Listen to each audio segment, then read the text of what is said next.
Alright folks, how's everybody doing? Would help if I was unmuted. Howdy, howdy, howdy. So, let me get... Is this thing still on? Hey, it is on. Well, welcome everybody. Alright, let me turn up the sim audio here, which apparently didn't get a memo about. Good stuff. Hey, how's everybody doing? So who you got in chat? Bloody GER. Welcome. Hey, Leading Edge. We're going to be on voice later. Just going to get the departure out of the way. Rosalo.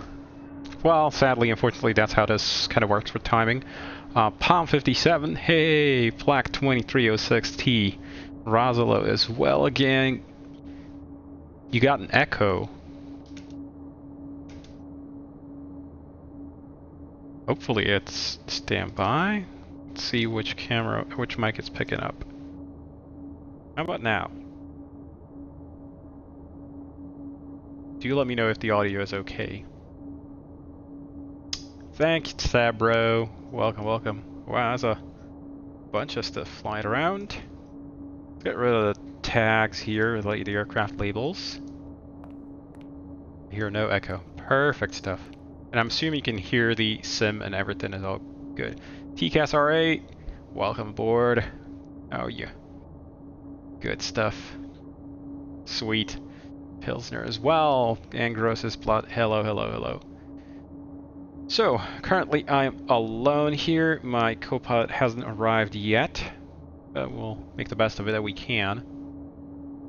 God, you got Graham's Twitch channel up. It's been a year and I still can't fly worth a damn. Ah, well. Mal remain. I'm sure you're gonna get better at it.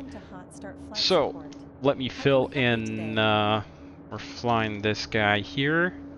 We are departing in an hour from now, so 1500 Zulu. We are gonna have 3 crew, 5 passengers. We definitely will need fuel. And I don't think we'll need much of anything else. Yeah, we're gonna be good on this. There's no need for any de-ice, so yeah, here we go. Of course, Captain. I'll get that organized for you right away. Thank you. So I should have my flight plan file up. In fact, I saw the electronic release. Alright, go away, all you pop-ups. I don't want to see you. Oh my, it's that whirly boy there making all that noise. Whatever. But yeah, let's get everything organized. Got our nice little anniversary livery there, courtesy of our lovely Oceanic. Sweet. Good stuff. Let's pop it open and let's go. I forgot where in tab I have to actually do unit conversions. Yeah.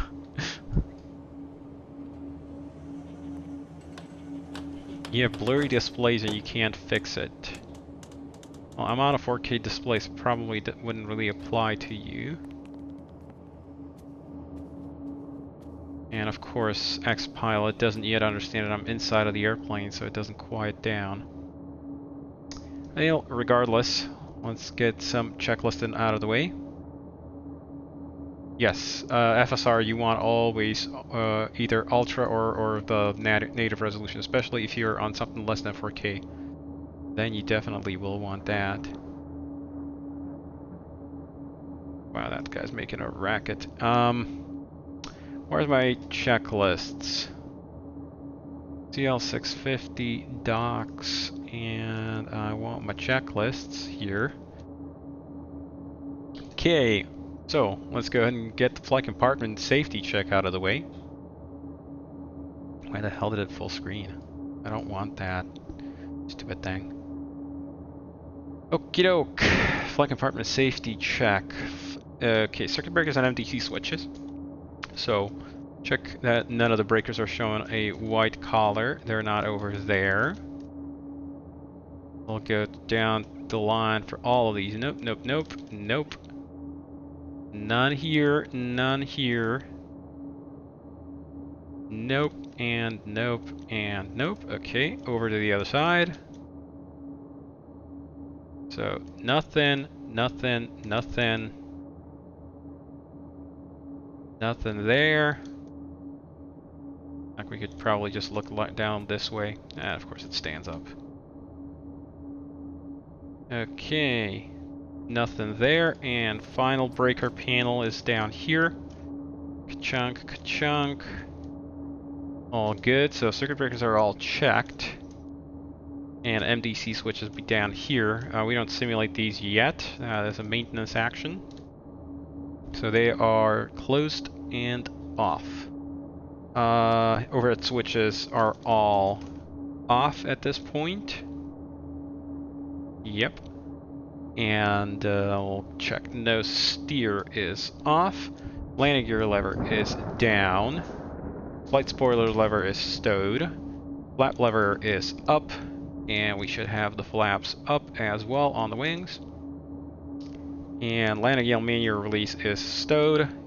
ADG manual release is stowed. A lamp test. So we got good battery volts. Logbook, AV, and aircraft documentation is on board. Safety equipment.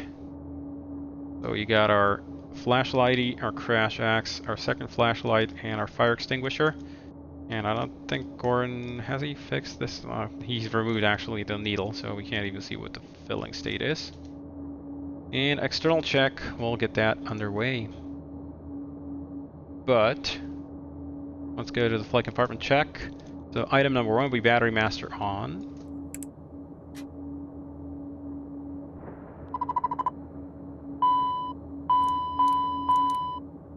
That's checked, so we'll go ahead and in fact, I've got indicator lights to dim. Nose door, that is understood. So I'll take battery volts, minimum 22 volts is what we need. So go to DC electric here, got 2525. Checked. Fire X monitor. 4 squibs. 2 squibs. Fire warning test. Jet pipe. 5 overheat. fire indications or overheat. And now 5 fails. 1, 2, 3, 4, 5. Alrighty, with that we've got the fire test done, so we'll go APU power fuel. Start stop. Alrighty. So it's all completed.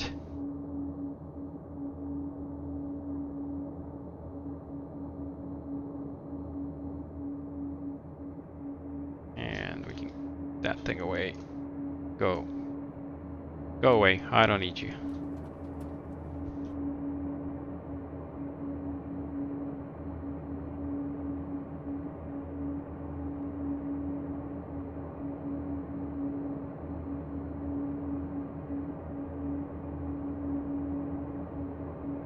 So, Captain Crash is on the way. Okay, APU generator is off, so we've got blue indication indicating APU is on, and amber.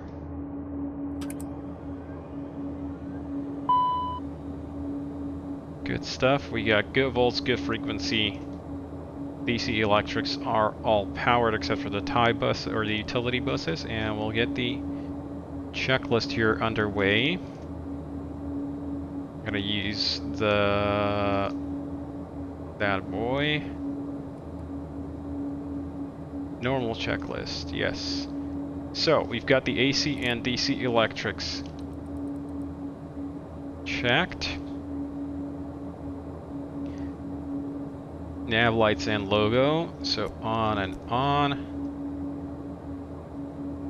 Cockpit lights are actually, I'm not sure I've got everything set up the way I want it, so I'm going to turn up the overheads here. I'm going to kill the map lights, they don't do really much of anything for me. I've got indicators on bright. And I'll take the end tags up. Everything else, the floods, I don't really need all that much. Hey, the driver 83, welcome, welcome. So yeah, cockpit lights are set the way I want them. Lamp test.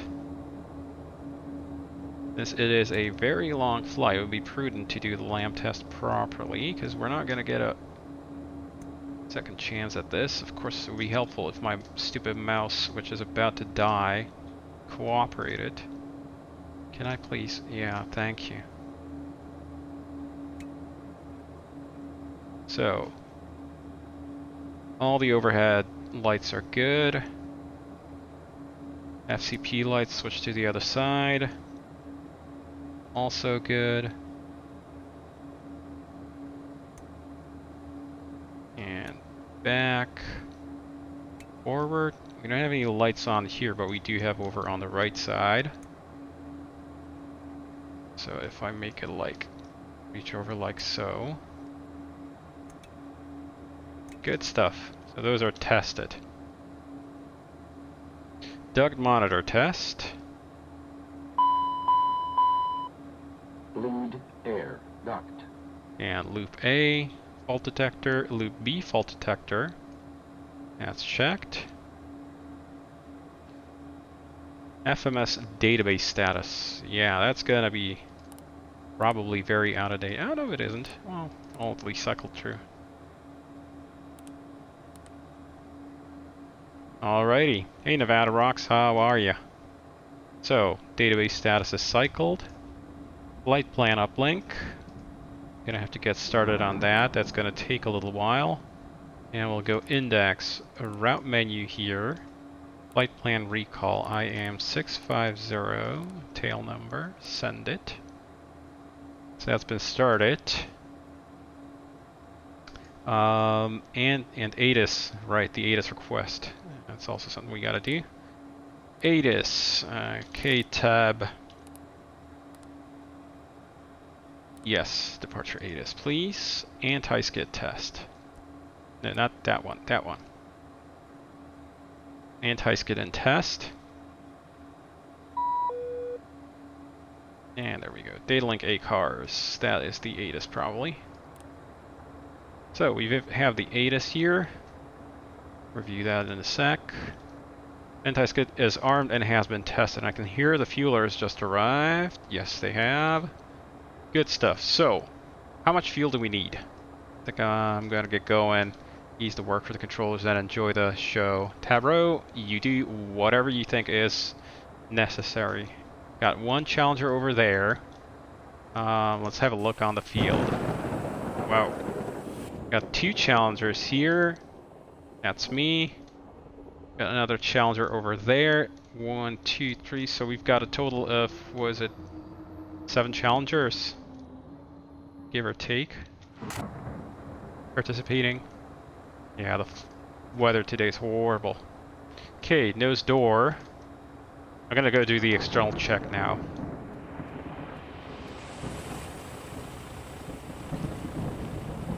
Well, it's a horrible day. Oh, we'll start the check over by the nose door.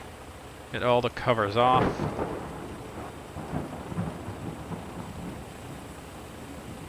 Airplane standing on all 3 wheels. That's generally a recommended state.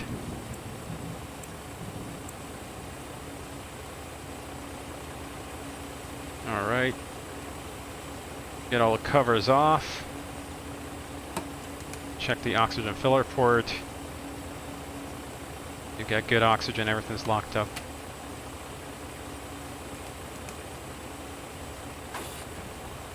Now, try to pull the door closed, but it's out of pressure. That's fine. It's going to pull it up once we're inside.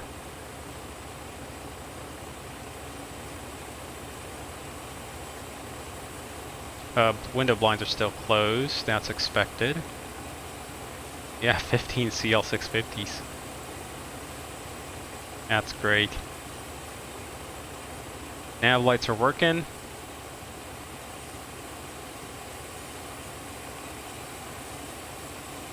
I'm going to leave the chocks in for now.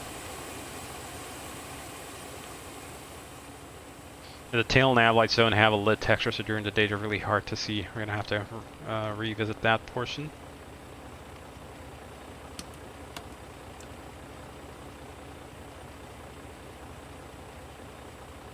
Yeah, it's the little APU test panel.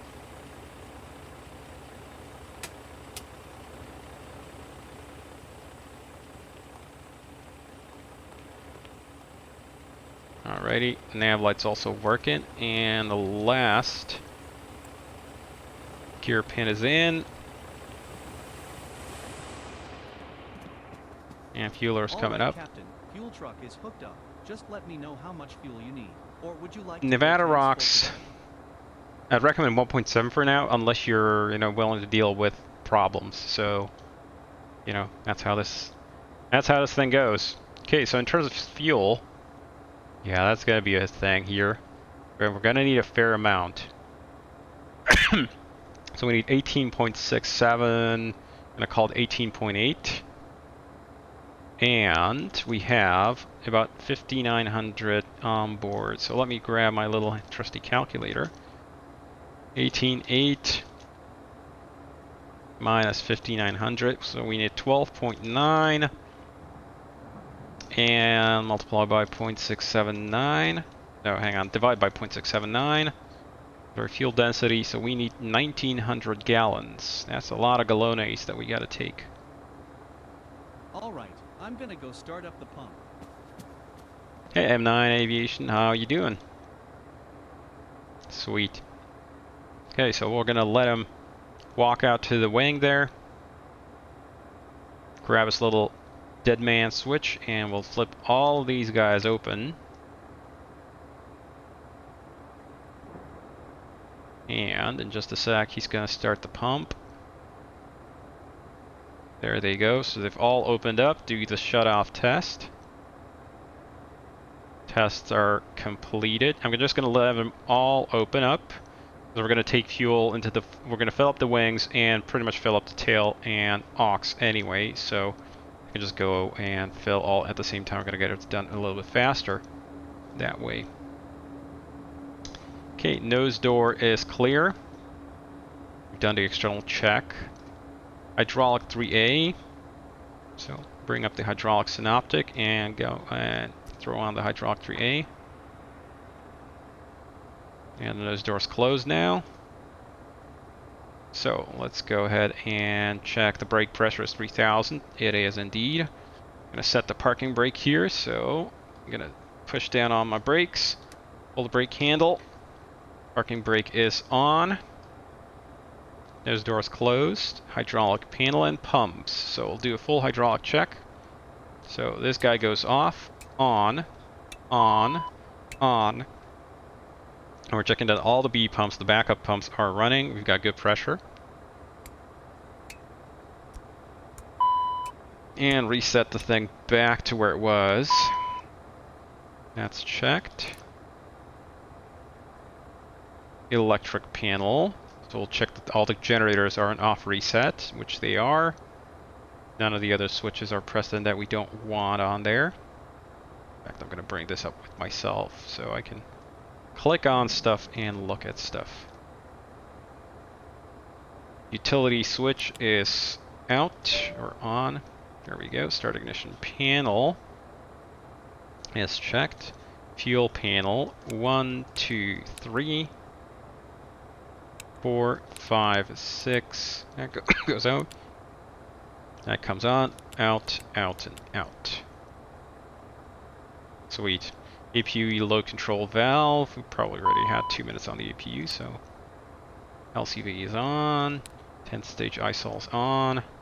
And as they call this, they call this the lit valley configuration, where you'd have 2 peak switches, like pushed out switches on the edge, and 2 pushed in switches in the middle. And this is your ground configuration, or APU bleed configuration. Once you're in the air and you want to transition over to the engines, you're going to have it the opposite. It's going to be the black peak instead of the lit valley. So these are going to be in on the outside, and these are going to be out on the on the inside, and are all going to be black. So it's a dark hill or dark peak and a lit valley. Good stuff. Packs. A 1, a 2. Air conditioning panel. That guy's on norm. Norm packs are on. Ram arrows guarded. Temperature is set. And cabin control. Press panel. All fully counterclockwise. Cherry picker centered. Press control is not pushed in. We can do a manual pressurization check. Fault light comes on. Goes out. Emergency press is pressed out. Bleed air. That's exactly what we want. Supplemental ground wing anti-ice panel is system is not disabled. Cal anti-ice.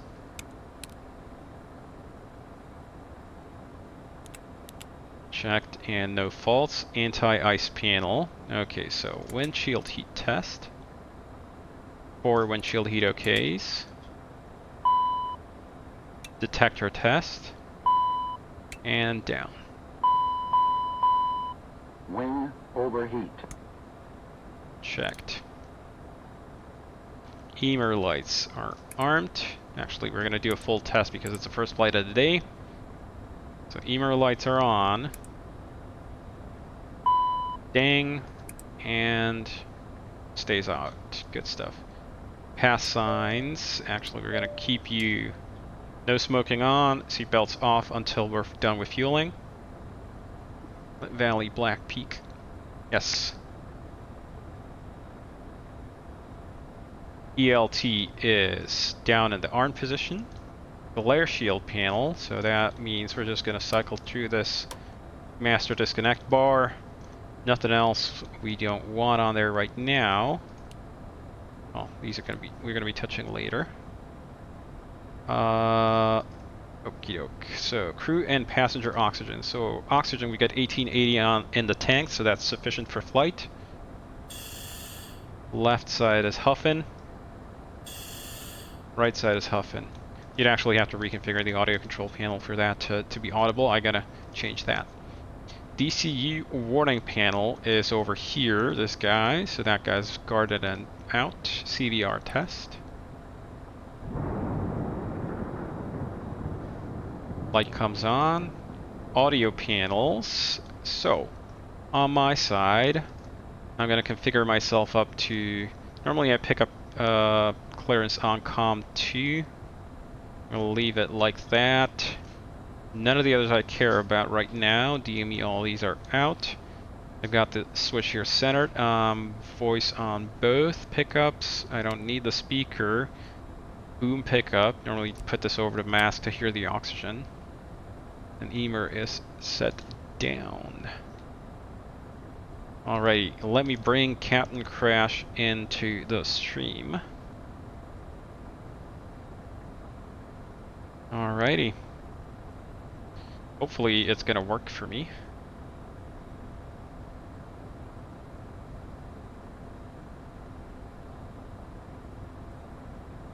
Alrighty, Captain Crash, can you hear me okay? Good morning, I can. And hopefully the stream can hear you as well. Let me check on Discord or on OBS. Try talking. And it is still very early, the sun isn't even up yet.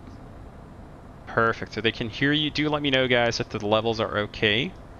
Yeah, I'm in the cockpit, got the prep ready, and we're fueling, so if you want to join me up here whenever you want. Will do. I'm in the process of This level is loading up the sim. Gotcha. Okay, they're complaining that your sound levels are a little bit low, so I'm gonna take down the sim volume a little bit, and I'm gonna bring the master volume up in OBS. Now try talking. So I didn't actually, I got Xpilot installed for the sim, and I didn't actually get requested to download any CSLs, which I found was kind of interesting in Linux. Check if you have them under... weather's cleared up. It's not raining anyway. Beautiful. Check if you have under Resources, Plugins, Xpilot, and what they call it. It has like another resources directory under there, and CSLs or something like, or Bluebell, or no, CSLs, something like that. And that should then let you see if you have them installed. You will need at least some of them. I mean, you can just go ahead and download just just the CL650 CL6, and then you're gonna see only ever Challengers everywhere. See Foxtrot Alpha? No, Joda 27 Leslie. Foxtrot Alpha is a different person. Great guy, but this guy's a different. But Captain Crash is a different person. I mean, they're both great. Okay, let's Cool. do... Let me do the SPS test here. Actually, no, I'm not doing it right. I gotta go. For the SPS test, we want to trim all the way nose down to unload the control column. What am I doing? Is it not bringing that up? Okay, there you go. Good stuff. Okay, now we'll go and disconnect the stab trim. Who's the third crew member? Oh, that'll be a flight attendant in the back. Okay. Stall Werner test. So we're looking for sweep, ignition AB, pusher, and if I push my autopilot SP disconnect, it kills it. I don't have a separate button to do the G-switch test, and we'll take it from the other side as well. And APSP disconnect lets me control the stick. Good. So that's this guy here. Alrighty, and with that we're done with the SPS test. Integrated standby instrument. Right, so we gotta set you up to 3003. That's set. Clock is reset. EFIS and ICAS. So I'm seeing no fault flags so far. That's good. It's positive. God Emperor is understood over there. We have no missing indications on here. Fueling up still. Hey, Red Gibble Tarek. How are you? Welcome, welcome. Alright, EFIS ICAS is checked. Main landing gear bay overheat. Hang on. Once more. It double clicked on me. Gear bay overheat. Good, and fault. MLG bay overheat. Failed. Good stuff. TOS warning switches are in. Do a brief TOS test. Pitch and roll disconnects are stowed on in.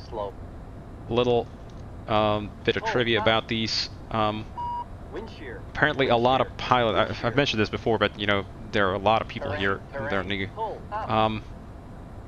A lot of people will mash when you get to this check item like pitch and roll disconnect check, they'll push down on these, and these stickers on here, they're actually radium self-illuminating stickers. You'll see them shine at night with no power on the jet. And one sticker apparently, or the full set, I think costs like $5,000. So they'll rub them off just by doing the checks regularly. Basically, don't touch them unless you actually need them. So just look at them, you know, look with your eyes, not with your hands, as they say. Ground spoilers are auto. Light spoiler, thrust reversers are going to be armed. We want to check we got the green cast messages on there. Thrust lever check. So we'll do full range on number uno. And full range on the other one. The reason being for this check is because these are mechanical. So there are cables from underneath. One of our pilots called the Rube Goldberg device underneath. And run all the way back to the engine. So if there's a binding cable or a locked up or something broken, we'd feel this on the movement. Yeah, that's aviation for you. Engine speed switches are on. Vibe check. We got good vibes. We only got good vibes only. Yes, on this stream. Nothing else. Oral warning. That's warning. Smoke detector. Worst. Smoke. Worst emergency you can have pretty much in flight. Well, short of I guess a wing falling off, but one that actually you can handle. So I'm gonna go actually. Hey, Happy New Year, Solarty Board Fast. Good. So actually, I'm gonna go number 2, stab trim. So we've got stab channel 1 and up, and I'm gonna go all the way back up to nose up.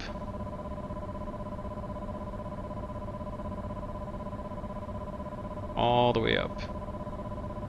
Poor fueler guy's out. It started raining again. Okay. Oh. Yeah, he's still standing out there. Okay, and actually what I wanted to do is I wanted to check if I can kill the other person's trim. So I'm gonna wait until we get the clacker. I'm gonna push the AP trim disconnect. And yep, stab trim. Now he's going to do the same thing on his side. So he's going to go channel 1, Mach trim on. Now he's got channel 2 and up, and he's going to check if he can interrupt in channel 1 trimming. And he doesn't need to actually move it all the way, just needs to move it to the clacker. So down clacker, and on the up clacker I'm going to kill the trim. Stab trim illuminated. So that's a full stab check completed. Now switch it all on and set your takeoff trim, which is going to be 6.0 for us. And that's all set. Yaw dampers. So we'll just go 1, 2. Message goes away. Reversionary inhibit switches. I've been messing with this a lot recently, so we want to make sure that they're good. So these are good, and everything on norm. Good stuff. IRSs. They should be aligned at this point. In fact, I'm pretty sure they are. Display IRS status. Nav, nav, and nav. Sweet. CPDLC. I don't think they simulate this here. So we're gonna just fly on right past. TCAS test. Brief TCAS test is coming up. So TCAS is being tested there. ATIS and clearance. So now I actually... System test okay. There's actually a message in XPilot for me. Where's XPilot? There they are. Do not reply to this message. Pre-departure clearance. Okay, so we have... call sign November 650 Charlie Lima. Equipment CL60. Departure KTEB to Shannon. Squawk 1131. Looks about right, technique. So 1131 is the squawk. And final altitude flight 350 approved route Brezzy. Let's go and pick up the flight plan. Activate. Execute. Gotta check it on the flight plan part. So Teterboro to Shannon. Diversion is to Dublin. Brezzy. Victor 39 to Carmel. I think that's CMK, isn't it? Carmel. Direct Merritt, direct HFD, direct Putt, direct Boston, direct Brad, let me check, yeah, direct Brad, then November 141 Delta to Porty, then it's NatTrack Tango, we got a incoming connection, and I think I just saw somebody sitting in my seat. Just count how many... Could that have been? Who could that have been? Indeed. Where'd you go? I am in the FBO currently. Gotcha. And I'll be out there in one moment. Is there anything I can get you from the FBO? Nah, thanks. I've got my stewardess here in the same room. She's gonna be bringing me tea and I don't know. I got a can of Monster Energy queued up for later in the stream in case I'm running low on caffeine. Okay. Okay, yeah. So yeah, thank you. I'm good. So what was the rest of the clearance here? I gotta check the thing. So NatTrack Tango. So that's NatTrack Tango there to Gisty. Unbag. And Unbag 3 Delta, I think. Yes. Yeah, that might. Yeah, it'll be 3 Delta or 3 Echo. Yeah, I guess whichever one is preferred by wind, it doesn't really matter all that much. Yeah. One's for 6 and one's for 2-4. You drink Monster Energy drinks on occasion, yes, Graham, Goran. Yes, I do. Didn't think top. Oh, jeez. I mean, they're sweet. They're like, I don't know. What does somebody call it? They're like that sweet kid's toothpaste flavor. Oh, God. Anyway. I don't know that's much better. Yeah, it isn't, but I mean, it's plastic. It's like liquid plastic that I drink maybe once a month, so you know, not a big deal. Is that interaction with the sim, or do you have someone on Discord? SLRT Gaming, is currently Captain Crash, who's going to be coming up to the airplane here momentarily. Refueler is just done. Do you need anything else? So we need it 18.7 or 6 or something like that. Let's see. We need a block. I don't think I've sent you this flight plan here, so let me actually correct that. There's the flight plan. And in terms of fuel, we need block 18.67. We've got 18.8. I'm happy with that. You can go ahead Okay, and just one quick bill me. signature on here, Who's and I'll paying? be on my way. You came in just at the right time. You are. Yeah, 1,900 gallons at $664 a gallon. Ugh, 12 grand. Ah, well.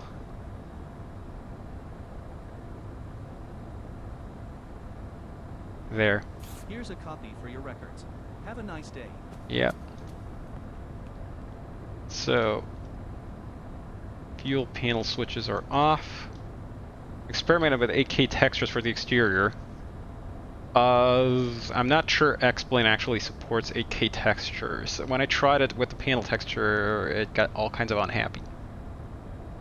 I always ate toothpaste. I don't eat toothpaste. That's why my brain not working.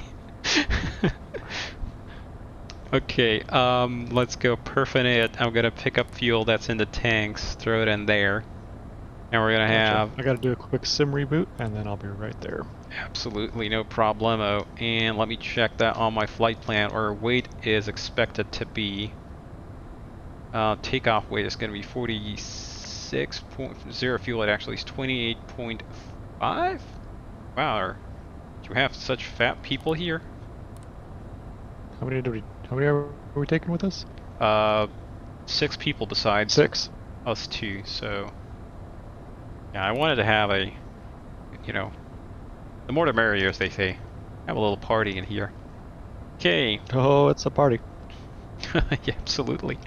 Cool. So ATIS we have, clearance we have. Review the ATIS again. So we got 3 miles visibility missed, overcast 600. Oh, that's gonna be fun. 8 degrees, 3002 on the meter now. RNAV GPS Yankee runway 19 are approaching you, landing of runway 19 are departing 24. That's what I expected. Bird activity vicinity of the airport. Peterborough departures must comply with all altitude restrictions as published. All pilots follow noise abatement procedure. Read back all runway hold short instructions. Advise you of info vector.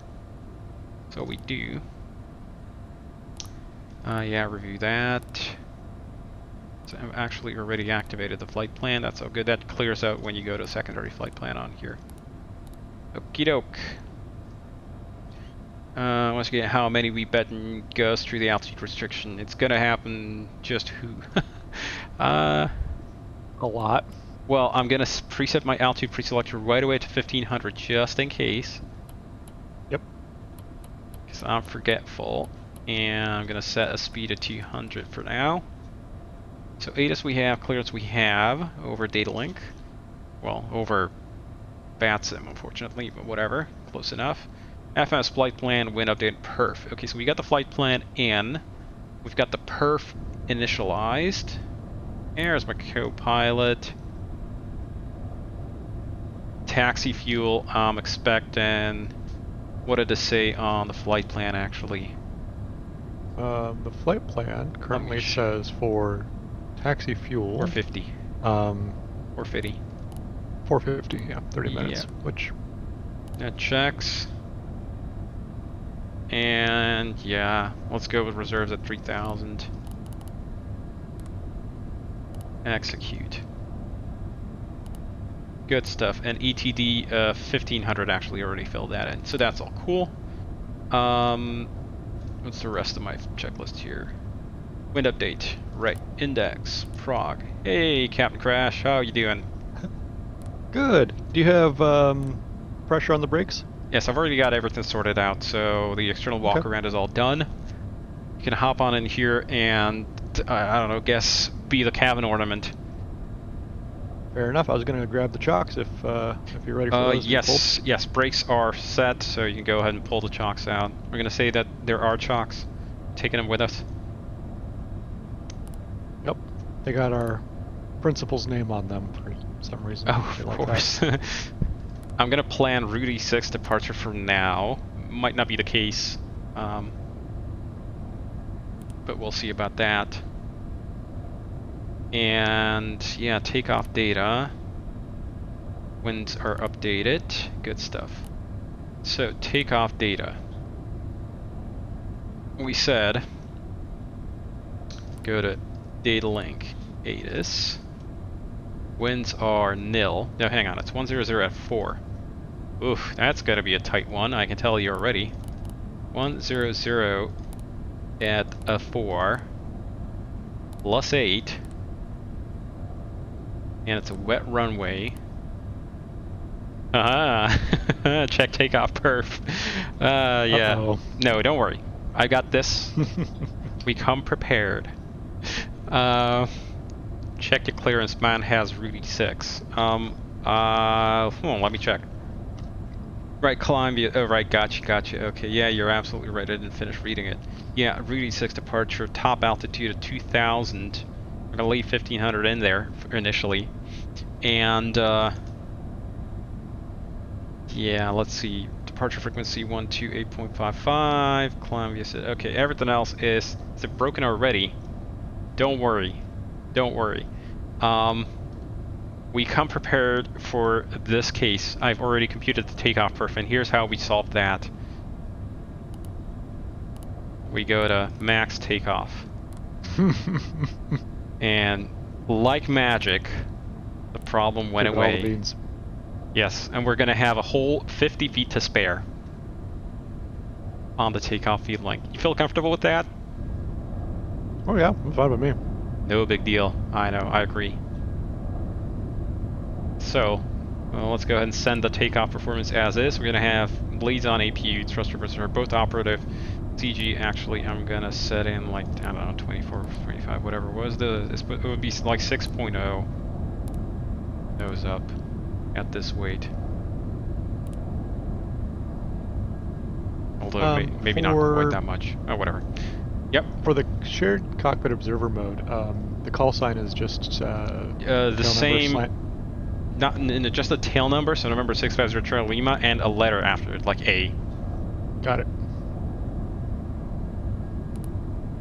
Okie doke. So that's all sorted over there. Weights APR is off. That's good. Now we need to also deselect APR on here. APR inop, that is expected because we are gonna be running MTO power through this thing. So the 50 feet is a premium. Yes, I mean, you could pretty much, what could you park in that? Not a Challenger. Maybe a Diamond? Just about? Squeeze in front of us. Okay, so I've got everything set up on there. You can take the checklist from here, so you can go ahead. We just finished the takeoff data there. Roger. I am currently just finalizing my X-Pilot. Gotcha. Okay, I'll take it from here. Feel free to mess with X-Pilot for now. Avionics and charts.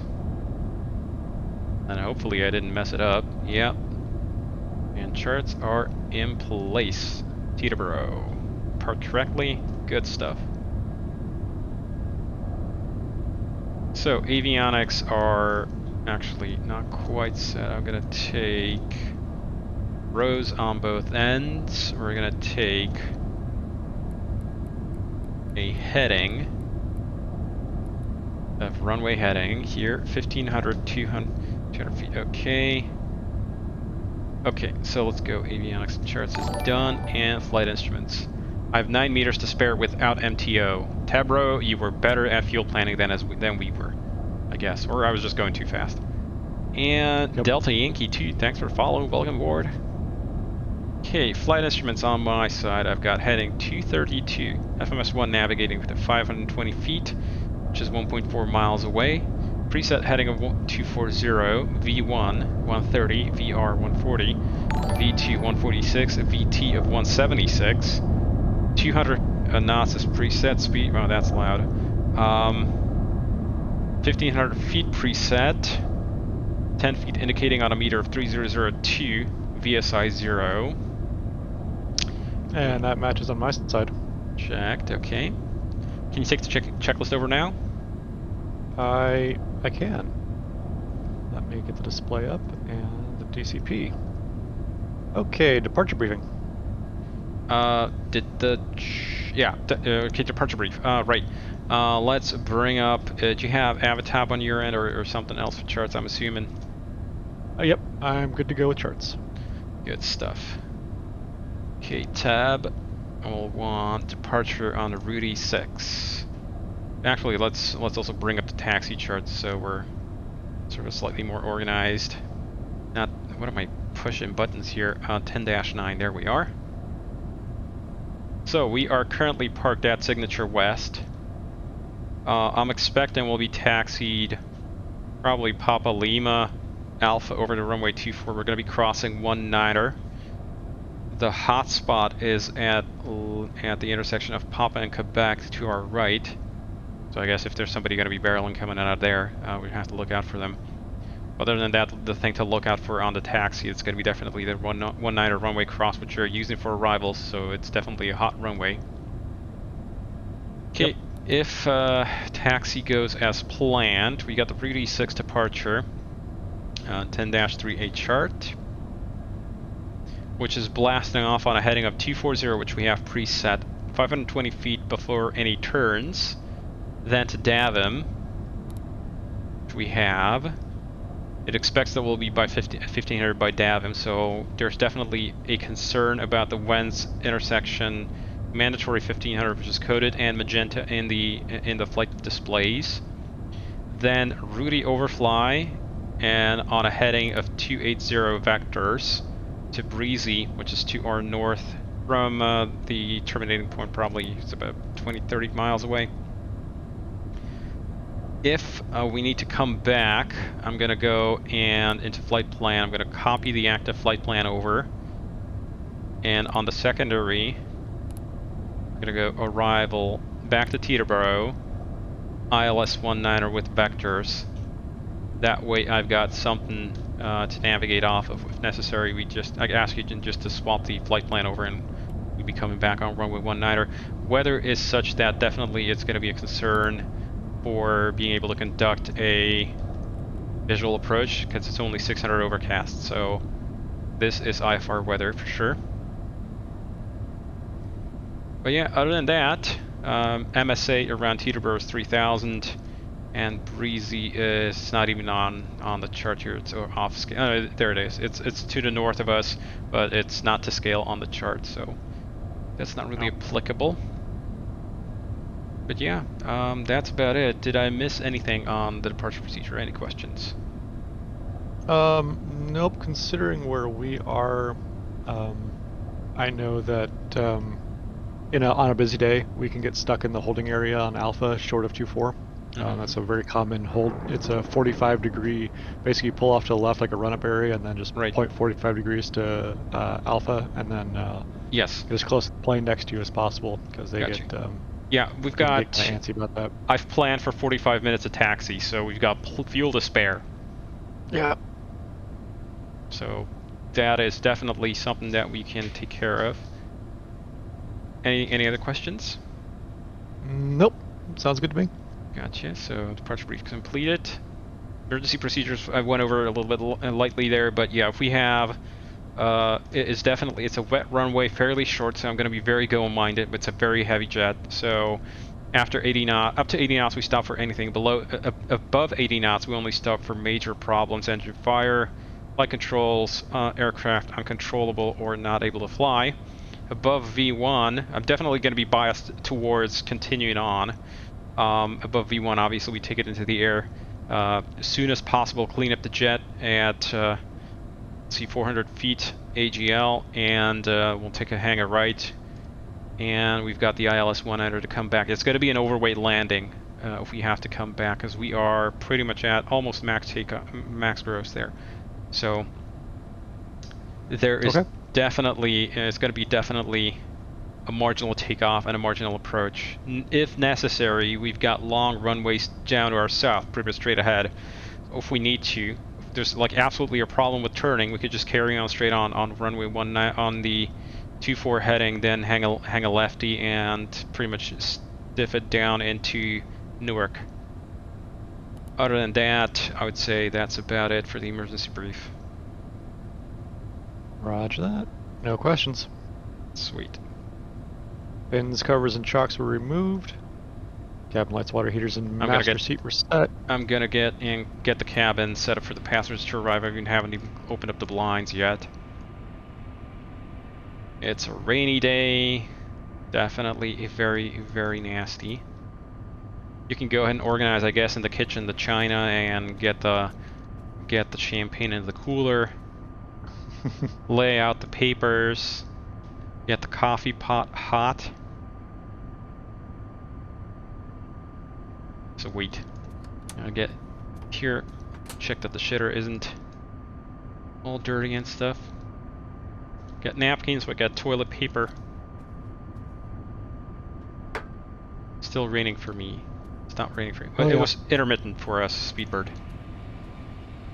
Yeah, it stopped raining for me just a second ago. Yeah, it's intermittent. It's just coming and going.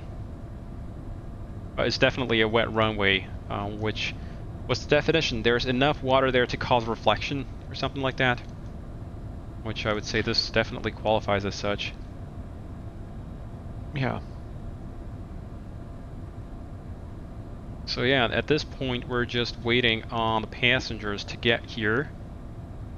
I did file them, or I did set up the flight for the passengers to be here in like departure at 1500 Zulu. So let me just check that. Yeah, passengers are just about almost there. Yep. So for the purposes of a wet runway, There's a change for for airplane departing. performance, Mhm. runway can be considered wet when more than 25% of the runway surface is covered by any visible dampness or water that is 1/8 of an inch or less in depth. Right. It's a little bit difficult to gauge 1/4, but I would say looking, I'm especially, we're not right at the runway here, but I'm looking at the taxiways around us, and I mean, there's little puddles and stuff. Hello, Jenny's Captain. just called it's Jenny in. from Hot Start Flight Support. Your passengers have arrived. Shall I have them brought to the plane? Absolutely, Jenny. We're all ready for him. Understood. They'll be there in a couple of minutes. Anything else? That'll be all. Always a pleasure. Take care. Okie doke. So, we'll put passengers in the future. Joda 27 Lezel, put passengers. I mean, You're talking about passenger models? passenger models, maybe. Good old Jenny and her magic teleporter at every airport, yes. She is the challenger person for the entire planet Earth. So at this point, we're all set to go. I'm just gonna stand up here and wait for the passengers to arrive. And yeah, other than that, Jenny's so good she runs between airports.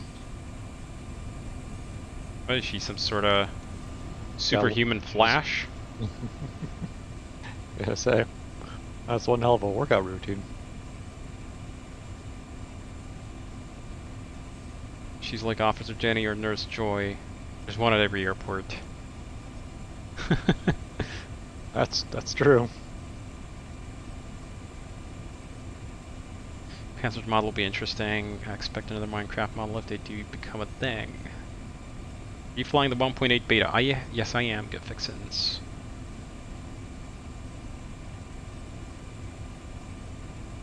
Hot Start has made 2 amazing aircraft already, and he plans to add a 3rd one in the future. Maybe. We've already announced that we know what we're going to be doing next. I haven't published any other info about that yet, so if we do publish more info, you'll know. And there they are. Passengers are coming up. Yeah, we were actually experimenting with a 3D Jenny model. My word, was that a horror show. X-Plane's God. plastic look, the plastic people look, didn't really help.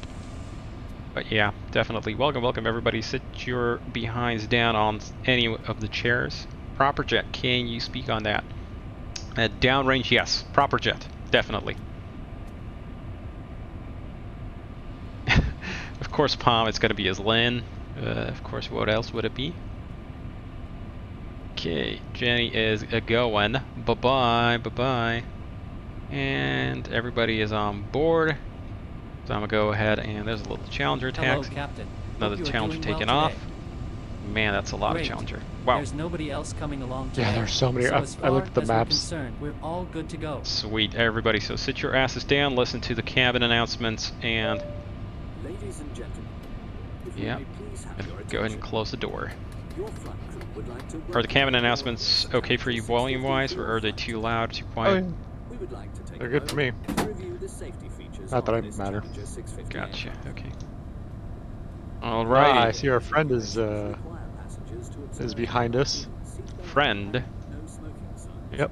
Ram? as well as to Or follow who? crew member Yep. instructions Got it. at all Perfect. times. Alrighty. So we got the briefing going. So you can go ahead and just start checks, please. Okie dokie. Let me. We got the clearance, so we'll just call for taxi when we're ready to go. Roger that. Okay, engine start checklist. Doors. Closed. Parking brake and pressure.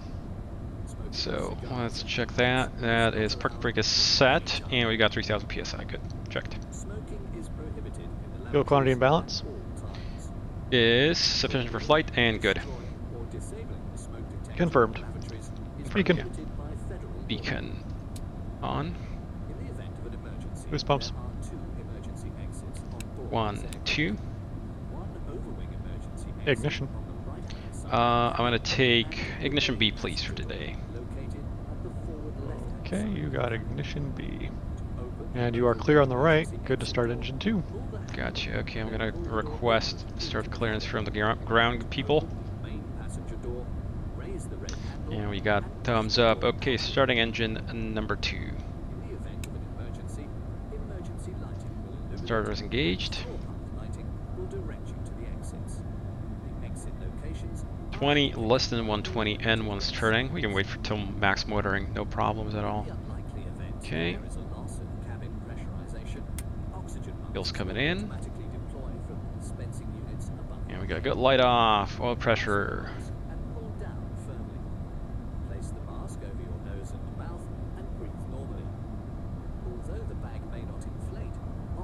And 55% starters out. And I'm reading 2464 stable. And that's a good start on 2. Fuel system. Okay. Pumps are coming off. There are 2 fire extinguishers on board. Fuel low pressure, left low pressure, and 2 pumps. Checked. Roger. And good to start engine 1. Okay, I'm gonna request startup clearance. And we're clear on the left. Got startup clearance. Starting 1. Lights on. And we got 20 less than 120 and one's turning. Takeoff, and at any time when the seatbelt sign is illuminated. Fuel's in. To fasten the seatbelt, Ignition. place the flat metal plate into the buckle. If equipped with a shoulder harness, Oil pressure is good. secure the tab to the buckle. To tighten, pull the tab. Nice cool start today. Lift the buckle. Yeah. During taxi, takeoff, and landing, Alrighty. seats must be And placed we in got takeoff 2464 engine stable. in an upright position. Alright. And engine start checklist complete. After start, please. Headrests fully extended, Roger. and if equipped, their headrests filler cushions must be in place. Generators 1 and 2. Compartments and tables Alrighty. must be AC separate. lack. Generator 1. And landing. Generator 2. The use of portable I was electronic momentarily devices concerned where the is not bolts weren't permitted coming on up. taxi, takeoff. And all the TRUs are checked, so AC and DC are checked. The crew will inform you when Okay. and which types And of ignition electronic is devices are disarmed. permitted to be used. Packs. Now On. that we've gone over the safety instructions, Alright, 14th stage is coming on. And Cal anti-ice is coming on. to ask your flight crew. Gonna reset Alright. the timer here. And that's coming on. And we got green lights on. Flight controls. Okay, flight control check on my side here. So, let's do a little boxy box.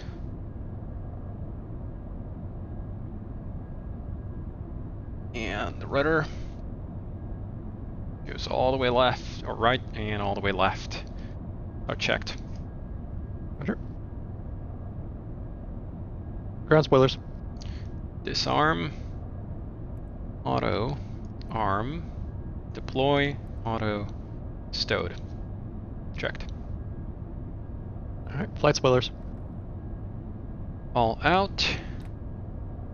All in. Checked. Okay, and Cal anti-ice screen advisory message is on.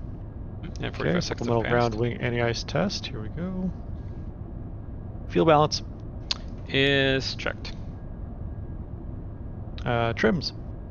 6.0, 0, and 0, so 3 set for takeoff. Nose wheel steering. Is armed. APR. Skip. Or, I mean, check this. We're not going to be using, we're on MTO power. Alright, and ADG unit is checked. And waiting for the supplemental ground. Yep. And once that clears, we'll be good to go. Make sure I'm on the right frequency for Teterboro ground. Yeah, what is their frequency? I don't even know. Ground is... Let's see, ground is 21.9. Let me see if anyone's online for Teterboro, if there's a top-down or something going on. I'm gonna go and fetch a new ATIS just in case they published a new one. Okay, test okay on the wing anti-ice, or supplemental ground wing Got anti-ice. We have information whiskey. Meter is 3001. Winds are 020 at 5. Oof, I hope we're gonna be able to make this, because this is getting a little bit tight. So takeoff is actually better for us. 020 at 5. I think that should be less of a tail. It's more of a tailwind. Oh my, now we're even with MTO power, we can't make it. Hang on, did I enter our weights correctly? Because I'm pretty sure I didn't. It should be 46.8 on the weights, and it says 47.2. I think I messed up on the zero fuel weight, didn't I? It's 28.5, and we should be having 18.6 on the fuel. 18.6 on there. What did I mess up?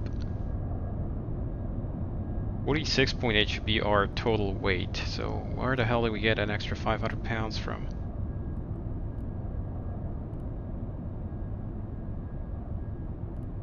Well, that's a little bit confusing.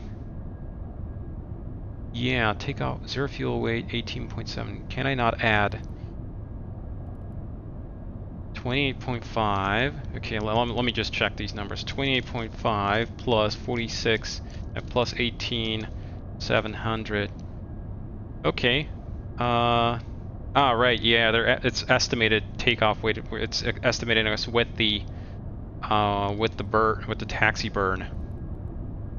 Got it. Okay. Okay. So it's 46 is the estimated burn with the long taxi. It's actually even recomputed it now. Let me try and throw this in as is. Well, we're gonna probably burn off that 100 pounds by the time we get to taxi. 1748 cross for my 19.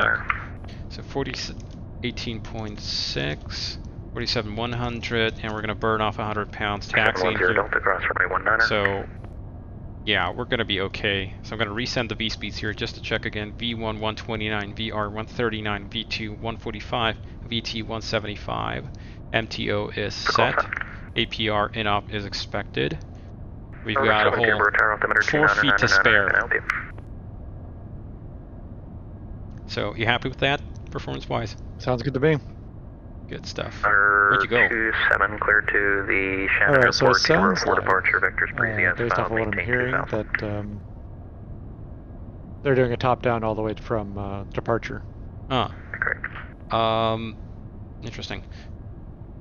Where'd you go? So Where'd you go? Com 1 is where to be for all the cool Just kids. one more to pass, then I'll get you moving, I promise. Com 1 is what you're using? Yep. Gotcha, okay. Because we're going to be on them for the entire duration. So. I can't see you in the cockpit. Where'd you go? I'm in the menu right now, just making sure I don't push talk button up. Gotcha. Yes, TCAS climb. That's exactly minus taxi fuel. So we're gonna be a little pessimistic. We'll probably burn off more than 100 The guy in pounds. front of you has got to get 10 miles from the airport Good. before I So can let Cal you go. anti-ice, I think we can shut off now.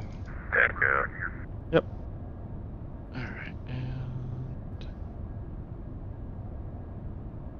let's see, everything's off. Except for the windshields. I got all low. Okay. Well, in that case, we can carry on with the 1748, checklist. I realized I changed it to Okay. 19 and then assigned you 24. Do you still need 19? Because we can figure it out. It'll Yeah, take here a we couple go. minutes. Let's see, Cal wing any ice is off. Wing any ice is off, 14th stage isolation valve was checked earlier. Wing any ice is Okay, checked, turn left, and that should be ATS. Romeo, but whatever you show it as, turn left there. M1 TO, I'm gonna take L LNAV, TO, alt select white, 1500. Okay. We're making the left here on Romeo. And ATC and For the future, if TCAS. that happens, Take just care let of us know, that. because we do forget things. Thank you. And after start check is complete. Checked. Okay, we think we can call for taxi now. VistaJet 551, runway 24, clear for takeoff. Roger that. Clear 501. Careful, you're pushing on the control column, by the way. Oh, Jim okay. 238, if I didn't already, contact near departure. I'm not hearing any taxi clearances on him, so I'm wondering if... Try ground then. 650 November Sierra, runway 24, line of away, traffic will cross downfield. I think it might be just handling tower functions. Yeah.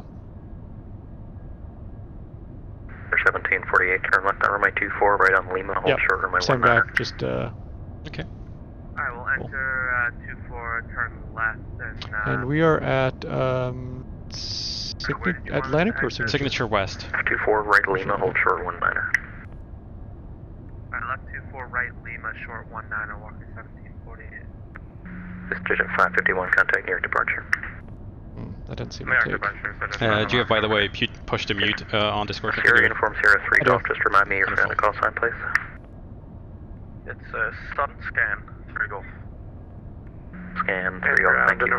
Challenger 650, Charlie Lima at Signature West, ready to taxi. Echo 1, verify sun scan 3 Golf, cross We runway have information about Whiskey. He probably didn't hear you for block. 19er, sun scan 3 Golf. 9er, Tango X-ray, cross runway 19er. Cross runway 19er, Charlie. 650 Charlie Lima, Teterboro ground, safe parking. We're at Signature West for 650 Charlie Lima with Whiskey.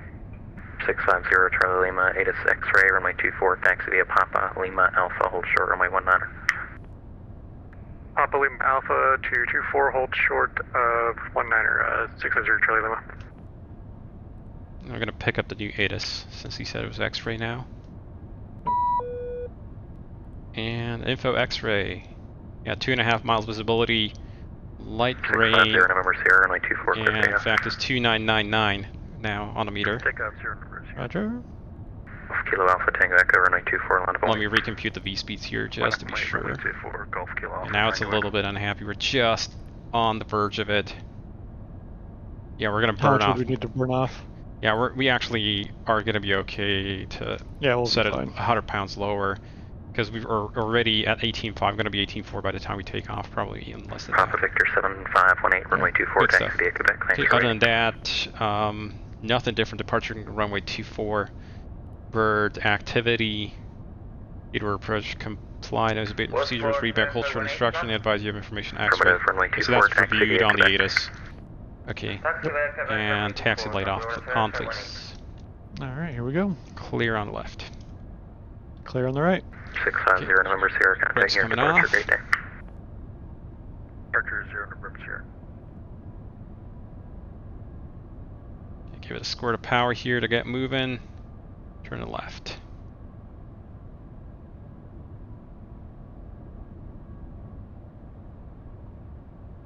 So Papa is over to our front now. We're going to take a left here as we're out of the non-movement area.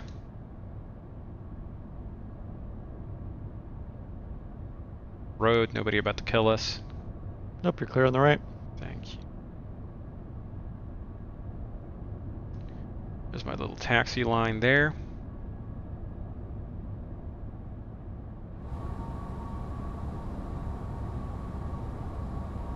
How's the sim volume for everybody, by the way? Do you guys track higher? No, I don't at this time. I have open track, but I just don't use it. haven't strapped it to the new headset. It was on the old headset. I just didn't find a use for it, to be honest. Okie doke. I could do it like this and take charts on my side here.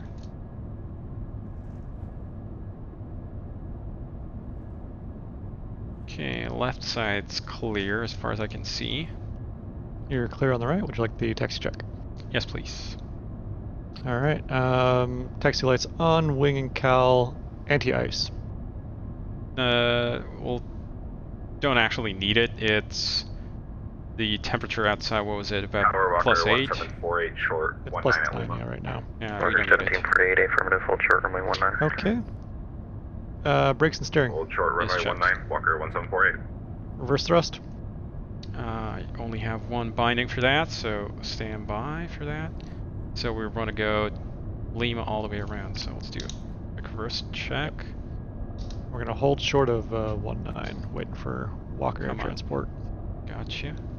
It's not. Oh, come on. There we go. All the way back to nothing. Stand by. I'm gonna have to stop. So There we go. So short of 19er, and we'll wait for him. Yep. Gotcha. Okay, parking brake set. Let me. There. Okay.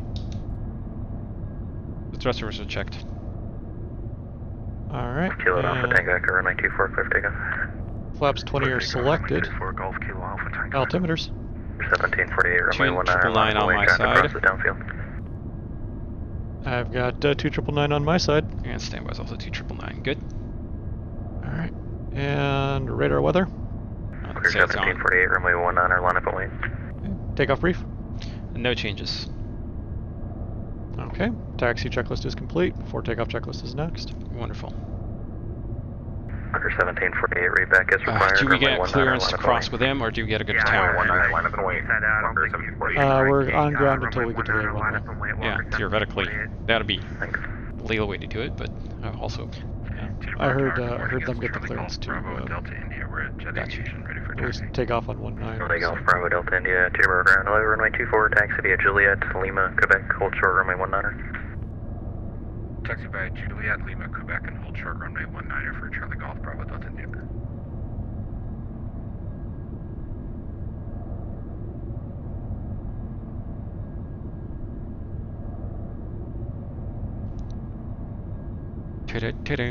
Where's the walker? He's on the runway right now. Kilo Alpha Walker Tango Echo, contact your departure, good morning. Yeah, I would expect it. 1748. Over departure, Golf Kilo Echo. I would expect. Showing up as a Lear for me, but Could have been just because you don't have the Challenger CSL installed. yeah, that's weird. I thought, I thought I installed it, but nah, no big deal.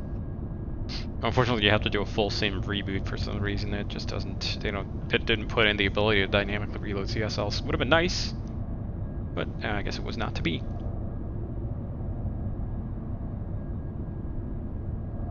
It's okay. I can reinstall it after a break in cruise or something. It shouldn't be too bad. Sure. Clear 1748, runway 19, clear for takeoff. Cleared for takeoff, runway 19, Walker 1748. Where Delta is he? Sierra Hotel Yankee, runway 24, line up and wait, traffic crosses downfield. Line up and wait, runway 24, Delta Alpha Hotel. Can't see the guy. I am on. I see him rolling. 650 Charlie Lima, cross runway 19. Cross runway 19, 650 Charlie Lima. Okay, brakes off. Teterboro Tower, November Victor 7518. IFR, so final is, as far as I can see, it's clear. Can we reconnect on Quebec Clear on the right. in position? Affirmative, that's fine.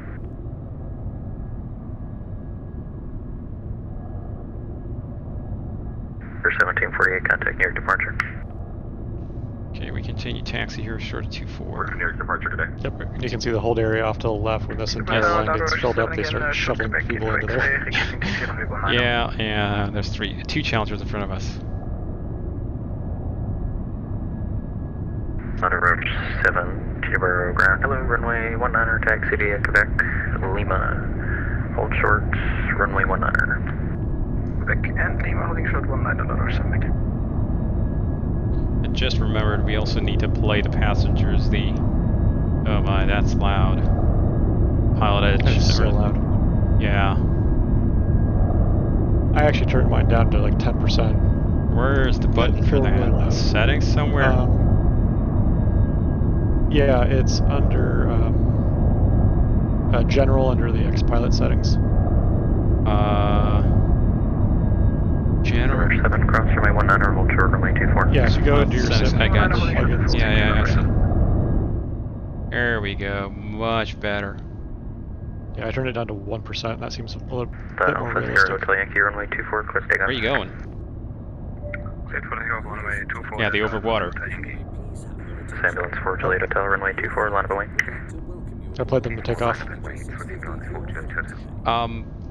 Hang on, did you play the right one? You played the first one. You want overwater one, is the one you want. There we go. I'm gonna pull up a little bit closer since now it's not exploding my ears. Therefore, please be aware of the life vests located under your seat or in the leg rest if your seat is equipped with one. To use, remove the life vest from its protective cover. Place it over your head with the inflation chamber over your chest. And gently on the brakes here. Now be in the middle of your back. Grasp these I got 249 Tango X-ray right underneath us right now. Really? Yep. Huh. Rush 7, cross runway 24, traffic hold in position. 24, thank you, Rush 7. Ambulance for Juliet Hotel, traffic crosses downfield. Interesting. I've got 2 challengers in front of me. How many do you have? Alpha Sierra Hotel Yankee, contact your departure, great day. There should be 3 challengers queued up for the runway. Nope, there's 710. Come on, zoom back in. Very good day, India 6. Yeah, there's 710. There's SUS3G, and then controlled. Advise ready for taxi. 249 Tango X-ray, and us. Interesting, because I only see 2 challengers in front and 1 on the runway. Actually, there's 1 opposite. Huh. Yeah, there's 1 on the runway and 1 on... Oh, did 249 Tango X-ray? Nope. They're there. Interesting, because... Yeah, there's definitely 1 more airplane that we're sitting on right now for me. Oh, weird. And on the map. Well, I apologize then. Oh, no worries. Where are they? Ambulance for Juliet Hotel, runway 24, clear takeoff. I apologize to the other challenger person then. Sierra Papa Delta Delta, runway 24, line of away. Just hold on, wait, no. By the way, X-Plane isn't refreshing my weather, so we're actually reading negative altitude right now. Yep. Yeah. Sorry about that, Tom. India, cross runway 19. Cross runway 19 for Charlie Golf Bravo Delta India.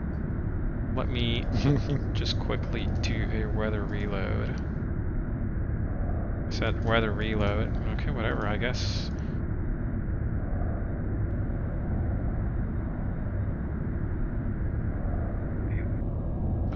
Boy, we're at Teterboro.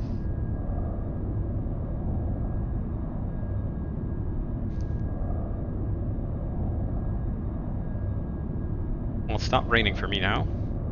That's a plus. Nope. Yeah, no. No, it's for Juliet Hotel, contact near departure, have a good day. Alright, I'm on COM 1. No, you have to couch, units for Juliet Hotel, good day. Let's wake turbulence simulator when flying online. It's up to me or the audio stuttering. I'm not getting any audio stutter, at least not that I can detect. In terms of wake turbulence, right. It is simulated as long as the client fills in certain data for X-Plane, then it will be. Yeah, for X-Plane 12 it will be.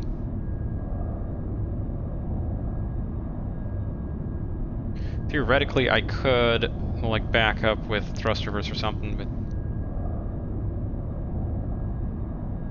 it's the Aussie internet. Yeah, running over shoestring and a pair of Dixie cups. Papa Delta Delta, runway 24, clear takeoff. Default takeoff, 0 Delta Alpha. Number 710 Delta, runway 24, line of going. Betas of the Beaver. Size as a Lear. Yeah, the Lear model's way too big. Number 710 Delta, runway 24, line of going. I'm kind of starting to think that we might need to shut down one of the engines here, but well, we still got. Number 710 Delta, Table Tower. Oh, wonderful! Somebody's not listening in. 710 Delta, sorry. 710 Delta, runway 24, line of wait. 24, line up and wait, November 1710 Delta. Yeah. Sierra Papa Delta Delta. You're holding up the show. 1121, contact your departure. Which is fine. I mean, it's all fun and games here. We're all amongst friends, we're all challengers, so it's a good day. Oh, hello. Bye. What?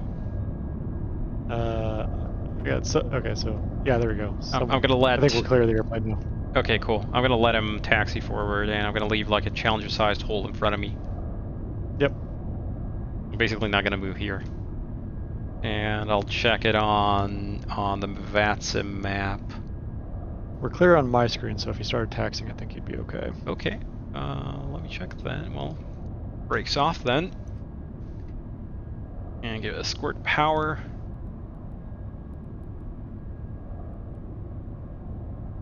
Do let me know when I'm supposed to stop, so I'm gonna stay clear.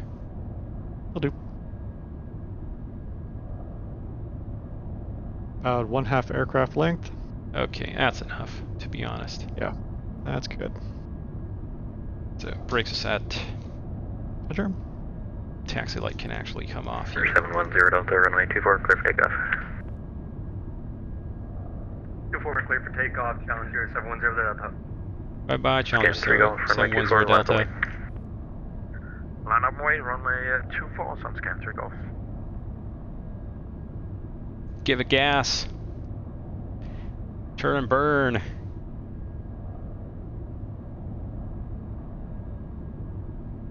Okay, this guy was given line of clearance. Brakes are off. Let me know when I can taxi forward. You're a good taxi. Okay, squirt of power.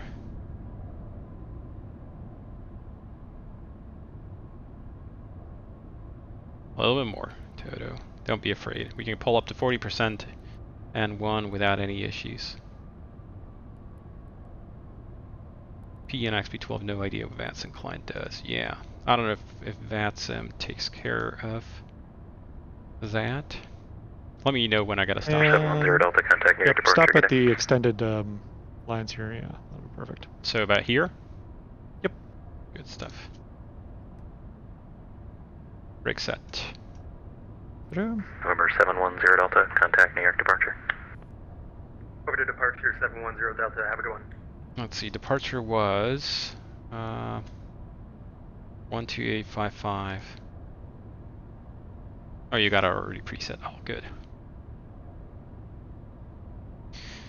Man, I've been exercising after a year of not doing anything. A couple days ago, I exercised my arms, and now my arms are completely destroyed. They rest at about that kind of a state. I'm like slightly bent forward because otherwise it hurts like hell on the tendons. Yep, I got the riot act for my better half. I went for a light jog, interval jog. And Gordon says that's good pain, and no, it isn't. It's actually tendon damage, but whatever. But you got to work through it. I pulled a tendon in my leg, and I've been in pain for like the last week and a half. Yeah. That's the worst too. 24, clear for takeoff.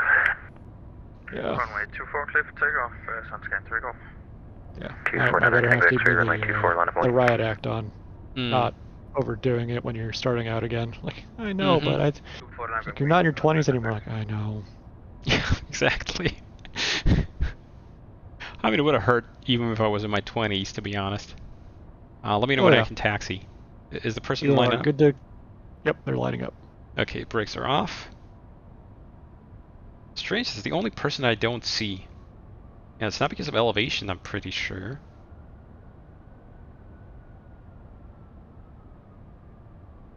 So I'm just gonna stop. No, they're fine for me. Okay, I'm just gonna stop on the hold short. Yep. You are good to stop. Excuse me, Sun Scan 3 Golf, contact New York departure, have a great day. New York departure, Sun Scan 3 Golf, good day. Okay, brakes are set.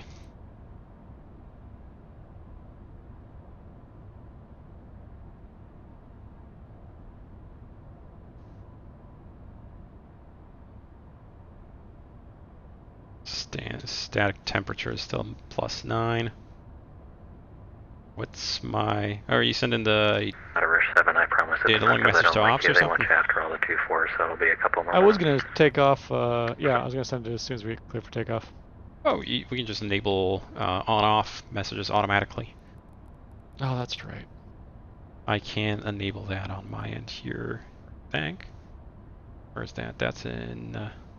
we just go to the mute screen for a moment. To make sure I'm not, you know, showing stuff. There was a setting for this somewhere. For 9 Tango X-ray, runway 24, clear for takeoff. No, I don't have it enabled, and I'd have to reboot the avionics. Number Papa Victor 7518, runway 24, line up and wait.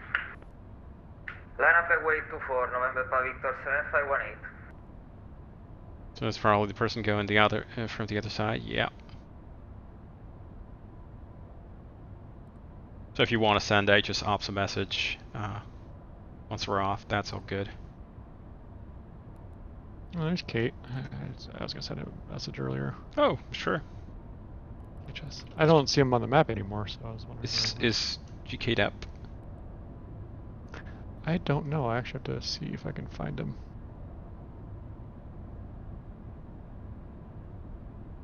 He's streaming. 249 Tango Oh, he's X-ray, already contact New York departure, have a good like day. level 250 or something. Oh man, he blasted out of here. Oh yeah, he's Must have gone. gotten- Oh man, all right. Good for him.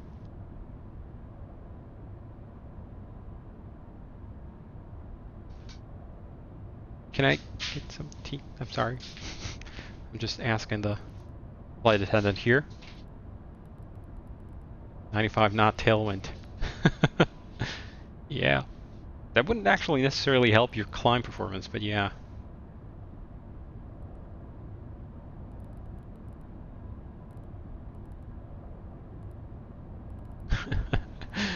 You're getting fancy with it, aren't you?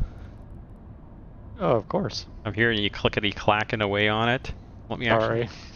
That's okay. Let me just quickly... I'm just going to quickly pause the sim here momentarily. I'm going to bring up the sim audio. There you go. Okay, now we should be good. Yeah, I've got a click-clack keyboard. Yeah, I'm hearing it clickety-clacking inside of the simulator as well. Oh. All alone at Providence. For Papa Victor 7518, runway Apologies 24, for that clear for Occam's takeoff. razor, but I mean... Clear for takeoff, runway 24, November Papa Victor 7518. Number 650 Charlie Lima, runway 24, line up and wait. 24, line up and wait, 650 Charlie Lima. Okay, taxi lights on, brakes are off. Roger. Here we go with the before takeoff check. You ready? Yes, please.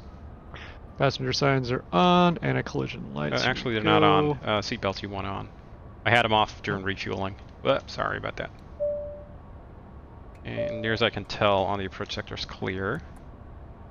Roger. All right, lights are on, probes are on. Number Papa Victor 7518, contact New York departure. Uncal good day. anti-ice. Not required. Delta departure, Continuous November ignition Papa is Victor on. 7518. Thank you, That bye. was not the best lineup ever. TCAS is on. Grand wing anti-ice panel is out. CAS.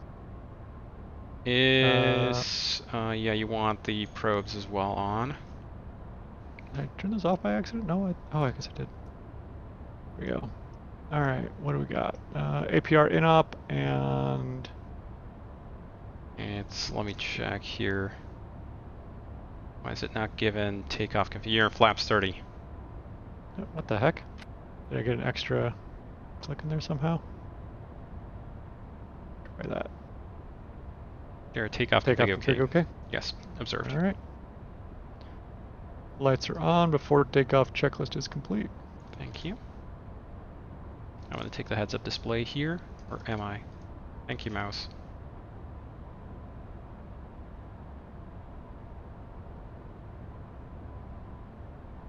Speed 200, not 197. Okay, set the parking brake for now.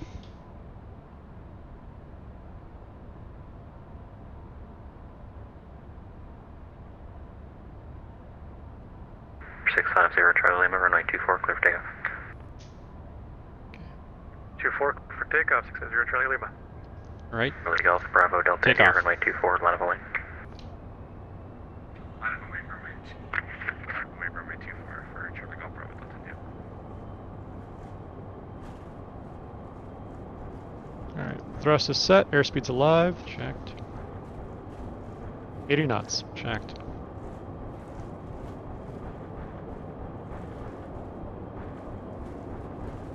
V1. Rotate. V2. Positive rate. Gear up. Gears up. For 650 Charlie Lima, contact near departure, have a great day. Have a good one, 650 Charlie Lima. Flaps up, please. Alright. Flaps are up. And there's your 400 feet. Go. Okay. 1500 feet, alt S cap, right turn. And departure November 650 Charlie Lima 1200 on the Route 86. November 650 Charlie Lima, New York departure, radar contact, turn right heading 360, climb maintain 6000. Right heading 360 and say altitude. 6000. Did you get that? 6,000, I think. Up to 6,000, 650 Charlie Lima. Well, 751 AG, it's early in the morning for us. Contact New York There's departure, your 128, heading and... Thank you. 12, have a good day. 6,000. Flight level change, please. 5182, runway 22 right at Whiskey, taxi via Bravo, Romeo Whiskey. There's flight level change for 6,000. Runway 24, clear for takeoff. Check. Romeo Whiskey, United 5182. Level 7 runway 19, verify traffic or crossing confirm you downfield. received the last message. Yes, we were waiting for the readback. 128.12, November Okay. Victor 7518. Set speed 250. Sorry about that, have a good day. Roger. Bye.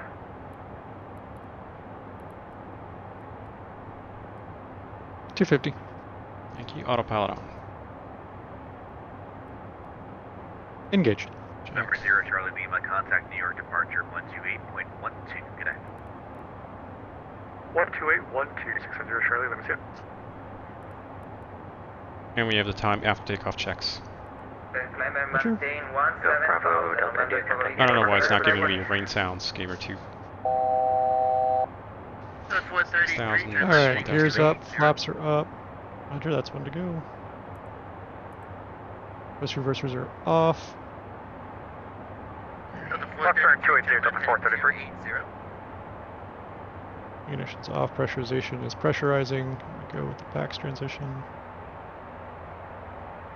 November 249er Tango X-ray, contact Boston Center 134.7. 134.7, November 249er, flight. Alright, ready for the N1 transition? Yes, please. And then select APR to on. After you've done Okay. the transition.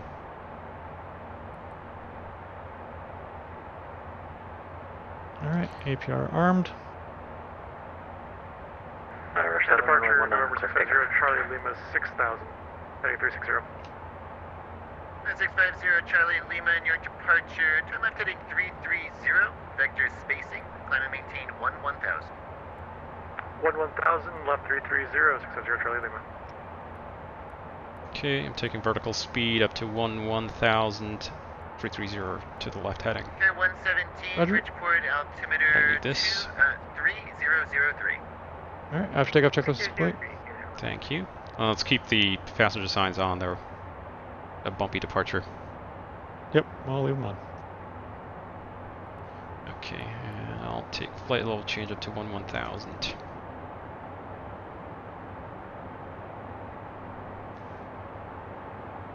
Delta 433, procedure X. There we go. Dark Sweet. Solana, Delta 433. New York departure, good morning, Charlie Golf, Bravo, Delta India, 4,000, climbing 6,000. Charlie Golf, Bravo, Delta India, New York departure. Turn left heading Monroe 7, 330, contact near departure. Have a great day. spacing, climb and maintain 1000. Left heading 330, climb maintain 1000 for Charlie Golf Bravo Delta India. You don't need the charts anymore up here. Actually, I do kinda. I want the departure chart. Okay, yeah, this isn't really helping me anymore. 650 Charlie Lima, turn right heading 030, climb and maintain 17,000. Right turn 030 up to 17,000. 650 Charlie Lima. Okay, 030 set, 17,000 set. Confirmed. And we're above 10, so I'll take the landing lights off now. Taxi lights as well, and I'll take a speed of 275 for climb. 201 Tango, near departure, you're cleared into Bravo airspace. Bank maintain angle, bank VFR angle. at 2,000. Bumpy. Still advised, departure will be with me, squawk 0221. Alright, do you want an extended center line off of Breezy? Not yet, we'll just take direct probably, or whatever other waypoints he's going to give us. He didn't give us an intercept command yet, did he? Nope. Gotcha. So, 0650 Charlie Lima, proceed direct to Merritt. Direct to Merritt. 650 Charlie Lima. okay, direct. I'll start at the right turn on heading here. Proceed direct to Breezy. There's Merritt. And execute. Charlie Golf Bravo Delta India. And I'm going Golf to Bravo take Delta India, climb LNAV. and maintain 17,000. Oh, you stuck it on LNAV 2. Bravo Delta India. Oh, never mind. I'm misreading it. Don't worry. It's LNAV 2 on your side. 433, you're leaving my airspace. New York Center offline. Radar service terminated. Frequency change approved. Have a good flight. Okay, up to 7,000. Alright, over Yes, to the cop, where thanks we're for the going. grade ATC. We'll talk to you later, Delta 433. 201 Tango, you read back correct. Expect runway 13. Advise ready to taxi. I'm going to take a second direct here just to tighten up the turn. Papa Victor 7518, contact Boston There. Center 134. On the line we are. Sick of my heading. November Papa Victor 7518. Thank you, bye. Got cinema very team. Alright. Charlie Golf Bravo Delta India, proceed direct to Merritt. There we go. Proceed direct to Merritt now for Charlie Golf Bravo Delta India. Brought the cows on for the clouds. Thank you.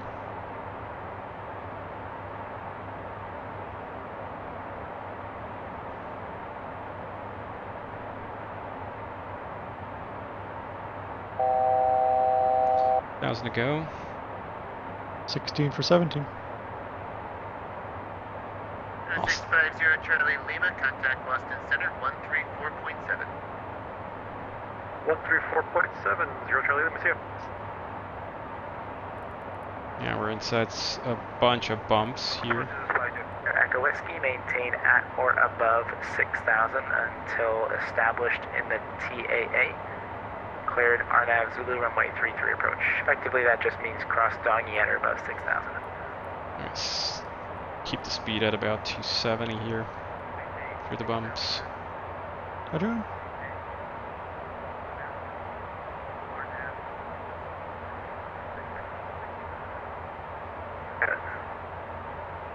Boston, good morning. November Papa Victor 7518 with you, direct Merritt, 17,000 feet. November Papa Victor 7518, Boston Center, climb and maintain for level 2900.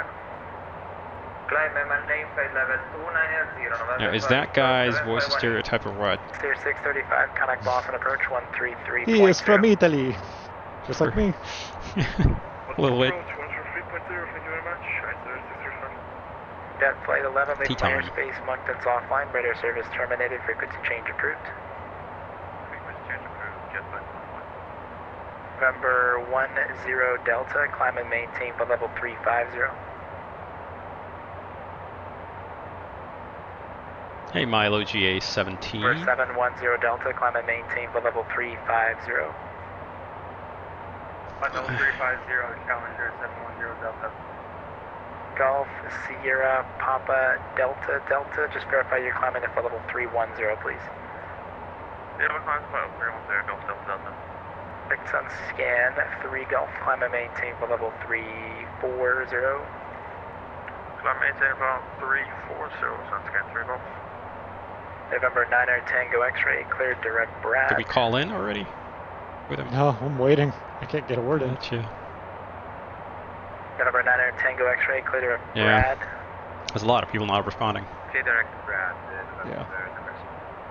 Vista Jet 29 Charlie, leaving my airspace. Moncton's closed. Radar service terminated. Frequency change approved.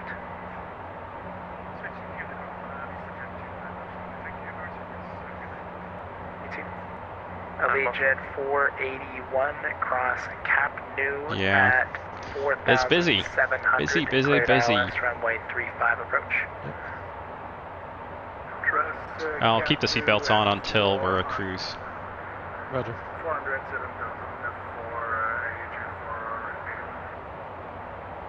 And Boston, November 650, Charlie Lima, 17,000, direct merit.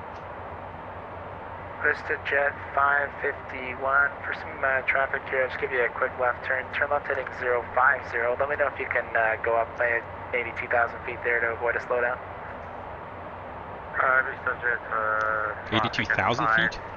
Did I hear it right? request Hey. climb level 370, possible.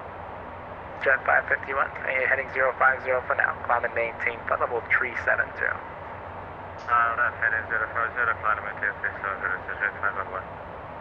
Center, multiple Gulf Delta, that's what let's get flight level 370 as well. Gulf Sierra Papa Delta Delta. Summarily I will show ignored. that, for now, maintain flight level 310 though for traffic. Maintain flight level 310 for now. Delta, Delta. And Boston, November 650, Charlie Lima, 17,000, direct merit. Number 650 Charlie Lima Boston, climb and maintain flight level 280. Climb maintain, flight level 280, 0 Charlie Lima. Okay, 280 set, flight level change, 275 speed. Whew, finally. Yeah. Charlie Golf Bravo Delta India Boston. Hopefully that's going to get us climb and above this maintain cloud flight layer, level and then I'm going 270. to release the cabin. Climb maintain flight level 270, Charlie Golf Bravo. Not too concerned about going straight into flight level change at this high Vista Jet altitude. It's 551, already thanks for the fairly help, clear direct gutless Brad. as is. Yeah. Vista Jet 551, thanks for the help, clear direct Okay. Brad. Let's see direct Brad, Vista Jet 551. Sirius 7292 Boston Coming Center, up to radar 18 contact, now, so maintain switch to flight level standard. 390. I'll have lower for anything. Standard on standby as well. Maintain flight level 390. Standard set.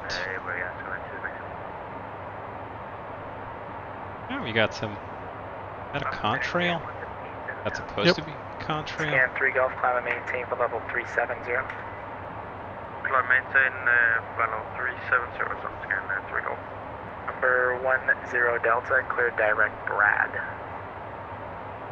Yeah, they're gonna have enough time to play card games in the back once we're up at Number cruise, 117 so Boston Center, the not like Providence it's exactly a very short flight. 3007. Right. So I'm not too concerned about keeping the cabin sitting. Delta For 462 Boston, Crescent We're Lufthansa, definitely getting the Austin 462, weather it sounds treatment. Like, you're at flight level 380.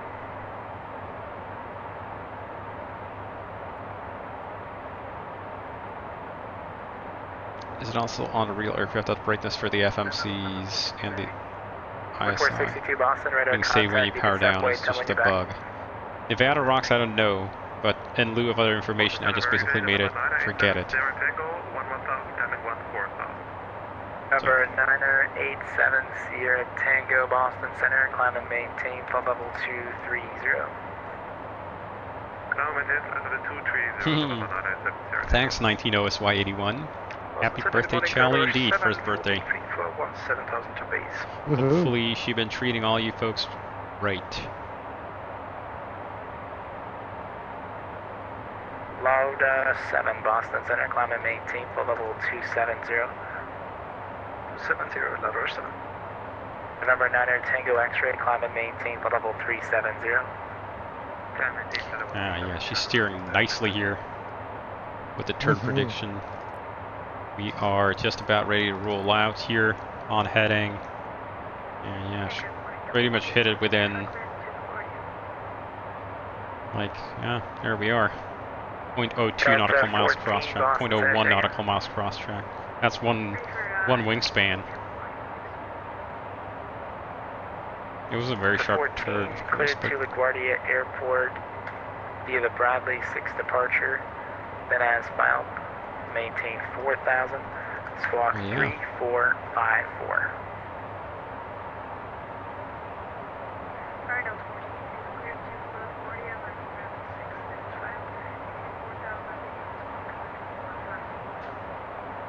14 readback is correct. Expect runway 24. Can advise ready to taxi. Break November 7 Sierra Tango. Cleared direct Tusky. Okey-doke.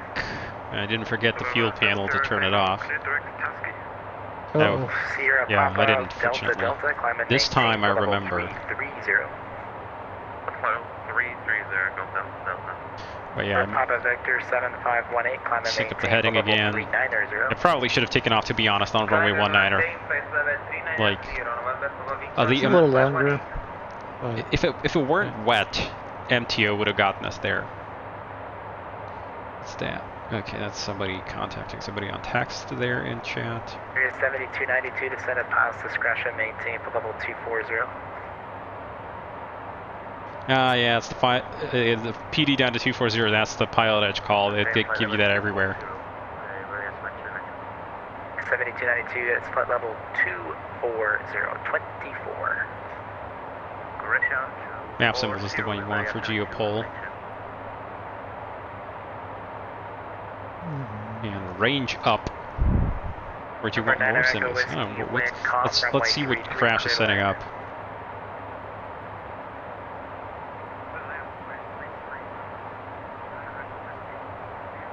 There's no more restrictions really on our departure, so actually, let's do it on the altimeter 3004. Some of the functions on there, the IFAS functions, are not displayable, controllable via the MFD, but yeah, things like ETAs you can. Yep. So my standard is ETA speed, altitude, range altitude select, and missed approach. Gotcha. Perhaps high navates might make sense for long range navigation. 1,000 to go, 27/28. That's 27/28, confirmed. Juliet Alpha Mike India. Oh yeah, she got a little bit unhappy about this wind Get here. it that way though. KLM 294, contact New York approach 128.1. It is a very bumpy ride here, so I'm gonna basically just set it up to like 700 feet, 800 feet climb vertical speed now. 0 Charlie Lima, climb and maintain for level 350, clear direct Brad. 350, direct Brad, 0 Charlie Lima. So 350 is set. Tango, climb and maintain for level 300. There's direct Brad. Execute. 3007 Sierra Tango. I'm gonna set a vertical speed here of 1,200 feet so it doesn't bobble up and down with the nose hunting for the speed so much.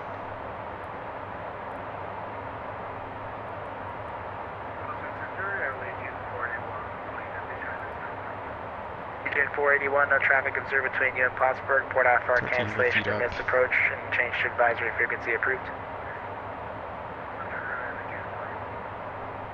Because it keeps hunting, basically. Yep. 7 Sierra Tango, turn left, heading 1,500 feet up. 010, vector for your climb. I'll get you I'm gonna direct monitor testing it, in a little make bit. sure that we're not falling out of the sky. Sync the heading.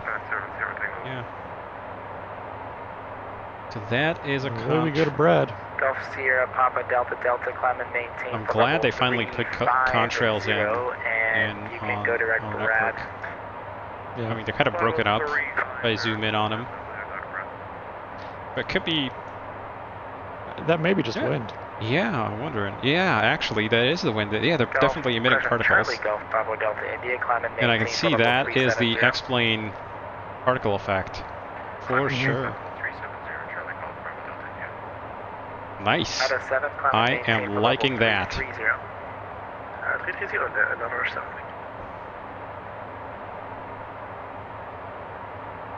So we're pretty much at full power now, so I'm going to start reducing the rate of climb here. About 1,200 up now. Boston, November 17 Tango Echo, 13.5 for 14,000. For 17 Tango Echo Boston Center, and good day. Climb and maintain for level 230. Level 230, 17 Tango Echo.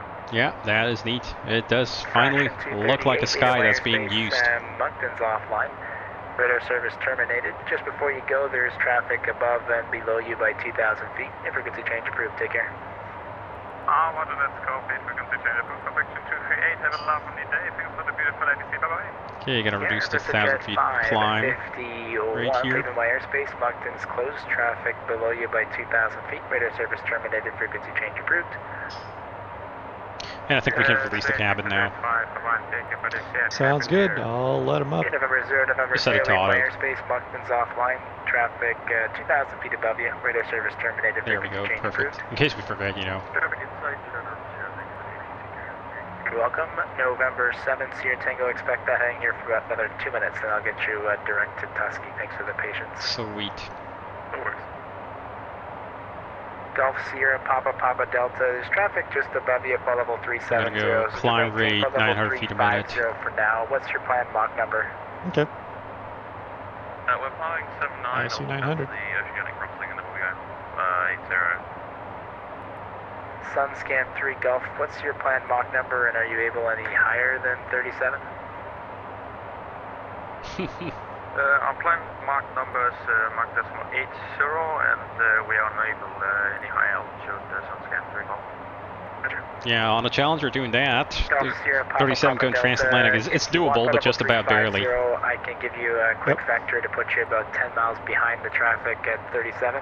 Otherwise, you can stay at 35. Looks like he's going the same way, same speed, and he also wants your altitude. So let me know what you want to do. He wants everything from you. He wants your spouse, your children, your job. I'll show that for the final here, and Social once Security you get number. it to Unicom there, you guys can work it out. Number 7, Sierra Tango, clear direct Tusky. Okay, down to 700 feet a minute here to get it to give it a chance to catch up with the speed. We're gonna get a speed bump here as we transition to Mach in about 600 feet. Fund to arrival, runway 2, Roger. crushing runway 4 right, Boston altimeter 3010.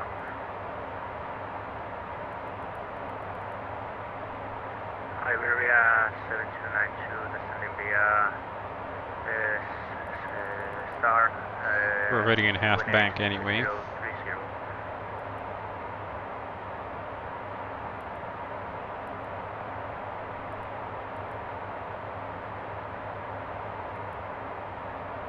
Hey, Pancake, how you doing?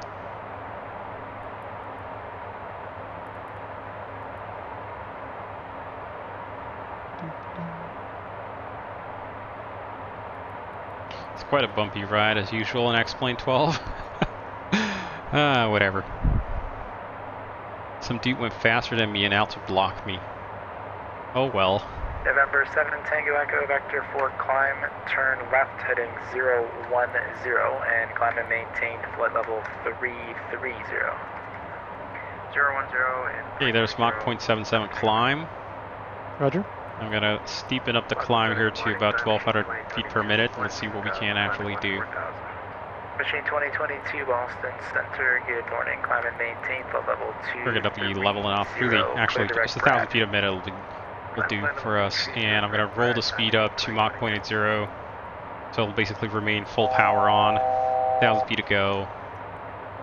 That is 34 for Canada 35. 907 Boston. Yeah, we got 1,000 feet a minute. That's enough for the last 1,000 feet, and I'll just keep the speed already at cruise speed, and that way the engines are gonna stay at full power.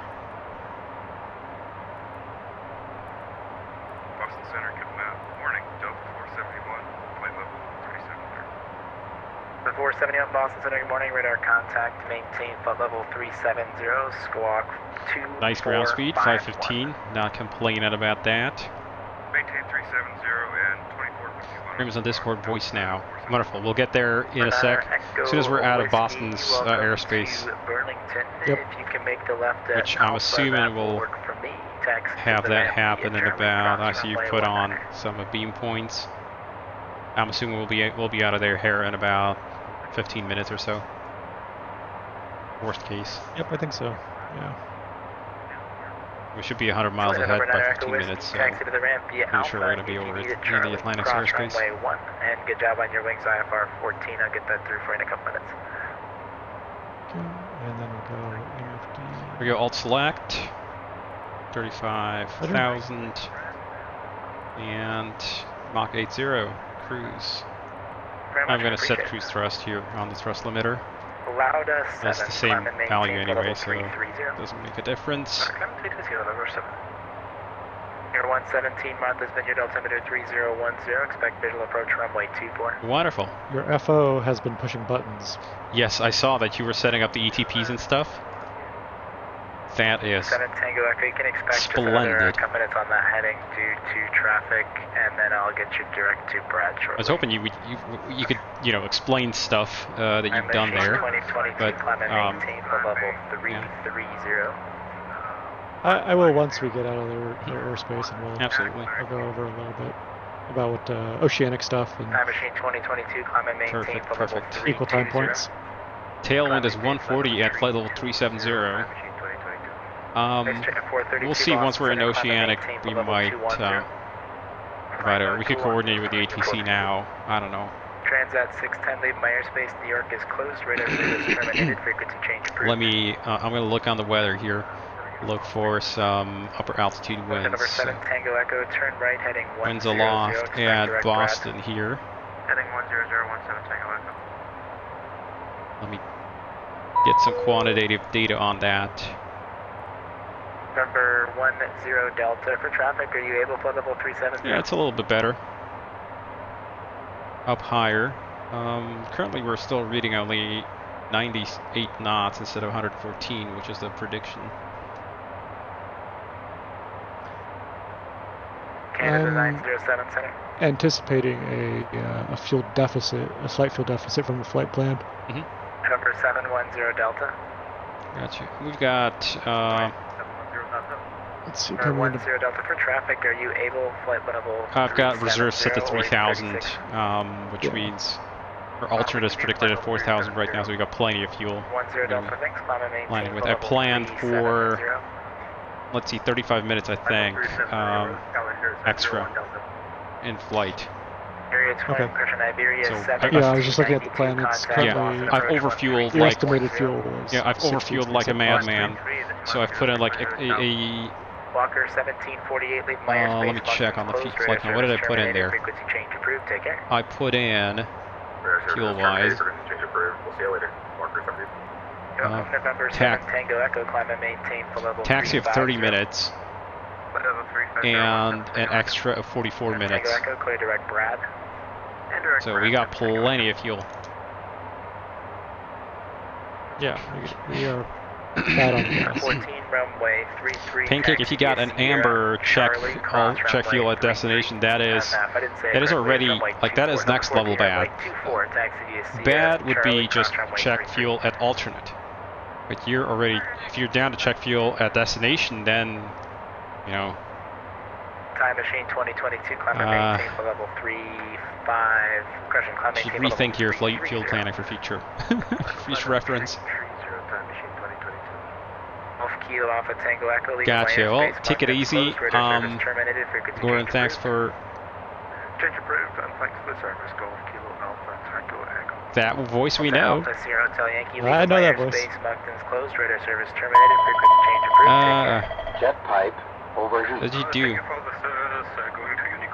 Did you do an engine Just fire seeing if you're paying test? attention. I am paying attention. Check fuel at alternate. You are old friends. One's a 462, go ahead. ZBW. For 462, climb and maintain for level 40. I got a message from the Boston controller. A direct message, anyway. Oh, yeah, I was gonna say I don't have anything. I'm not that cool.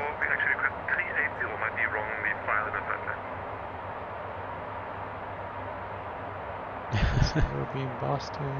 That's us. Okay. November 7 Sierra Tango, we do need you at an eastbound altitude for a direction of flight, so 37 or 39.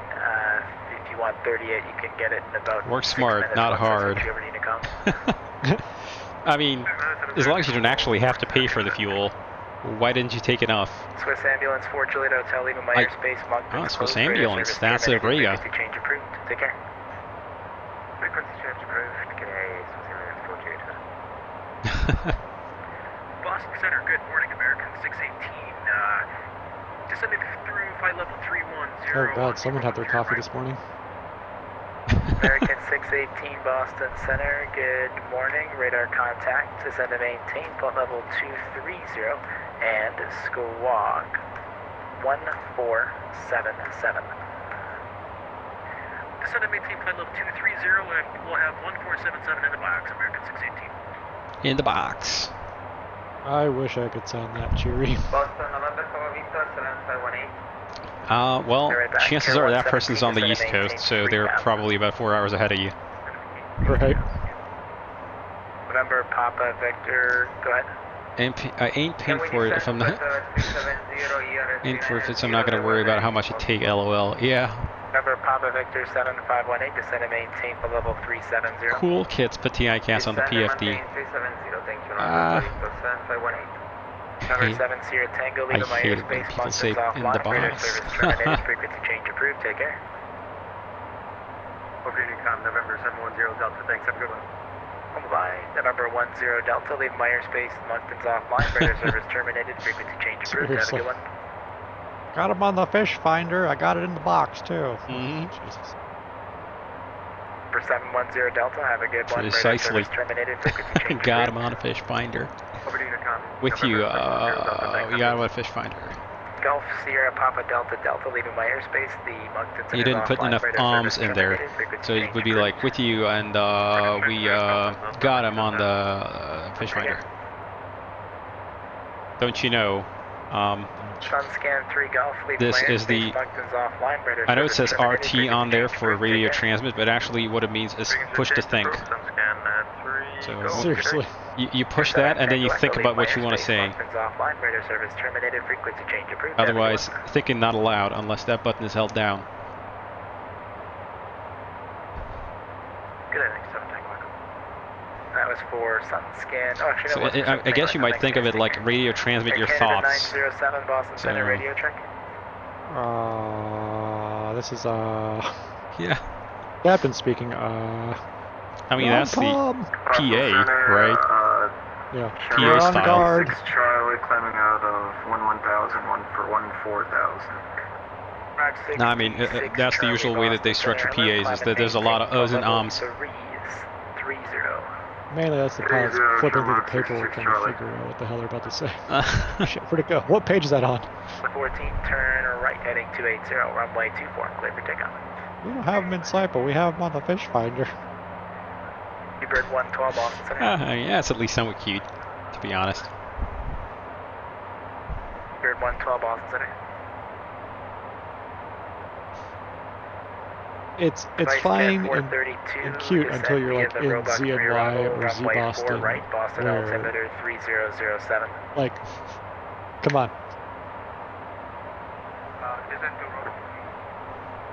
Or Chicago. Vice-Jet 432, just verify runway 4 right. Do you know that page? Which page? Where's, for the max trees and kilograms. Roebuck 3 arrival, runway 4 right, Boston altimeter 3007. We don't ship the performance manuals directly with the airplane because, you know, we don't have clearance for that. If you have the AFM, I can give you an AFM number, a reference number inside of that, but if you don't, then, you know, whatever I say won't really mean much to you. Boston Center, United 2206, check it. At a 2206 Boston Center, good day, climate Ops maintain reference. for level 210. Or which one? 210, 25 CLs inbound to Shannon. Oof. During your recurrent CBTs while en route. There you go. Air 117, turn left, heading 070 back to the final. That's a way to do it, I guess. The 471, descend via the J Fund to arrival. I wonder if they're going to actually hand us off over at Brad to Moncton. I wonder. Actually, I think Brad is the waypoint that delineates the end of Boston Center. Because it would have been a few minutes more than I thought. Yeah, I know Moncton's offline. I'm just saying. But that's when we're going to be finally off the radios here and we can switch over to group chat. I basically don't want us to jump off into Discord chat while we still have ATC potentially trying to raise us.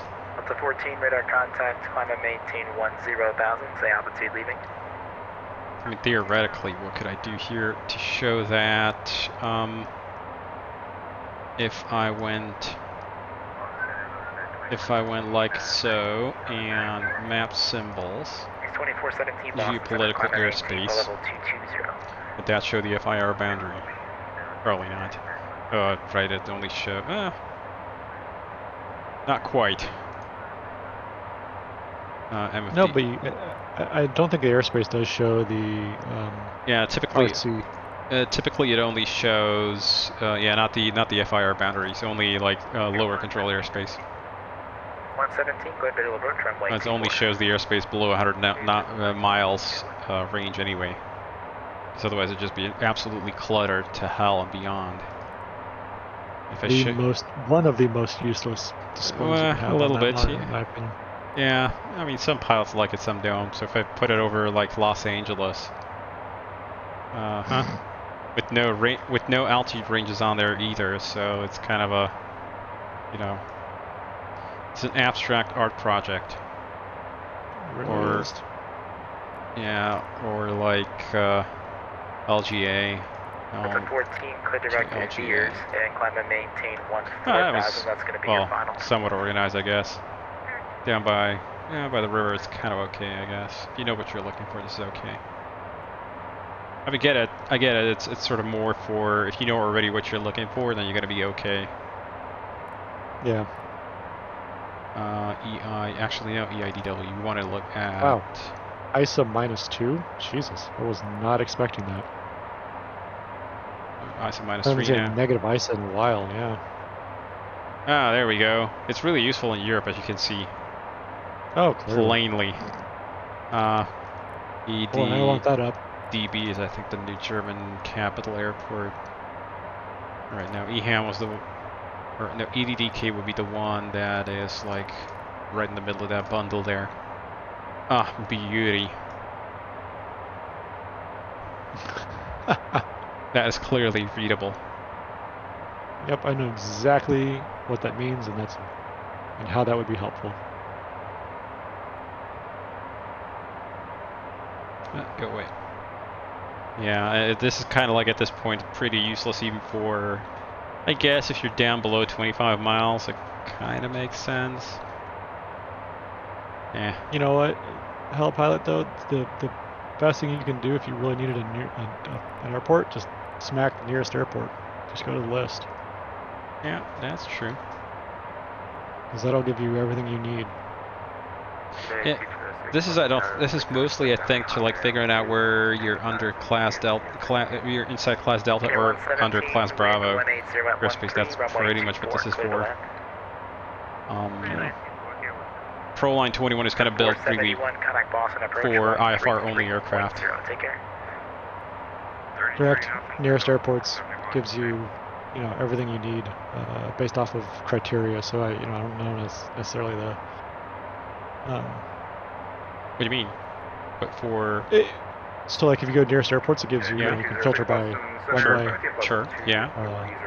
And you can do a direct to a runway, so that's why I think it's a better option than using the airspace overlay. But no, airspace, I mean for like determining where in the US you would have your 200 knot speed limit. So if you're coming in somewhere and you're under a class Bravo, you got to be under 200. Right? That's the reg. And...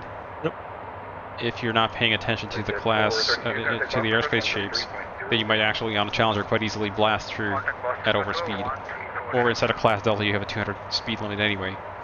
So it kind of makes sense at least to be able to guess when you're sort of in the airspace or not. Like these tiny... For the most part though, you have a class Bravo chart that's in the JEP charts that you can reference. Yeah, but that one's typically not geo-reffed. So, like if I take this like so and switch this guy over to charts, we can try and see if we have like charts for Teterboro that are airspace. We don't have actually airspace stuff. They don't provide that to us. Yeah, no, they don't. Not available from Navigraph for over the API anyway. So Tebro, we can check. So Tebro, the nearest airport page is if you hit the direct button. Yes. It's on LSK 1 right. It's just nearest airports, and then you can filter by runway length and then update. it even gives you the ability to target a specific runway. So for example, if you're, I'm already in plan mode, so I think that might work. It's not working that way. I'm gonna, let me just remove that stupid airspace display. I'm gonna show tab row. That works. Go away, and let's go. Say if I have an emergency, and I decide I want to divert to something that's, you know, fairly nearby, I don't know, PVC or whatever, or what's got the best runways available, 8,000 kbxm. As soon as I push this, it's going to give me a direct to that airport, and it's also going to redirect my flight plan to kbxm. If I now push execute, it would take me direct to the airport. What is my current true airspeed? It is 455 knots. Or if I went direct nearest airports and I selected the longest runway as well, it's also going to program a visual approach for me already. So that, and it's going to take me direct to the runway extension, and I can quite easily now take the range down a little bit. And so if I push this in now, I would get, it would have reprogrammed my arrival to kbxm and also picked the visual approach there. So that is sort of a way to get yourself out of a bind if you've got an emergency going. What is our TAT now? Our SAT is minus 56, so we're flying through some cloud here. Can you select the seatbelts on, please? Sounds good. Juliet Bravo, Boston Center. Hello, the Bradley Thunder 3001. 001, 4 Juliet Bravo. Can we get In case there's bumps in these clouds, doesn't appear to be, and it's less than minus 40 SAT, so we don't have to turn on the anti-icing system. But just in case. 350. 350, 4 Juliet Bravo. Thanks. Alright, let me put this back to where it was. Yeah, I don't need geopol on here. Last approach 33 zip. We'll see you at 618. Yeah, we got one airplane in front of us about 12 miles, another one about 35 miles away. Hey, Hat Trick Co. Welcome, how are you doing?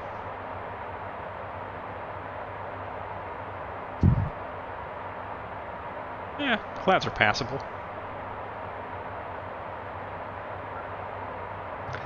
One of the nice things I did appreciate on the Honeywell avionics was that you had the joystick cursor that you could move.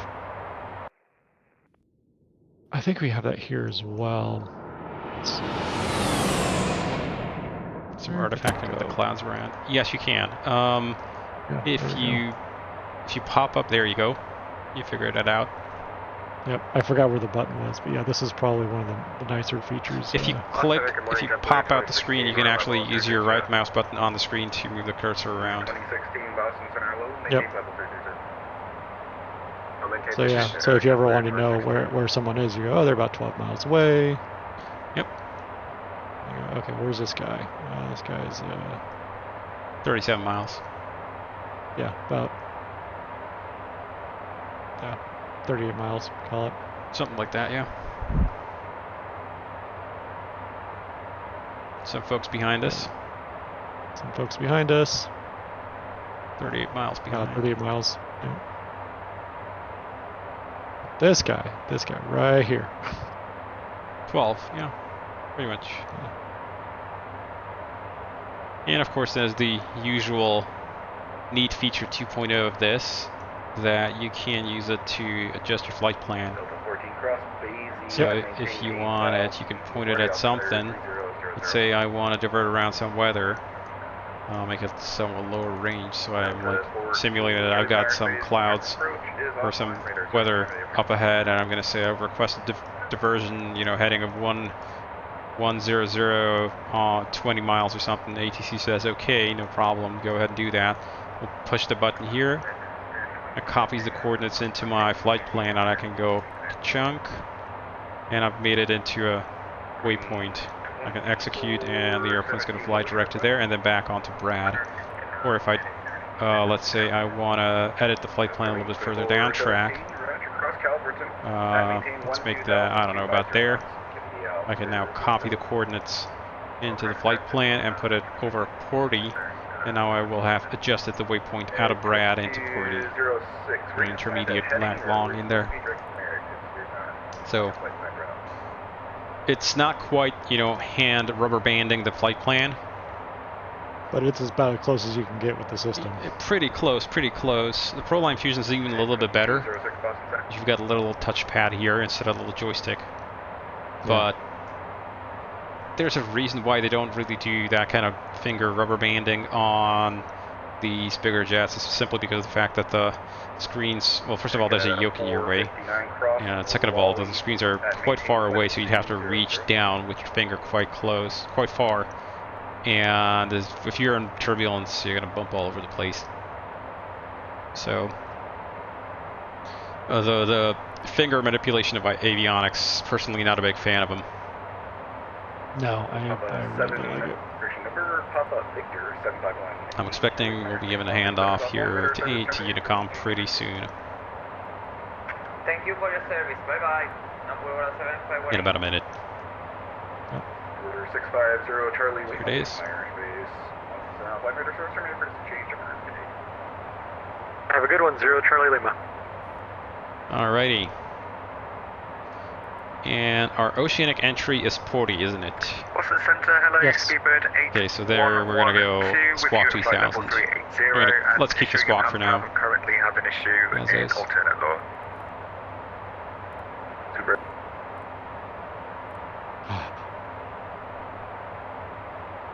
There we go. Sweet silence. I switched TCAS over to below now for display. Okay. Don't See need. you in voice chat. Okay, see you there. Or do you want to talk about Oceanic stuff here first? Let's have a think. You guys been on my TCAS for a few hundred miles now. Bye-bye. welcome, CL650 pilot. Yeah, sure. We can talk about the Oceanic stuff, or yeah, let's. Well, we're going to be entering Oceanic here in about. Well, it's going to be at least a half hour. So let's hop over to group chat. You're behind us, CL650 pilot. Welcome, welcome. So he's the person trailing us. CL650 pilot, you're that guy. You're that guy. Well, eat our wake turbulence. Okay, let's hop over to group chat and say hi to the folks. And then we'll potentially go ahead and brief the Oceanic stuff before we enter. Oceanic entries. Good stuff. See you there. See ya.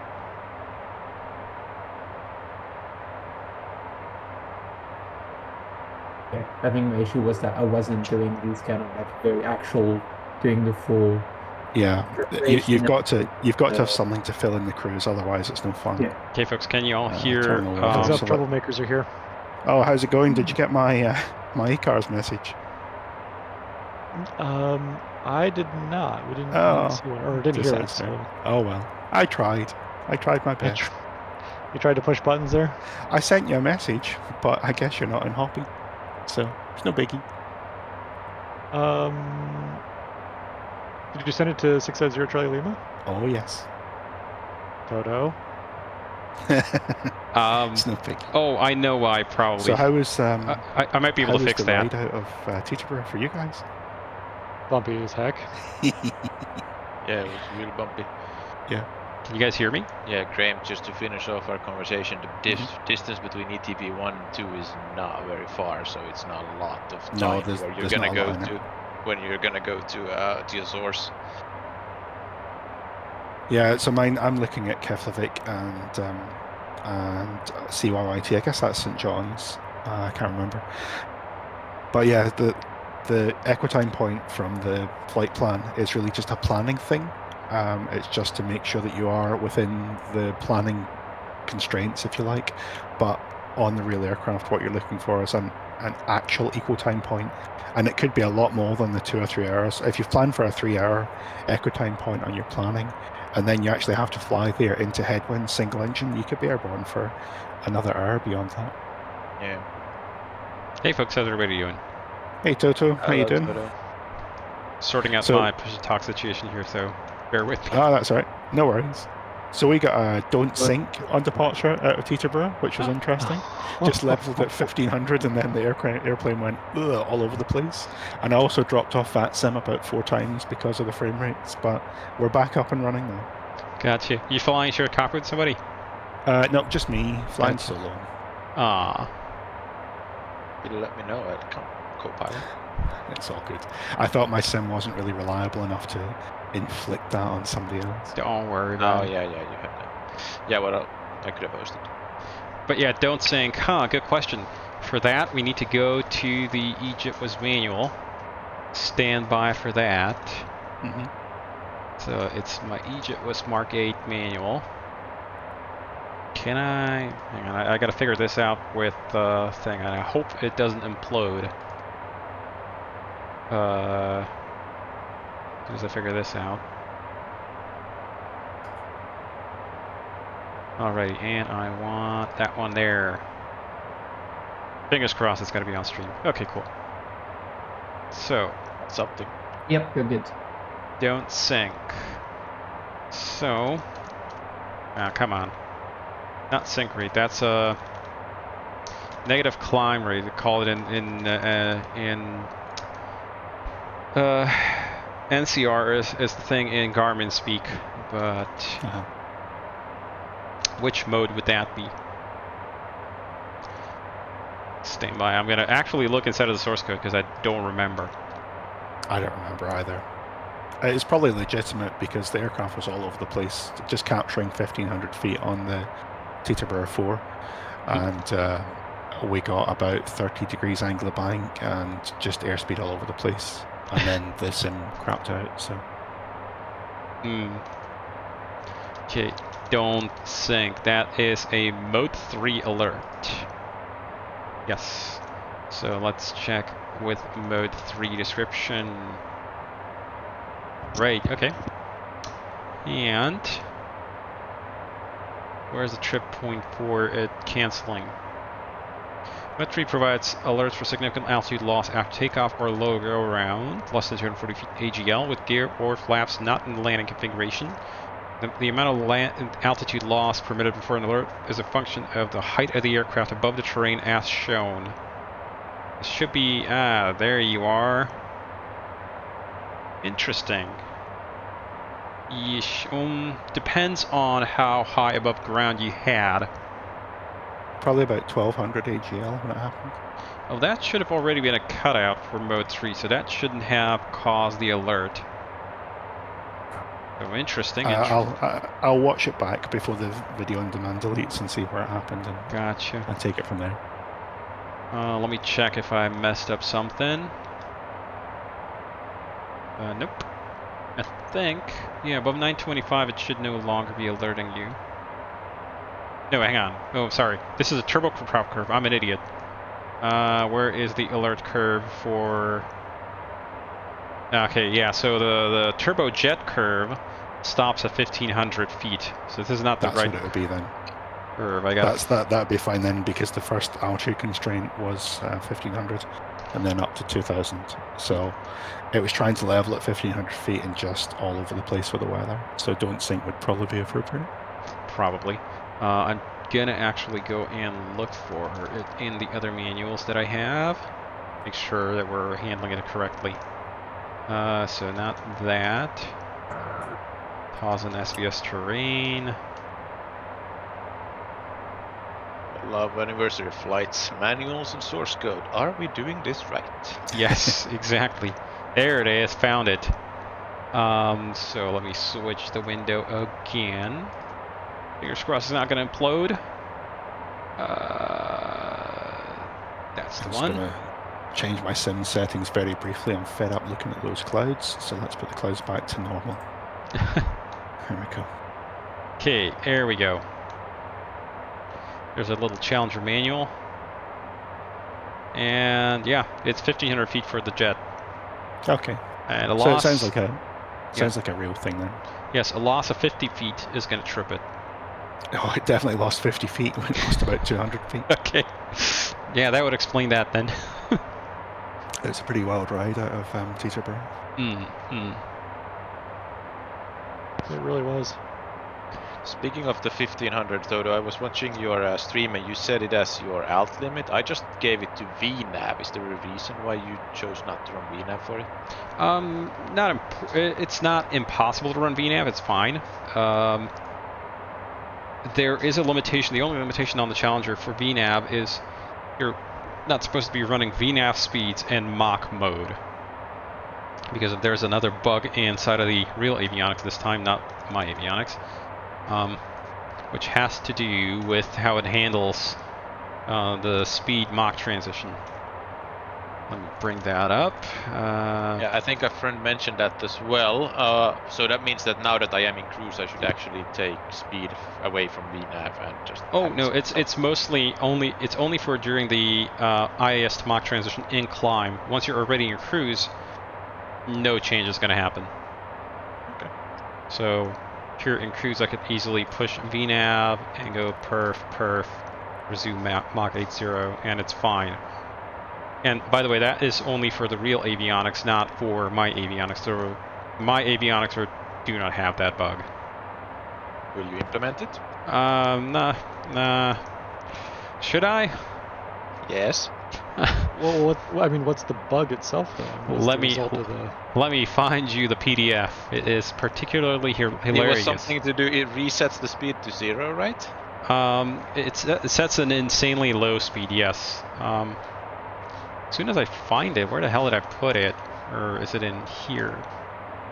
But to answer more specifically the question of why an altitude selector at 1,500 feet on the Ruby 6, because in the real jet we would do that because we don't trust the avionics to always comply with VNAV, and in the event that for some reason it's either miscoded or decides not to behave, we have the altitude selector as a backup, which at Teterboro is critically important for that altitude restriction. Yeah. That's actually, as someone who does software and my way of flying, prudent verifying. Decision. Yeah, trust but verify.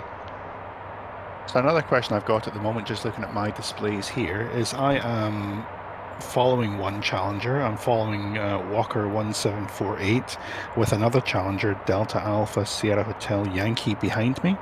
I'm at flight level 370 on 29902, and the aircraft ahead is showing 2,200 feet below it, but 2,200, and yet they are another Challenger. And the one behind is... Yeah, I'm suspecting there might be... there are changes that were done for the temperature compensation on Xpilot. They might not be running the latest or the same version of Xpilot as you are. I've just run the absolute latest, like downloaded it today, so... The beta that came out last night, or last morning? Yes, Beta 41 is the one. That's what we're all on. Okay, I remember there being... James, you're in Delta Alpha, you're in the German Reg? Do you say? No, me and Surfin are doing shared cockpit. We're in the Walker. Oh, you're Walker 1748? Yeah. Okay, and you're at 35 on 29902? Yeah. Yeah, because VATScope shows you at VATScope shows you at 35187, and I'm at 37117, so that kind of makes sense. It's just the fact that my TCAS is showing you 2,200 below. But I suppose it could be. Anybody watching my stream marvel in amazement at the beauty of the airspeed deviations that X-Plane is generating there. Up and down we go. Yeah. It's no fun. It's 4 knot deviation. Yeah, I went from Mach 0.77 up to Mach 0.83 in a span of about 4 seconds. Yeah. Whereabout? I guess you've just crossed over Brad, Toto? Yes, we were barely outside of, we're actually a fairly distance. We're about 100 miles from Brad at this point, so we're 15 minutes outside of Boston Control. And I see you. Just overhead the southern tip of Nova Scotia. Exactly, and there's another Challenger in front of us and another one behind us. as far as I understand, there's actually 2 Challengers right in front of us and 1 behind us. The one behind us, actually 2. Wow, we got company. We got 4 Challengers around us. And one of the ones behind us apparently is CL650 pilot. Yeah, we got a gaggle of Challengers. Hey, Grossesblatt in the chat there says that D Ashi is 7 swell, flight level 370 running the latest version. There's actually 2 targets back there, so there's one 600 below. Let me see who that is. I mean, I tried to make sure that I'm running real weather. Oh, it's Swiss Ambulance is also back there. Swiss Ambulance for Juliet Hotel.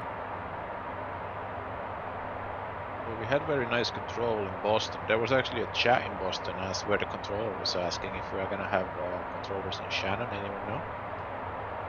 I don't know. Yeah, I don't have anybody to contact in the VATSIM organizations, and like I would consider that really imposing on them if we try to like ask people to dedicate time to controlling for us. So yeah, we can deconflict ourselves. It's probably too late now. I can ping on VATEUD, but it's unlikely that we're gonna. Well, it's still 6 hours away, so. Yeah, that's true. I'll put a message in and see if someone. Yeah, these things ain't. Yeah, these things ain't that fast. We're about 4.5 out from Shannon right now. Alright, cool. What's your ETA, Crush? Showing ETA at 2109. Yes. Ah, cool. I'm showing 2050, but it is slipping a little bit as we get closer. Did you uplink the weather? Oh yes. Okay. Yep, I've done it all properly. I mean, like in the flight plan wind update and stuff. Oh yes, yeah, the wind update's done. I know, right? Amazing. I'm still regretting it, to be honest, but it's there. Somebody needs to write a plugin just to delete turbulence in X-Plane. That would make 12 almost bearable, I think. I think there might be some stuff we can manipulate with data refs. Yeah. But honestly, Austin should go ahead and fix it. Yeah, I think so. That would be prudent.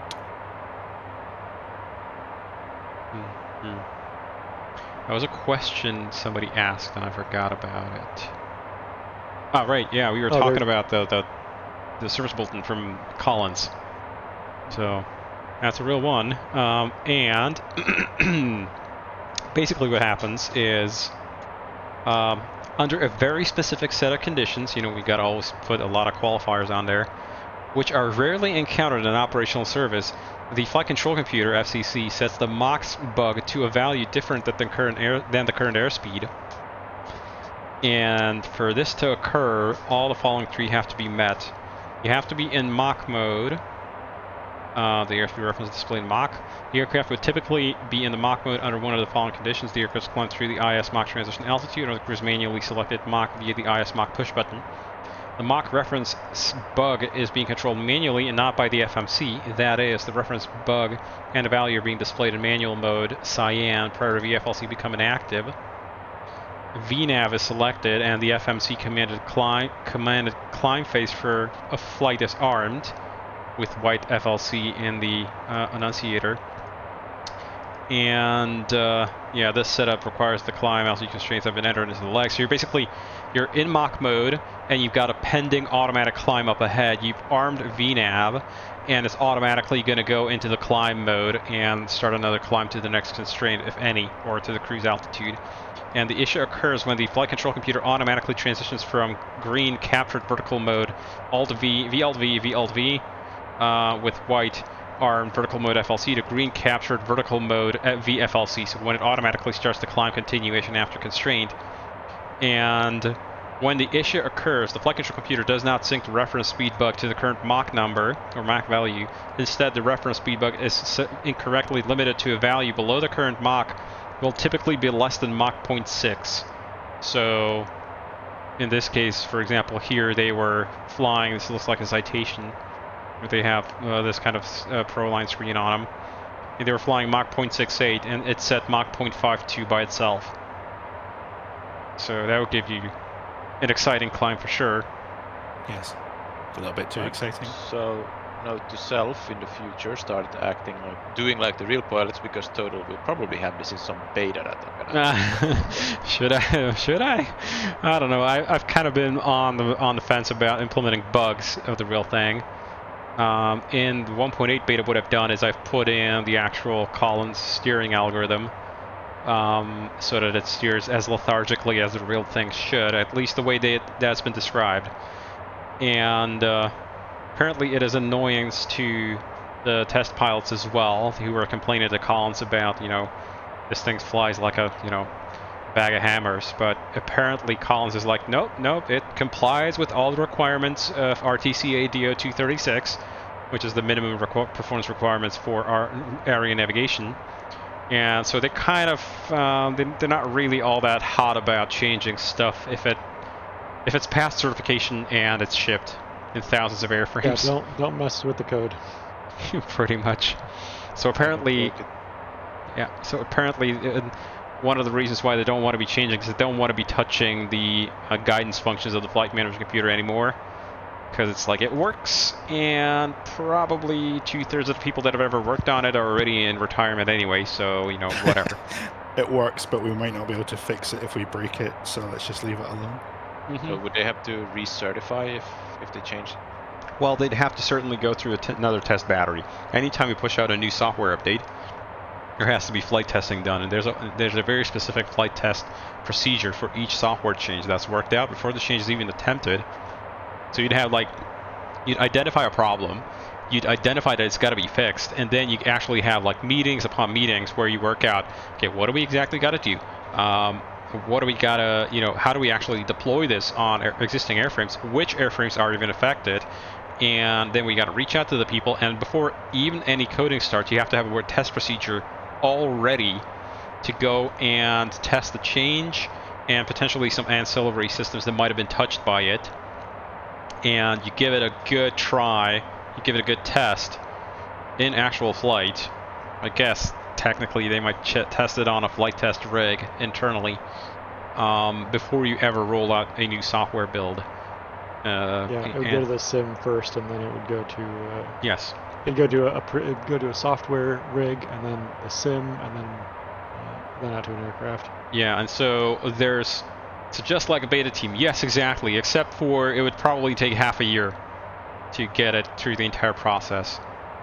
Because, yeah, I do happen to talk to somebody who does flight testing, and he did mention that the amount of checks that have to be done anytime there's a software change, not even a big change, certainly not like a change in vertical speed that we have, and we're oscillating between plus 300 and now minus 700 feet per minute. Lovely stuff, thanks to X-Plane. Yeah, good thing that we've got the seatbelt signs on, because I hope, Captain Crash, you brought extra hurl bags in the back. Yeah, that's why I was late. Now we're Mach 0.84, and down we go again. Oh, mine's not as bad as that. It's sitting around about 0.8. A lot less violent. Okay, well, 8 to 7. We're oscillating. What was interesting, when we got airborne to Teterboro, I could hear air traffic speaking to Captain Crash on your aircraft, but I couldn't hear them. I couldn't hear Crash talking back to air traffic. Yes. I have the explanation for that. That's because if you're far enough away, the controller doesn't have cross-coupling on, so it won't rebroadcast to you. So you won't hear his plane, but you'll hear the controller just fine. Now, I see. Now we momentarily dipped to about half a mile away, though. Yeah. Now we momentarily dipped to Mach 0.75. Anyway. Is it because... Okay, so it's just because of the repeater on the controller side. It's not because you were so far out. I don't know where you were. I was on the ground. I was on the runway, and you were taxiing out, and I could only hear the controller speak to you, not the opposite side. Could have been because you were on the tower. We were on ground. Okay. Yeah, we were on the frequency. I gotcha. They had ground, and they had a tower frequency open. They were separate frequencies, and the controller was handling both. So you couldn't hear. In case he didn't couple them, it's a thing in VATSIM at least. Well, probably. It's actually realistic. That's correct. Yeah. If you hadn't coupled them up. Yeah, so if he didn't couple them, then in that case, that's what would have happened. And otherwise, yes, if we were that close, then the thing I talked about before doesn't happen. But when we control in Finland, because the country is so large, or at least long, someone in the south will not hear someone in the north directly. So unless the controller does a cross-coupling with just the one frequency, because of a Watson system, the planes won't hear each other and talk on top of each other. So we always cross-couple so that we rebroadcast everything. Ah, that makes sense. I was only speaking to them on tower because I was sitting on the runway at the time, so that would make sense. Interesting. Actually, I wouldn't mind if the cross-coupling wasn't a thing then, because it in reality, if some station is really far away from you as an aircraft, you might not be able to hear them. You might be able to hear the controller because they got a much more powerful transmitter. So, like, yeah, but this is a VATSIM thing, because when I control the area of Finland, which is the whole country, I have transmitter across the country, which every plane will hear, and I will hear every plane. Yeah. But the plane in the north won't hear the plane in the south unless I rebroadcast everywhere what everyone says. Well, I mean, that'd be sort of realistic, but at the same time, it would be unrealistic for a single controller to control the entire country all the way from clearance delivery all the way to center. Oh yeah, that's but that's VATSIM. Yes, I understand. So that's a procedural crutch, I guess. Well, we've got 150 knot crosswind now. What do you got?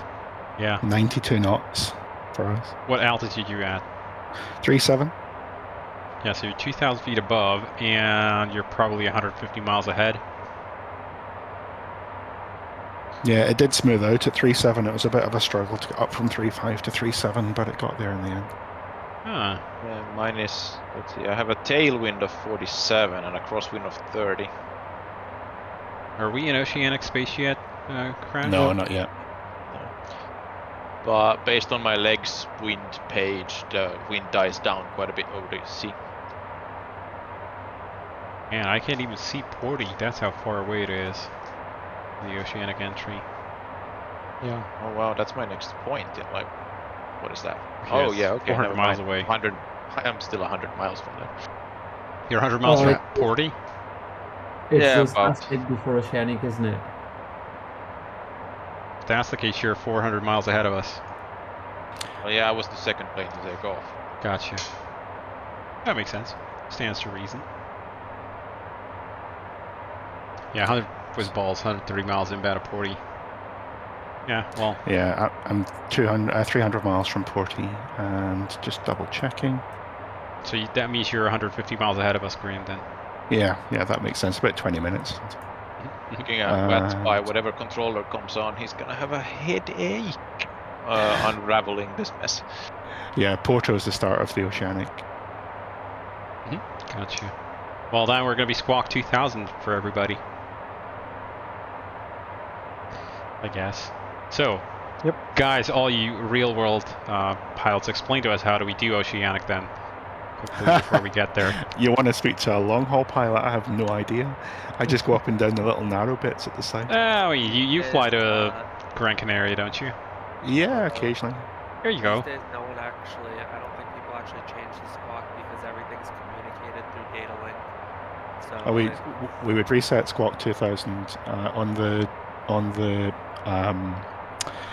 the Oceanic transition routes, the Tango 9, Tango 16, Tango 213 that goes from south of Ireland down towards the Canaries. Yeah. If I remember correctly, we set 2000 10 minutes into the track so that we don't show up in Santa Maria airspace, or we don't show up in Lisbon airspace wearing a squawk that was assigned by Shannon or Shanwick. So we do reset the squawk, but it's been years since I did that, because it's just not been a thing during pandemic flying. I'd have to look at my notes, which I'll do in just a second, and I'll give you the answer. Sweet. There you go. In fact, I think I've got a screenshot from Ops Group. That might be the way to go. Let's have a look. It's enough, like procedural controlling is enough of a headache with just like a terminal area being procedural with no radar coverage. Doing the Oceanic thing is, I don't get it. But especially like VATSIM controllers, how do you even? I mean, I would absolutely be happy for direct electronic plotting. I would absolutely be happy for VATSIM to implement CPDLC and ADSC That'd be nice, right? That would be good. They wouldn't do that though. TPDLC should work, right? Well, provided that they actually use the Hoppy system, and theoretically, so the thing is that there isn't even a network out there that has any kind of a notion of ADSC itself. Like the system itself is just a non-thing in network flying. Yeah. Like I would love to implement it in here, but it is a shame that 30 minutes it says here. 30 minutes for the MNPS airspace. We reset squawk to 2000 after 30 minutes, and then slop or micro slop to the right of track up to 2 miles. And it's also constant Mach, but that's not a thing for the Challenger to worry about. It does that by default. Right. So, yeah, after 30 minutes, once you've entered the high level airspace, or MNPS, or whatever they call it today. the MNPS does that stand for Minimum Navigational Performance Standards? Yes, I believe so. I'd need to Google it. And I know why I didn't get your message. Yes. Stand by. Let me fix that. I was set to network affiliation none on Hoppy because when I was testing stuff. Yeah. I see. I'm gonna set myself up for VATSIM, and fingers crossed. We're now actually gonna be able to receive stuff. Cool. Give that a go. Everyone send your poems to Toto. Ocean says in the transition airspaces, the Shannon Oceanic transition area, Tango routes, it's 10 minutes prior to the Irish boundary, which is the same going southbound as well. So those are little short haul routes for more restricted aircraft operating in the Oceanic area, and they squat 2000 here we earlier. go. TCAS already coming in with the knowledge in chat. MMPS is now termed NAT HLA. HLA, that's the one. Yeah, one other thing about at least VATSIM is that high frequency is not a thing either. It's like hacked together on top of VHF channels. It'd be good if it was a thing though. It'd be nice to have. Please don't deploy our gear. Close the door. Sorry. I tried to click. I guess it didn't capture the keyboard. I thought you were checking again for whether I'm awake or not. Nope. That was me trying to get the window to capture the keyboard, and it didn't quite There's a get it. button here that does something. Oh wait, the gear's down. Just checking if you're paying attention to it. Oh yeah, okay. And then there's bye-bye gear door. That's it. Yeah. So how many challenges have we got in this little conga line across the ocean here? Who's at the front? The very first aircraft is .com 5184. I wonder who that could be. That's a lot. They're all in like little clumps. So if an Oceanic controller comes online, it's going to be a bit of a pain for them. And there's All still he has to do is give us different levels, and he's happy. There's still a Challenger that's in Providence or something. Where's that airport? Or is that? No, it's in the Canadian airspace. No, it's right over. Yeah, there's one more Challenger pending to enter our little fun group here. Oh, we've got 1, 2, 3, 4, 7, 8, 9, 10, 11, 12, 13, 14, 15, 16, 17, 18, 19, 20, 21, 22. That's a good result, isn't it? Yeah, absolutely. Everybody flying the same NAT track, so yes, exactly. It's going to be fun for controllers to disentangle. I've already had 2 TCAS warnings. I was quite rude. Just turn it off. I was quite rudely awakened. I was just lying back in my chair watching, this clouds go by, and I just hear climb, climb. Oh, so you climb. It's like message saying, "Look, Mum, I'm a real pilot," but there's no envelope on it. It doesn't tell me who it's from. So, excellent. Good for you. You are a real pilot. Part of my ignorance, but how did you get the magenta speed tape indicator? It's quite easy. Just you want to make sure that you've enabled VNAV. This is a lot of Boeing guys think that this is a thing which you push for vertical control. All it does is it modifies the autopilot to let it comply with speed restrictions and altitude restrictions, and then you go perf twice to get into the perf master menu. So when you're on any other page, first press, it takes you to the thrust limit, which is a sub page, and second press, or if you push on here, perf menu takes you to the master menu. and you're gonna have a resume VNAV speed. So I'm gonna set manual speed again, and see now it says resume Mach 0.80. You push that, and it goes magenta. That means the color coding on the avionics is fairly consistent. So anything that has to do with like where data is coming from is magenta is always from the FMC, and blue is always what you selected.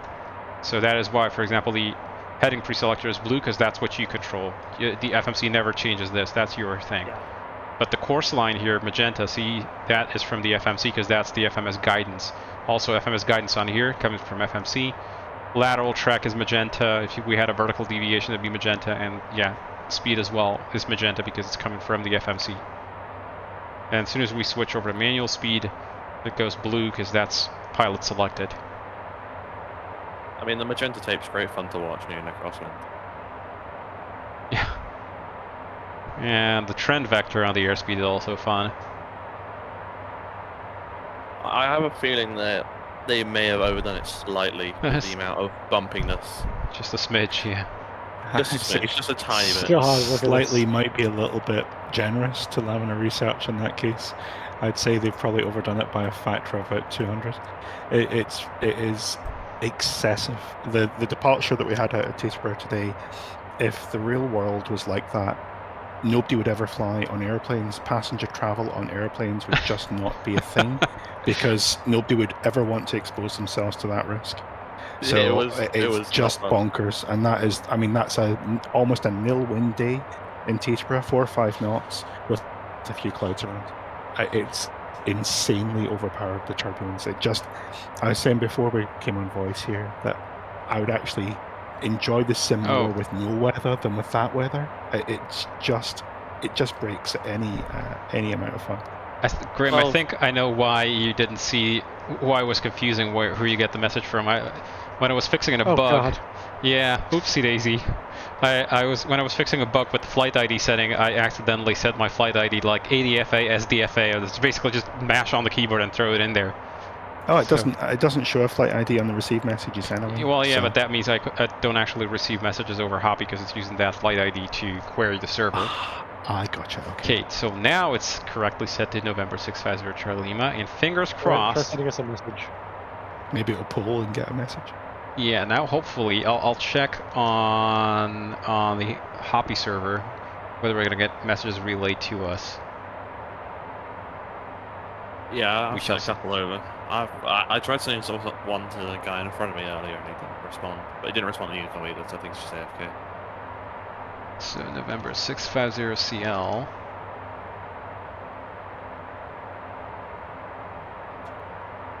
We got a message incoming. We'll see if the server picks it up or if we are able to request it back.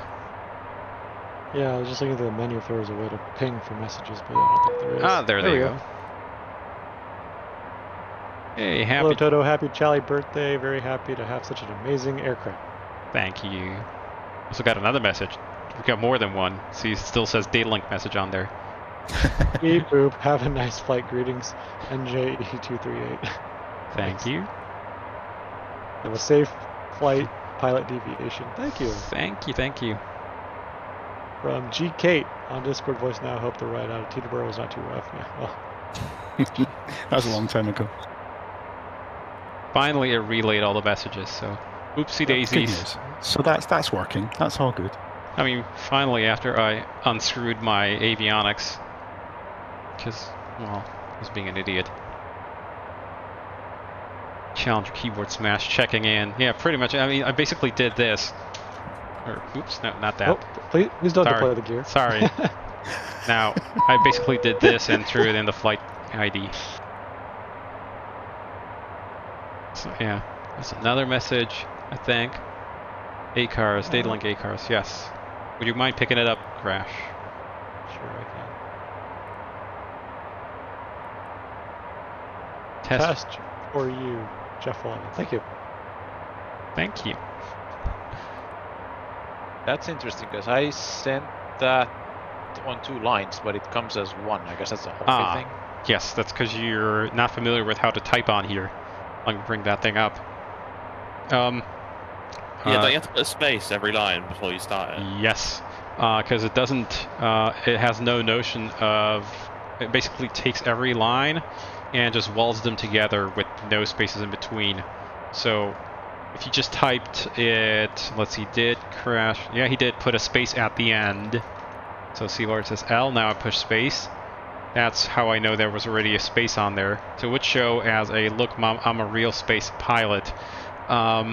Whereas if you just typed it without the space at the end, which you can't see right now, but I've hit delete once, so it hasn't changed. Now now there's no space at the end. It would just say, look, I'm a real pilot together. There's some logic to this madness. Reason being basically to let you continue, because this is only 24 characters wide, so to let you continue a long word. Let's go delete, and if I want to say, hello, how is well, that's kind of, the hot, see, I want to type hot start, so I could just go like this. How's the hot start group flight going? And then isn't there a special command for a question mark? No. As far as I know, special commands for symbols. As far as I know, there's no way to type a question mark on here. If there is, I've never seen a question mark. I just do double dots if I want somebody to respond. Or didn't we talk about special characters that would generate a climb and a descent symbol, or an up arrow, down arrow? So it does recognize when they get sent in, but it can't generate them on its own. At least I've never found a way to type it. And if it's in the manual buried somewhere, I don't know about it. I think we were talking about it from the Hoppy web server. You could send out custom symbols. Got another ACARS message. Yeah, that's what we got. Mike won't work with that. Mike won't work with Discord. Talk to VATSIM Ireland. Looks like we have arrival ATC. Nice. Good. Okay. And another message. I'm wondering what the chances of my sim maintaining 20 frames a second will be. What are you having still trouble with frame rates? Let me. Yeah, on the ground, I dropped out of VATSIM about 4 times. I get an airborne, it dropped out about 4 times. Yikes! Just because of frame rates, yeah. Performance for Explain 12 seems to be actually worse than 11. Yeah. I don't know. Well, we've got now 2 pages worth of messages. I've got 3J FPS working overtime constantly on this. Actually, that's a good idea. So I can put 3J FPS in the background and then just reload the scripts. It shouldn't kill the sim. Yeah, I did that. I did that the other day while flying. You can completely just reload your lower scripts mid-flight and it'll be fine. Okay. Yes. Is there a new version of 3J FPS for Explain 12? Yeah, let me send you the link. Yeah, I'm pretty sure I saw that as well, being available now. Oh, I've got it. Thank you. 24th December. Oh, that's interesting. Yeah, it was a Christmas present this year. Happy Challenger B-Day. Careful of pyramid-shaped clouds ahead. Thank you. That's actually, speaking of the pyramid cloud shapes, that's actually something that's fairly decently synced between people.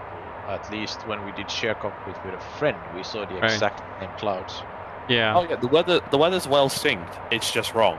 Yes. Yeah, that's probably true. So here's something kind of interesting, Toto. It shouldn't occur. On your screen, right, your head is shaking because of the turbulence, but because I'm riding along and I don't actually have an airplane, I am totally static. I can't. My head isn't bouncing like yours. Right.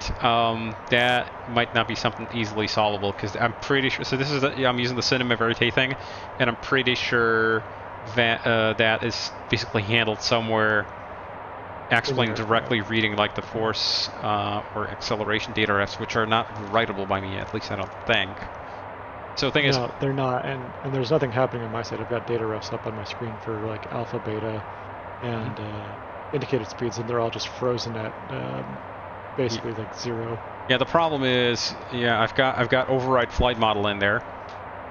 Position. Let's go. It's position, whatever. And so I can write local XYZ, theta phi psi, I can't, theoretically, I can write local VX, VY, VZ, and AX, AY, AZ. I think I do write those, actually. Let me check. To answer the question by Vatsim Flyer, Toto, if you don't mind bringing up CDU pulling up 2, I shall manipulate it. So earlier in the flight, I went ahead and defined our ETPs in the flight plan. And so if you look on our fixed page, I have ETP 1 and 2. And if I take the MFD nav map on our side, on my side, and go... I've got it popped up in stream. Yep, lower menu, plan, and then MFD advance, go. Next, you can see that's ETP 2. Might be easier to see if I take off the... I think you might even be able to type in ETP2 and put it into center waypoint. It might be able to take that if it's a pilot-defined waypoint. There you are. So there's ETP1, and then take lower menu, and I'll actually turn off geopulse so we can actually see what the hell is going on, since we're all over water, and we will be basically for the... yeah, it's going to be all blue. Yeah. Okay.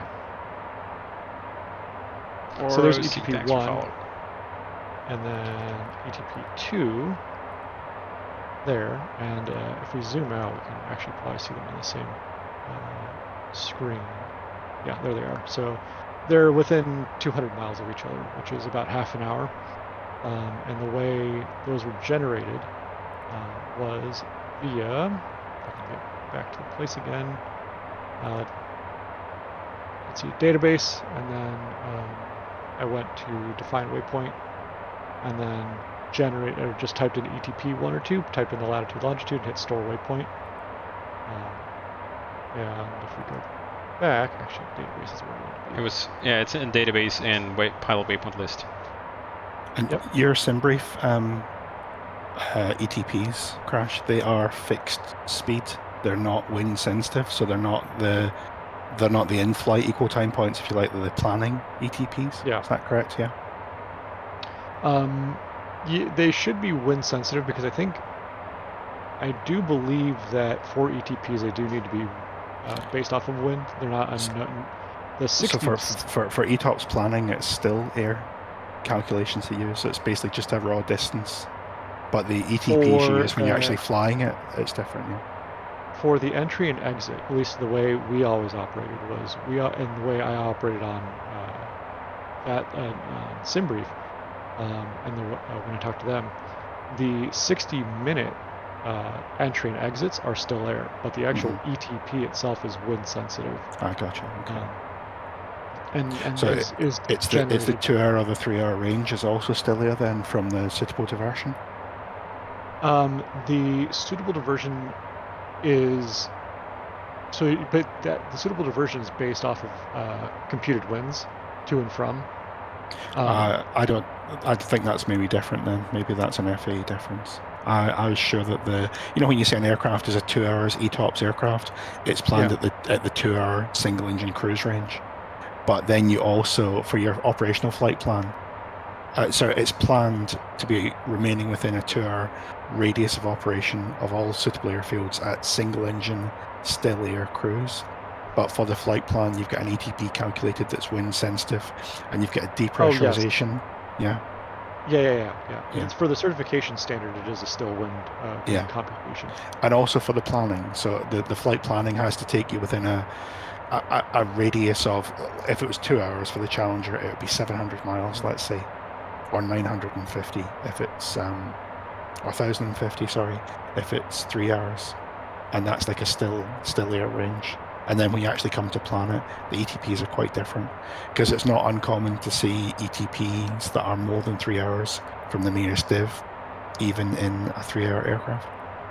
Yeah, and the way you verify that in the aircraft while you're flying, if you wanted to see kind of, the reality of the situation isn't that, you're going to sit here and rely on that ETP value, that marker on the map. we would generally do, like if we're flying to Hawaii, is which is longer than the NAT track, oddly enough. It doesn't look like it on the map, but it is. No. Yeah, so we'd go to the fixed page, right? And then I think our first ETP is Charlie Yankee Tango. So we go Charlie Yankee Tango, ref, and we would just take a look at that and see, okay,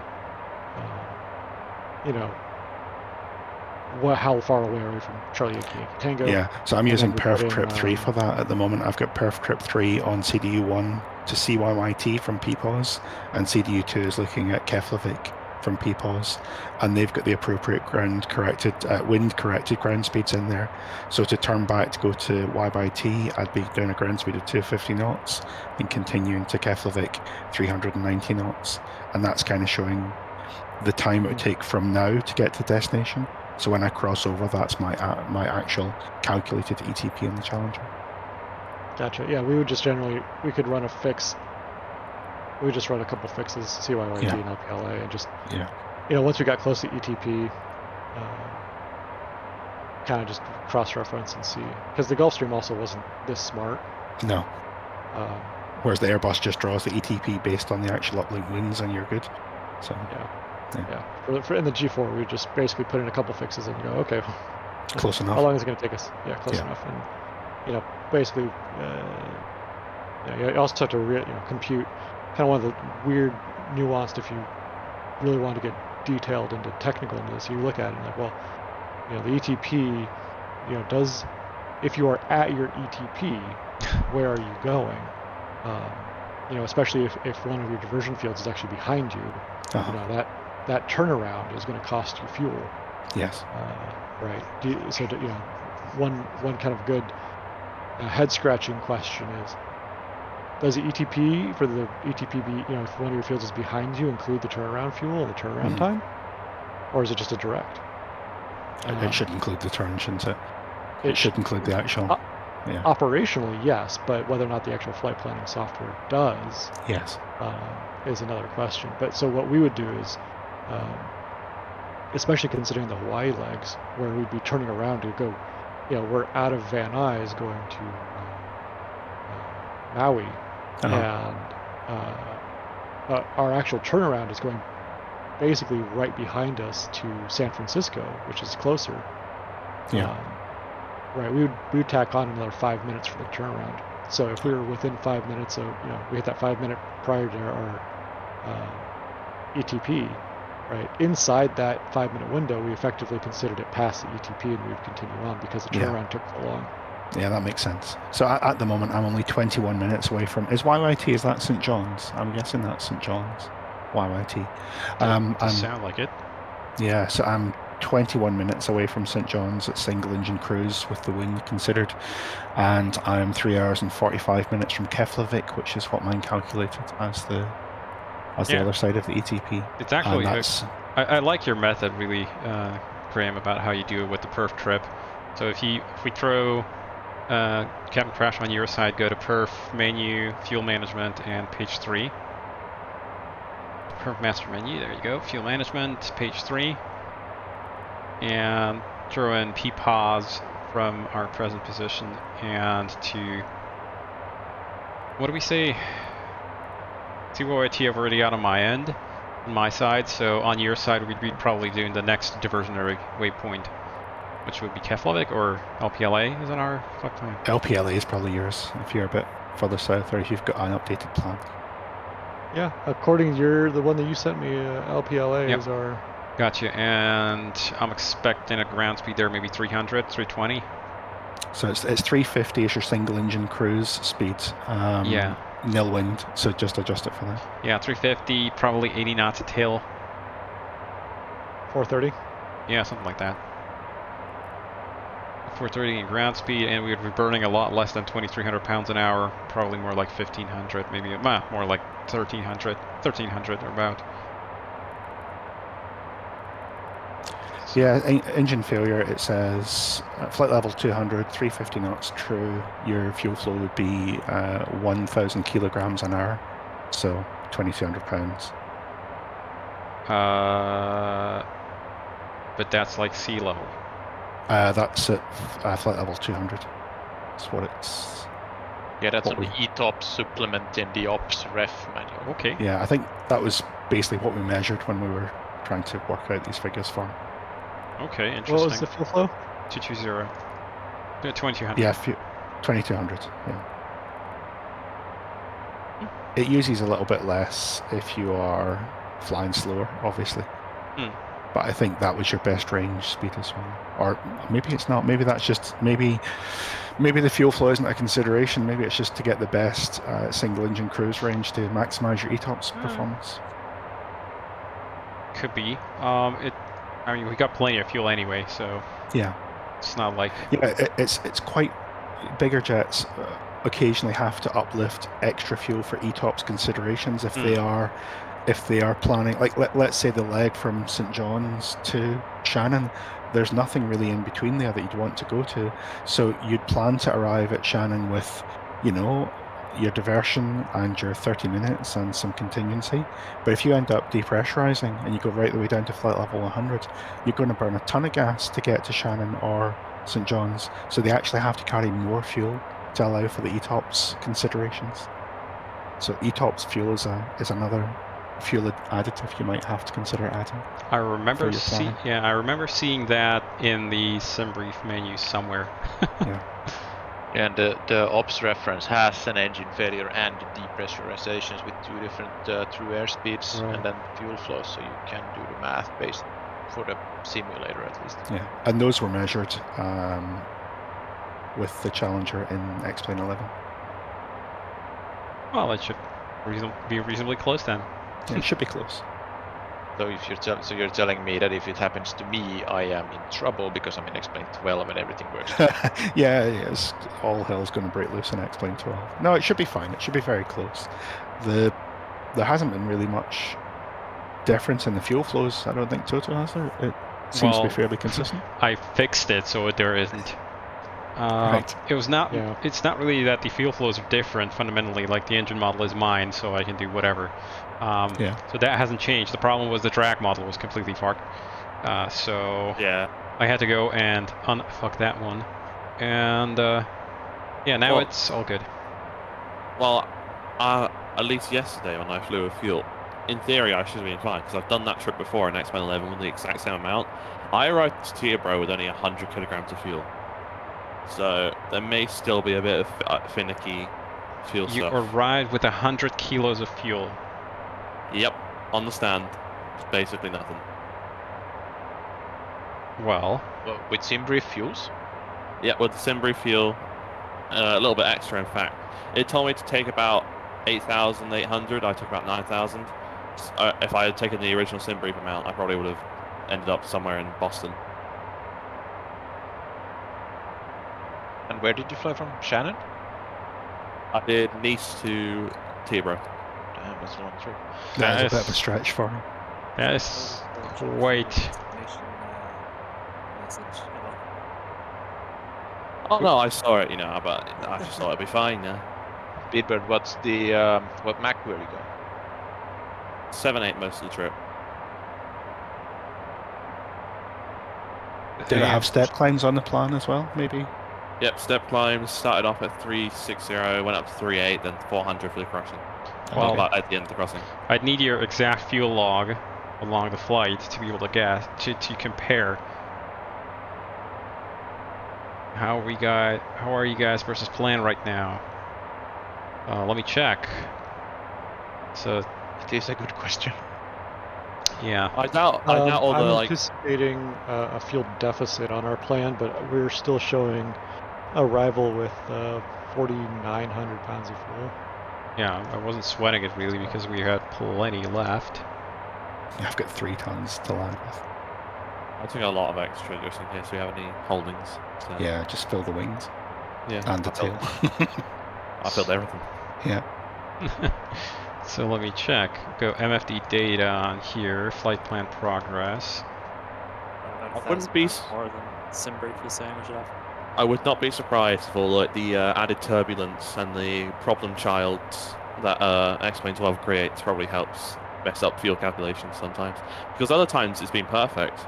It's really like it's just unpredictable. Like it's like that thunderstorm I was reporting yesterday about how it was like being very weird because there was no thunderstorm nearby. There was no thunderclouds actually in sight. Yet I was getting lightning directly next to my aircraft. I was having the same issue. I was flying into Minneapolis. It was just low IFR. There was no rain or anything. I was getting thunder, lightning. I was like, what? Yeah. Yeah, when we started the sim up today, about an hour and a half before the stream started, there was lightning at Teterboro. I got a bit of lightning on departure when, if you look, I got thunderstorms on my weather, which I didn't try. I ended up setting the weather manually at Teterboro in the end, but it was ridiculous. The weather engine at the moment needs to like maybe. I want to know where they download it from.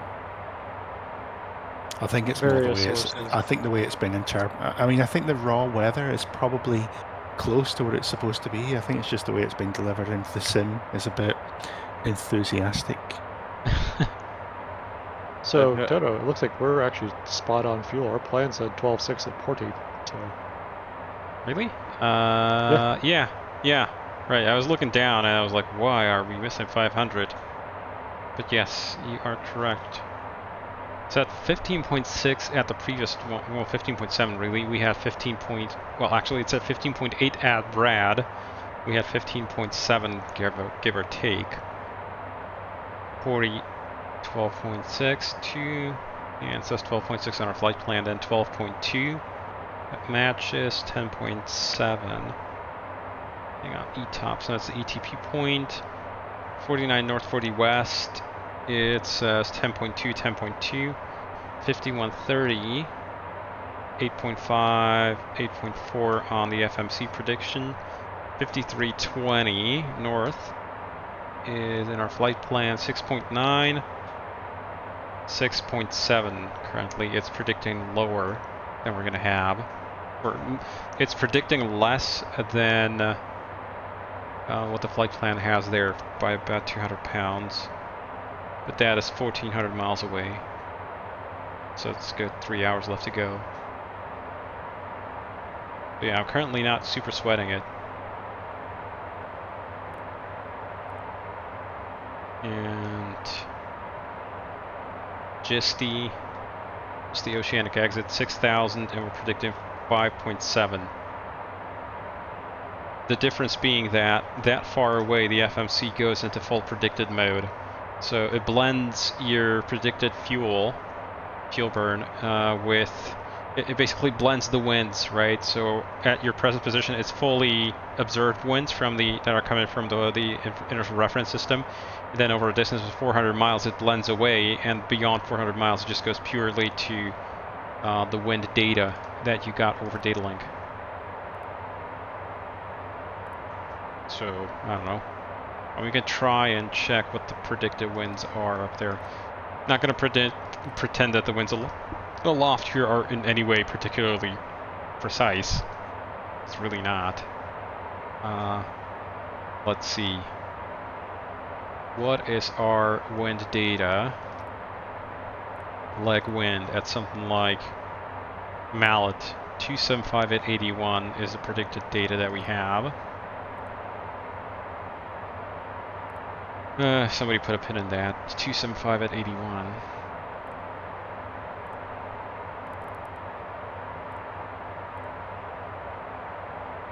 Still on VHF.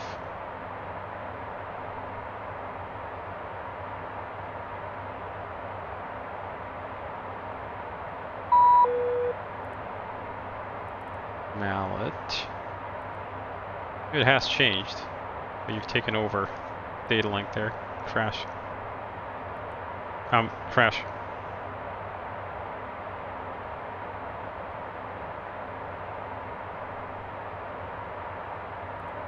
My Discord crashed. Alright, he's here now. Sorry, Discord crapped itself. Yeah, I was looking at your stream and thought you were talking to someone else. Yeah, it's difficult when we've got streams open and you've got Discord voice as well. It's difficult to know whether or not it's the stream you're chatting to or the Discord you're chatting to. So now the problem was Discord basically ate dirt. Oh dear. Yeah, it does that quite often, especially when you stream X-Plane. It will happily die. Yeah, so at Mallet we've got predicted 275 at 81 originally, and the winds aloft have changed somewhat. Ooh, speaking of winds aloft, I actually use that usually. But what came to mind here is it worth updating your leg winds? So in reality, they're not supposed to do that because there's another software bug in the thing where it might crash the thing. Might crash the FMC if you do a wind update en route, or result in some like inconsistent wind data or something. But in reality, sounds like a very fun situation to be halfway across the ocean with FMC crashes. The 320 used to have a severe FMGC reset that it would just decide all of a sudden that it had given up the will to live and would crash both sides for you. And the closest I ever had it was at 2,500 feet on the approach into Stockholm in IMC conditions. So that was fun for a few minutes as we got vectors till we got our life sorted out and got the backup nav sorted. But it came back to life eventually, and it brought most of the content back. But we used to always have to store the flight plan, because when you stored the flight plan, it would survive the reset, or you could reload it after the reset. Whereas if you didn't store it into the root database, you'd lost everything. Yeah. That's what I've started doing with the 180 Challenger, because if I select a runway before departure, it's gonna go stupid on me. Yeah. Good morning, everyone. Hey, how's it going? Hey. Took me a while to figure out my microphone there, but unfortunately I have to go back to work, so I have to log off, so enjoy the rest of your flight. Oh, enjoy yourself. Take care. Have a good one. Enjoy. Bye. Bye-bye. Well, he's got to go fly real Challengers, probably. How does the saving of flight plans work on the Challengers? Like, if, let's say I was to be an idiot like I always am and I accidentally cut the APU generator a little bit too early or something like that, because I've done that way too many times in an Airbus and other aircraft. Does the flight plan stay with just the battery? So even if you lose power on the FMC, the flight plan normally gets saved in the NV RAM automatically anyway. Yeah. That's great, because I've not done that yet, but in every other aircraft I've flown, I've always managed to. Sometimes when I'm pushing back, I flick the wrong switch and I see all the screens go dark. Yeah, it's very easily done. It's very on the 320 especially. It's very easy to do that because of how the external switches work. Yeah, and also when you're going to turn off APU bleed, instead you turn off APU gen or something like that. So I wouldn't even worry about that. The aircraft is built to be tolerant of that. The thing that you don't get in the sim that does happen in the real world with alarming frequency is wear and tear on the external power connector. So these things are perfect in the simulator. In the real world, they're plugged in and unplugged like 10, 15 times a day, and they wear out. The aircraft wear out, and the GPU... It's a bit like your Yeah, and then you've got this heavy umbilical cable hanging from the socket, and the socket looks like the power connector from Back to the Future that hooks the lightning bolt up the DeLorean. It's this big chunky thing. And 6 pins and all that. Yeah, exactly.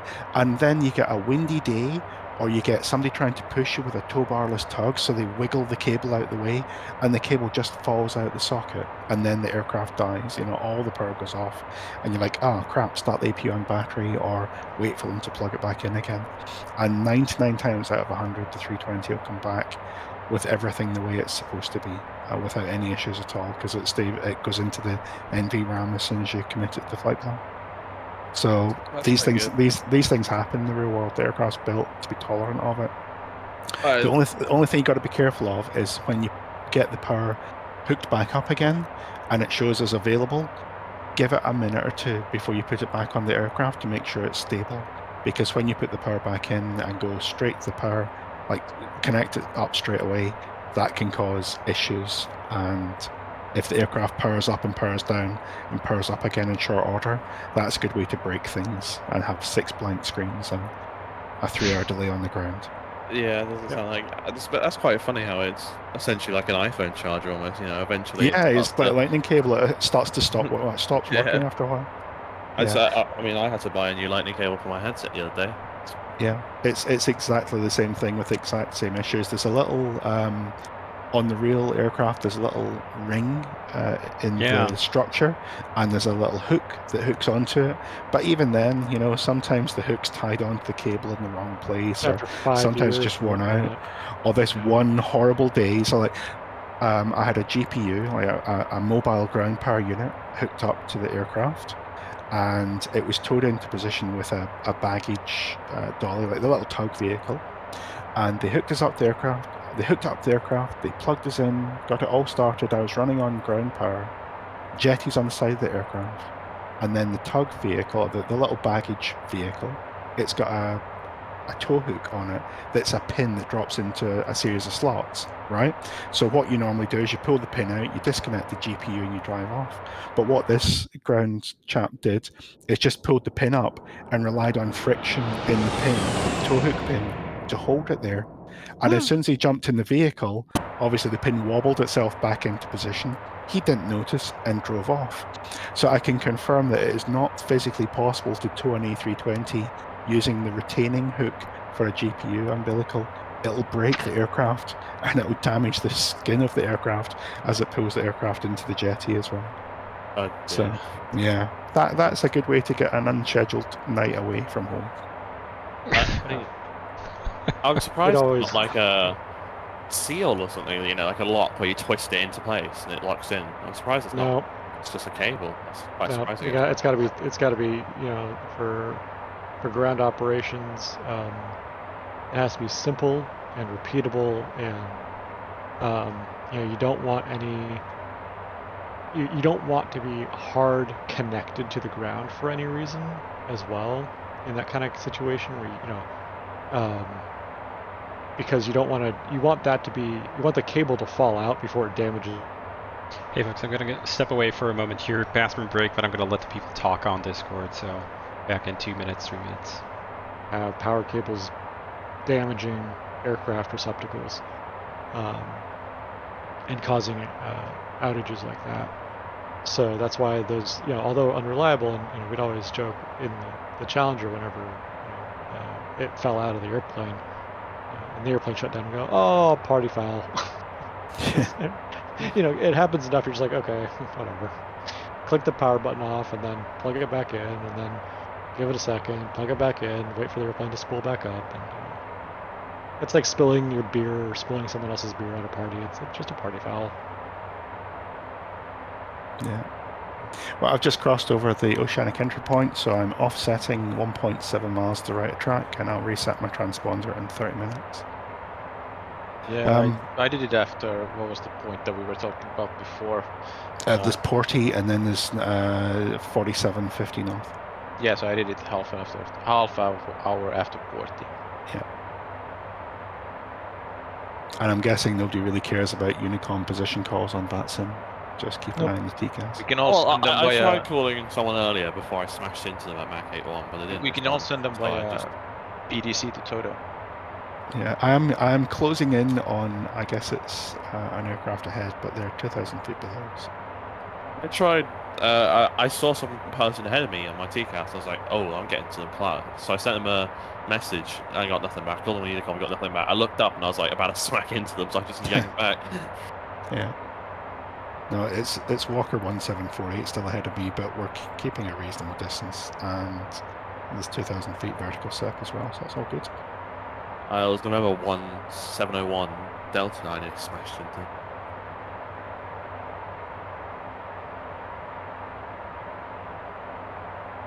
If I could figure out my push call, sorry, that was me. Sorry about that. Sure. It's alright. It just gave added excitement to the flight. Just like how this automatic step climb doing 100 feet per minute is giving me added excitement. Why is it going so slow?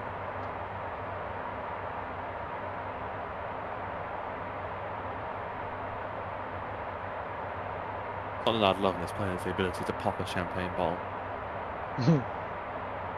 I'm using 1.8, sorry, Whizball on the chat here. I'm using offset on 1.7, I think I said.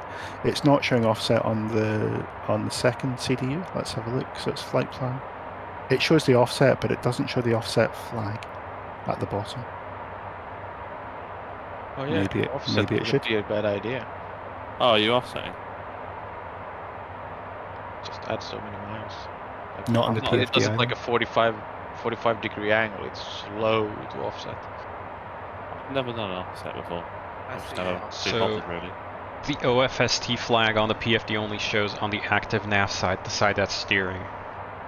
Okay. Same thing for I think the hold flag as well, and a couple other flags. But the that was actually something I fixed recently. So if I transfer the autopilot to the other side, yes. if I just push autopilot XFR, yes. I now get offset on CDU2 as well, and then it's also on the right-hand side. That makes sense. And then transfer it back to number 1. Yeah, because that's the guy who's steering now. Okay. What actually is the point of offsetting? I didn't realize that. So, back in the old days, when people were using inertial systems and VORs, the track keeping was somewhat average, shall we say. And that, whilst not ideal from a navigation perspective, did give you an element of safety that one aircraft would not pass directly below another aircraft because there was all some randomness built into the system. But now everything is GPS navigation. Aircraft are operating incredibly precisely, and that's a downside because you go from having, half a mile of random separation to a pure 2,000 feet vertical with somebody flying straight over the top of you. So strategic lateral offset allows pilots to randomly offset up to 2 miles right of track. Old aircraft, it was 0, 1, or 2. That's the standard offset. And you get micro slop, which is 0.1, 0.2, 0.3, all the way up to 2.0. And it just builds in that separation. Now, it's beneficial because if you're following behind another aircraft at 30 miles, you'll get wake turbulence from them in the right conditions. So being able to move your offset or adjust your offset to move out of their wake turbulence without a clearance is really pretty useful. And it also guarantees, or not guarantees, it improves the fact that it improves the safety because you're not flying directly over or under somebody else. Yeah, sure. Just realized that's quite a good reason with the INS. Or if you're flying behind something that's really cool, like a 747 Dreamlifter, then you could adjust your offset to get a good picture of them and then go back to where you were. But for the avoidance of doubt, I strongly recommend never doing that. That sounded like something from experience, Graham. No. Graham is a consummate professional. Has never done anything. I've never had to use offset for that. However, the French are quite keen on asking you to go into heading mode, and that's got its benefits as well. Excuse me, Graham's a professional. He has never had fun in his job a single day. It's never fun. No. Never, ever, ever fun. Absolutely not. Fun is not allowed. But the whole INS system, it makes quite a lot of sense. I mean, especially on Cross the Pond, where I was flying the Felis 742. That definitely. That drifts. I mean, drifts. Yeah, it does drift now, but that definitely meant that I didn't smash into some people. Probably. Yeah, that's exactly what it's for. But speaking of the Felix 747, I did. That's actually the only time I've flown a single leg across the pond before, like for myself, and this is the second time now with you guys. And I did the DME update. Set it up already for the Canadian coast, except I hit east instead of west, so my nav system went haywire when it picked that radio up. Yes. So I think the real thing would be a little bit more tolerant of what's what I'm looking for. It's the real thing is a little bit more robust in checking whether or not it's going to actually perform an update. I think the Felis implementation will basically update regardless, and if you've got garbage in there, it'll get quite lost, or certainly it would in the early days. I think it's made the inertial simulation a little bit better, or the nav a little bit better, as a function of doing the Lytton stuff as well, because that's got its own set of DME updates, own set of update code in there. Hey Crash. So it's a lot more tolerant to oopsies. Yeah. Yeah, we're just coming over Porty here, so I'm going to offset, I don't know, 1.3 to the right. What do you think? How far? 1.3. Cool.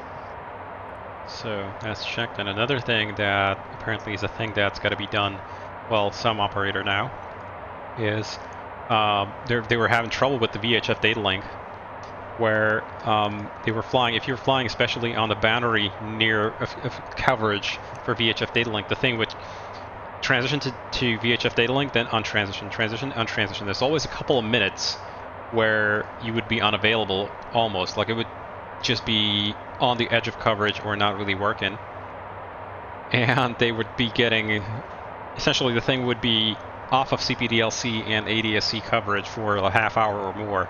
So they were starting to get like letters of non-compliance from the FAA.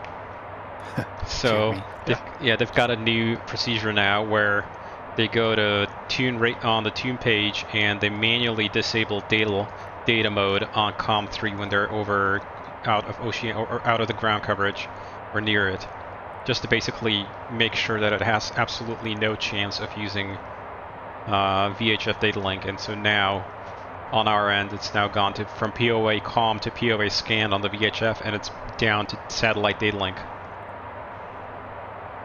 So just to guarantee correct coverage, to basically, otherwise make sure it doesn't thrash in and out. Basically. Yes, because it would really hard prefer to fly to use VHF if possible, and yeah, it kind of upsets ATC a little bit if they can't get a hold of you. So Toto, you're on 12, right? Correct. Yes. So the contrail glitch is still a thing on 12. I've not had it yet, but I'm looking in front of your plane. It looks like you're looking at your own contrail on your stream, at least. Really? That's someone else. Yes, I made can a left see. turn when you made a left turn, so. Nope. FD's fall on the same track, I guess. By the way, Toto, you still have your back soon text going. Ah, right, gotcha. I forgot. Oh, okay. I didn't even see contrails. How are you getting those contrails? Times. Yeah. But speaking of the INS stuff, I did a Challenger Norway to Scotland. Turned off GPS, turned off all of the DMEs, just pure INS. It drifted over 10 miles on that distance. That seems but a bit basically, high. I still found the field, so it was all fine. Yeah. It's usually 3 miles per hour? Is 2 2 miles per hour is the miles limit. per hour, Yeah, for the carousel, the way they planned that was 2 sigma, 2 miles per hour was the operational statistical reliability, but generally they found it was actually much better than that. You know, considering that same IMU or IRU was used in the Titan ballistic missile system, so precision's a little more important. But what they operationally planned for position checking en route, like if you thought, you know, how far off are we for position eradication, was in non-aided mode. It was 3 miles per hour plus 1 in nav mode. And then if you were in the aided mode, whether that was DME update or triple mix, it was 2 nautical miles per hour plus 1. Actually, I misremembered it. The estimated precision was 10 miles off. The actual drift was a much less, but the computer didn't know. So I gotcha. Okay. But the study page knows. So okay, I could check various numbers. Realistically, when should one call Jenny for the asking for stuff on arrival? 30 minutes prior. Yeah, half an hour typically is enough. Of course, in reality, in reality, you're going to have specific operational procedures for each destination or FBO that you're servicing, as you come into, or airport. So, for example, a lot of airports do not accept aircraft without notice at least 24 hours ahead of time. So, you might have to call ahead more than that. But in terms of like calling the FBO here, honestly, even on approach, she's going to be fine with it. But in reality, typically half an hour prior. That'd be just about your top of drop. Yeah, I usually forget it. I've I call her with done my it cell on phone a when I taxi. taxi. Yeah, exactly. I call with the cell phone when I taxi because I forgot about it. Whereas I'm sure in the real place they've got flight radar 24, and they'll know you're on the way anyway. Probably. Yeah.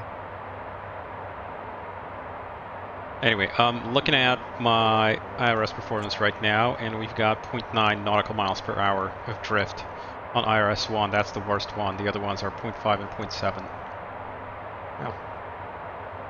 So 10 miles total drift. That's high. Not unheard of, but that's rather on the upper end. That would be conceivable if you were flying for like, if you had, since a line, if you had like 6 or 7 hours had passed. So.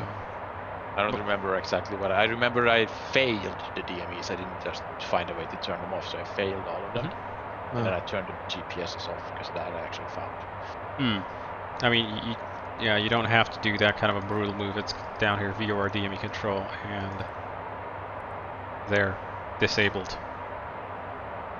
So that's all you Oh yeah. I looked at that and I thought that, okay, this is probably the nav rig because it has separate DMEs for just the nav system, right? No, DME use, when you disable this, it inhibits the auto updating inside of the flight manager computer. So, right, how's the position computed?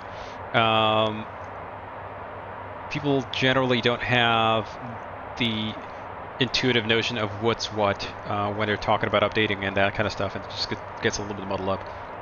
So the inertial reference system here is only inertial. You can basically ignore the slower portion of the window. This hybrid GPS stuff is not used in the ProLine system. It's only a feature on the Honeywell IRSs, but it's not really used for anything. So the FMCs each receive their the purely inertial state from the inertial reference system, and this never gets changed. Once you've aligned, once you've entered an initial position, this never updates unless you're moving or you do a realign with a position reselect or re-update manually, or the set position. Sorry, that's how it's done. So once you're in flight, the flight management computer basically reads the data off of here, receives those. So we're talking each flight management computer does it on its own, right? And it basically receives it. Let's say this is the purely inertial position for IRS 1, and the figure of merit that the IRS is declaring for that position to be. Figure of merit being the IRS says that I'm with 95% confidence within this ring, within a 6.7 nautical mile ring. And now you get this and this. The FMC then independently computes a separate positional fix that comes either from the GPS source, or from VOR DME, or from DME sources. It has its own set of algorithms for that. Computes a position, compares to this, then computes a correction that it's got to be applied to the FMC, to the IRS position, and then computes from that a drift vector. That's what you are seeing when you go to index IRS control. This drift rate and positional diff, pos diff, that is the drift vector or correction vector. So it knows that, okay, IRS says we're here. My independent sources of navigation say that we're actually somewhere else, and it is offset by this much and this much in latitude and longitude. And so then it finally computes a corrected IRS position for each of them independently. And that's what it then mixes together, and that becomes your FMS position here. Make sense? Yeah. Yeah, I actually knew that technical part from before, but what I was mistaken on was that the VOR DME, the controls that you turned off before, which you showed in the FT, I mistake those to just be the ones that you can control yourself in the tune page, while they actually apparently turn off all of them. So DME does, let's see, DME control. This here does, these are independent of each other. VOR DME is VOR and DME channel 1, that would be the pilot's accessible ones. Then if they are set to tune auto, the FMC is allowed to use them for corrections. DME is the channel 2 and 3 DME corrections, so those are pilot inaccessible for normal use, but they're accessible to the FMC to use for corrections, and that is what you disable here. Yeah, and that's basically what I didn't know, that I could actually disable those. Gotcha. I expected that disabled all the ones that I can use myself. Yeah, and you can actually see their state here for the other DMEs that normally are not pilot accessible. VOR DME status. GNSS status. Yeah, we're pretty close. We're about we're still right on fuel. Perfect, good stuff. About 100 pounds short, so. Cool. Yeah, let me bring up on here actually flight plan progress or position summary, position report. Stuff that you would use to report your position over HF radio. Or flight plan progress is also fairly useful. So you got 1,500 miles to run to top a drop. Yep. Cool. Oh god, I can't wait to do this in the 707. Who's got 707? Say again? What about the 707? I said I can't wait to do this in the 707. Oh, that would be great. Yeah. Yeah, just not quite up to task right now to try it and do a flight like this. Still working on the flight model. And I guess the navigation. Yeah, the nav is gonna come in time as well as we redo the SIVA, and I'm still investigating potentials for doing a proper Doppler nav, which would be really interesting. Yeah. Yeah, because is that Doppler? Is Doppler nav? Is that the same thing that's in the Viggen, for example? Yeah. That's cool. Yeah, we have another version of SIVA. Well, Doppler nav is not quite the same thing. Not at all the same thing. I thought. Are you making a SIVA for it as well, aren't you? Mm-hmm. Yeah, so I have another version of SIVA then. Yeah, we'll have SIVA in it, and the difference being that the SIVA in the 707 will actually be available for as just a standalone as well for anyone else who wanted to utilize it. It'll be its own available library to insert. It's not going to be tied to any specific aircraft.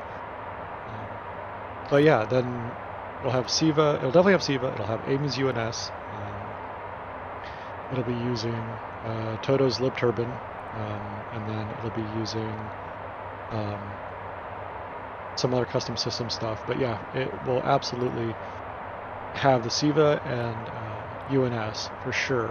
And the question mark in nav systems is going to be the Doppler nav, because that's contingent on a couple of external factors and being able to measure that. So. Cool. But no Omega. Oh god. No hyperbolic nav. The charts are just a nightmare for that. No. I would not wish that on anyone. No. Have accurate syntax. No low ran. What if I wanted G1000 in there? No. Oh. I mean, I feel universal cockpit would be nice. I wonder if star tracking is viable in X-Plane 11 and 12. Well, funny you should ask. I don't think have they fixed that in 12? Well, before as of like 6 or 8 months ago, Marco and I were actively working on and had identified a pathway forward for making celestial navigation viable using in-sim star shots. Nice. So we had worked out how to be a per flight basis. Every time you started the sim, you'd have to run an external utility that would pull the Hipparcos data and then correct for the Earth rotation, Earth precession, and Earth second order precession, and Earth position in space, and then would basically rewrite the Hipparcos data into the X-plane format, and then you could actually do star shots that way. But it had to be you had to work with it to tell it what day and time it was, because it had to work with the database, and X-plane reads that star.dat file on load, so it can't be modified in sim. unfortunately. Yeah, strange that explain. I mean, that's not really a difficult thing to implement in the sim to work always, right? Well, For so them. the issue is that their format is right ascension and declination, but we can't. But X-plane itself has no notion of of year. Earth's precession and then the second order precession that happens, the wobble. So it's like, if you think about Earth, right? The problem is it doesn't have a year. Well, yeah, it doesn't have a year. It doesn't, but more importantly, because it doesn't have a year and it doesn't have any kind of positional certainty where Earth actually is, and it doesn't have Earth. So Earth rotates on its axis. That axis is inclined. That pointing vector for Earth's rotational axis rotates on a 10,000 year cycle. I mean, practically, you could code it in now, and in 10 years it'll still be fine. It's not. We looked. There's a second order. So there's that first order precession, that 10,000 year cycle, but then there's a much shorter high frequency precession around that happens. And the data that we have currently in sim is 25 years old, and you get positional errors up of about 50 miles. So if you try and do a star shot. Okay, yeah, gotcha. So that's why we looked at it and we're like, oh god. So you have to do it. The user has to input the current date, time. Oh, hang on. For the current year. Yeah, and let me guess. Austin hard-coded the. He didn't actually make it compute the precession. Instead, he basically just hard-coded the position at 25 years ago. Well, yeah. So the only reason, like if you go to the X-plane folder and you look up the stars.dat file, right? That is a hard-coded skybox, basically, in the format of right ascension and declination. Yeah. So he never alters it. No, it's never changed. Okay. Because if he had coded in the precession itself, then it would be good for thousands and thousands of years.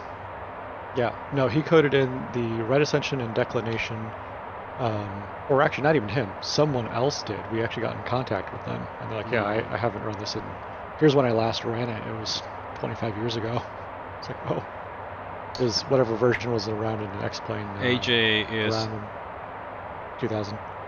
AJ's running in our back here, and he's complaining. Says, "Hey, Crash, it's a little warm back here, and my Netflix and YouTube won't stream. Can you check the Wi-Fi?" Let's see. Yeah, AC/DC utility switch is fine, and the cabin temperature's on your side, so turn it down. He's still gonna complain. Have you got your Wi-Fi switched off because of your data link mandate? Let me close the door on him and let him enjoy his solitude in the back. I've got 0 passengers on board mine. I don't want any hassle with passengers today. This is just me in the jet. It's all good. Which is a good thing. Otherwise, it'd be full of sick. If those passengers on board. Yeah, it'd be full of sick. Yeah. But yeah, so when we looked at that was the boot. Okay. Thanks, NetJets 238. Yep.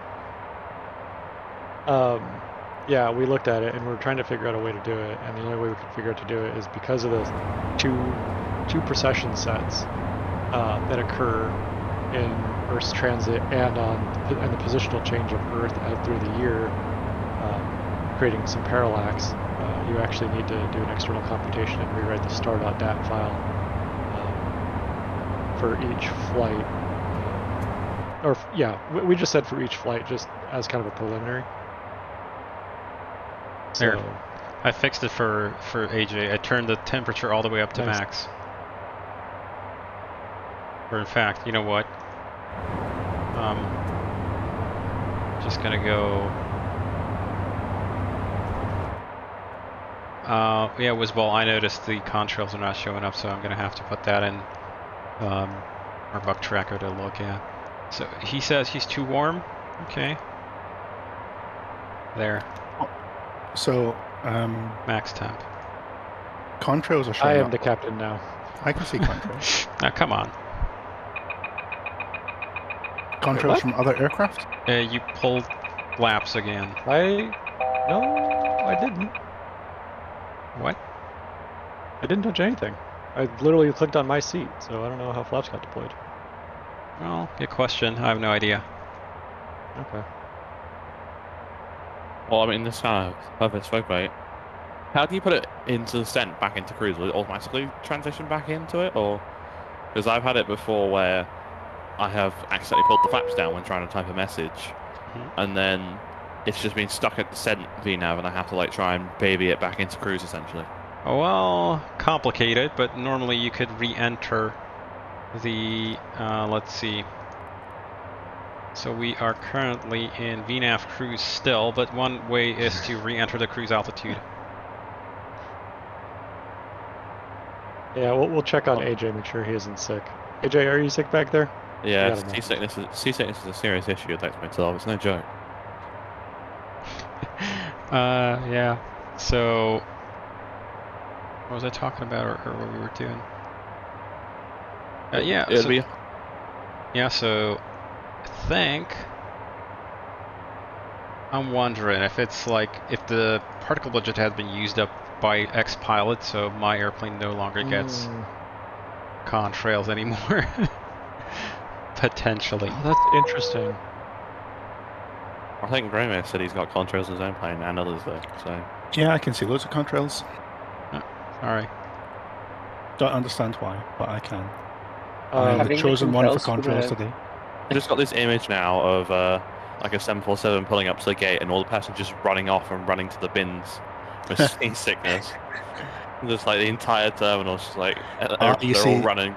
Your mistake there is you're expecting them to wait till they get into the terminal, when in actual fact they're like, it's an airplane. It's supposed to smell like sick, so just let it. It's getting used. It's like a new layer of paint by the end of the flight. Yeah, exactly. I mean, why do you think Boeing chose brown and yellow for their panels? Yeah. Crash, by the way, I've manually disabled GPS on my end on the FMC just to, I don't know, satisfy somebody's morbid curiosity about what the FMC was going to do and how far we'd drift off. On the left, we're currently EPU 0.33. Another data link message. I'll let you grab a hold of that. Negative services available at Shannon Ops Personnel at Pub. Best regards. Signature. Thanks. So I guess we're not calling ahead for Jenny. Jenny's taking a day off.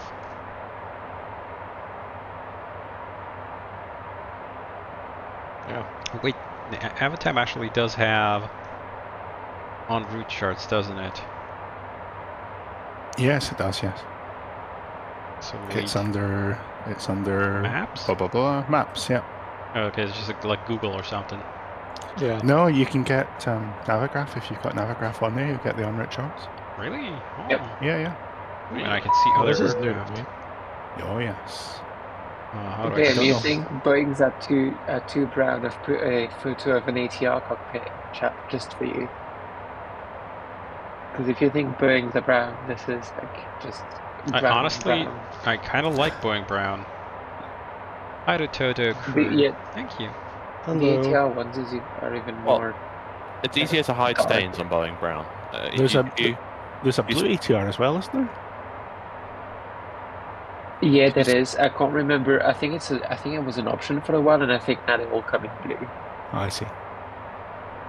Yeah, now they look a lot more like the Airbus colors, basically. Yeah, I think if you spell your copy in an Airbus, it's going to show up a lot more than it would in a Boeing. Well, actually, if you're in a 350, then you'll notice when the engines have shut down. Yeah, the engines will cut out. What was it? Was it a 340 that had to turn back from like? No, it was an A350. I think it was a Scandinavian pilot. He spilled his coffee, and it just killed both the engines. That'll get your attention for a few minutes. There was one where they just fried the radio panel, I think, but it wasn't after they obviously couldn't continue with the Oceanic crossing, so just came back to Ireland, I think. But at least that rings some kind of bell. I was looking yesterday at the Pratt & Whitney 1,500 Gs shutdown. The uncommanded shutdown. Yeah, stuff. they've had some issues with that, haven't they? Yeah. Yeah, here it is. So December 24th. All U.S. operators of the A220 are required to update the software of the electronic engine control system.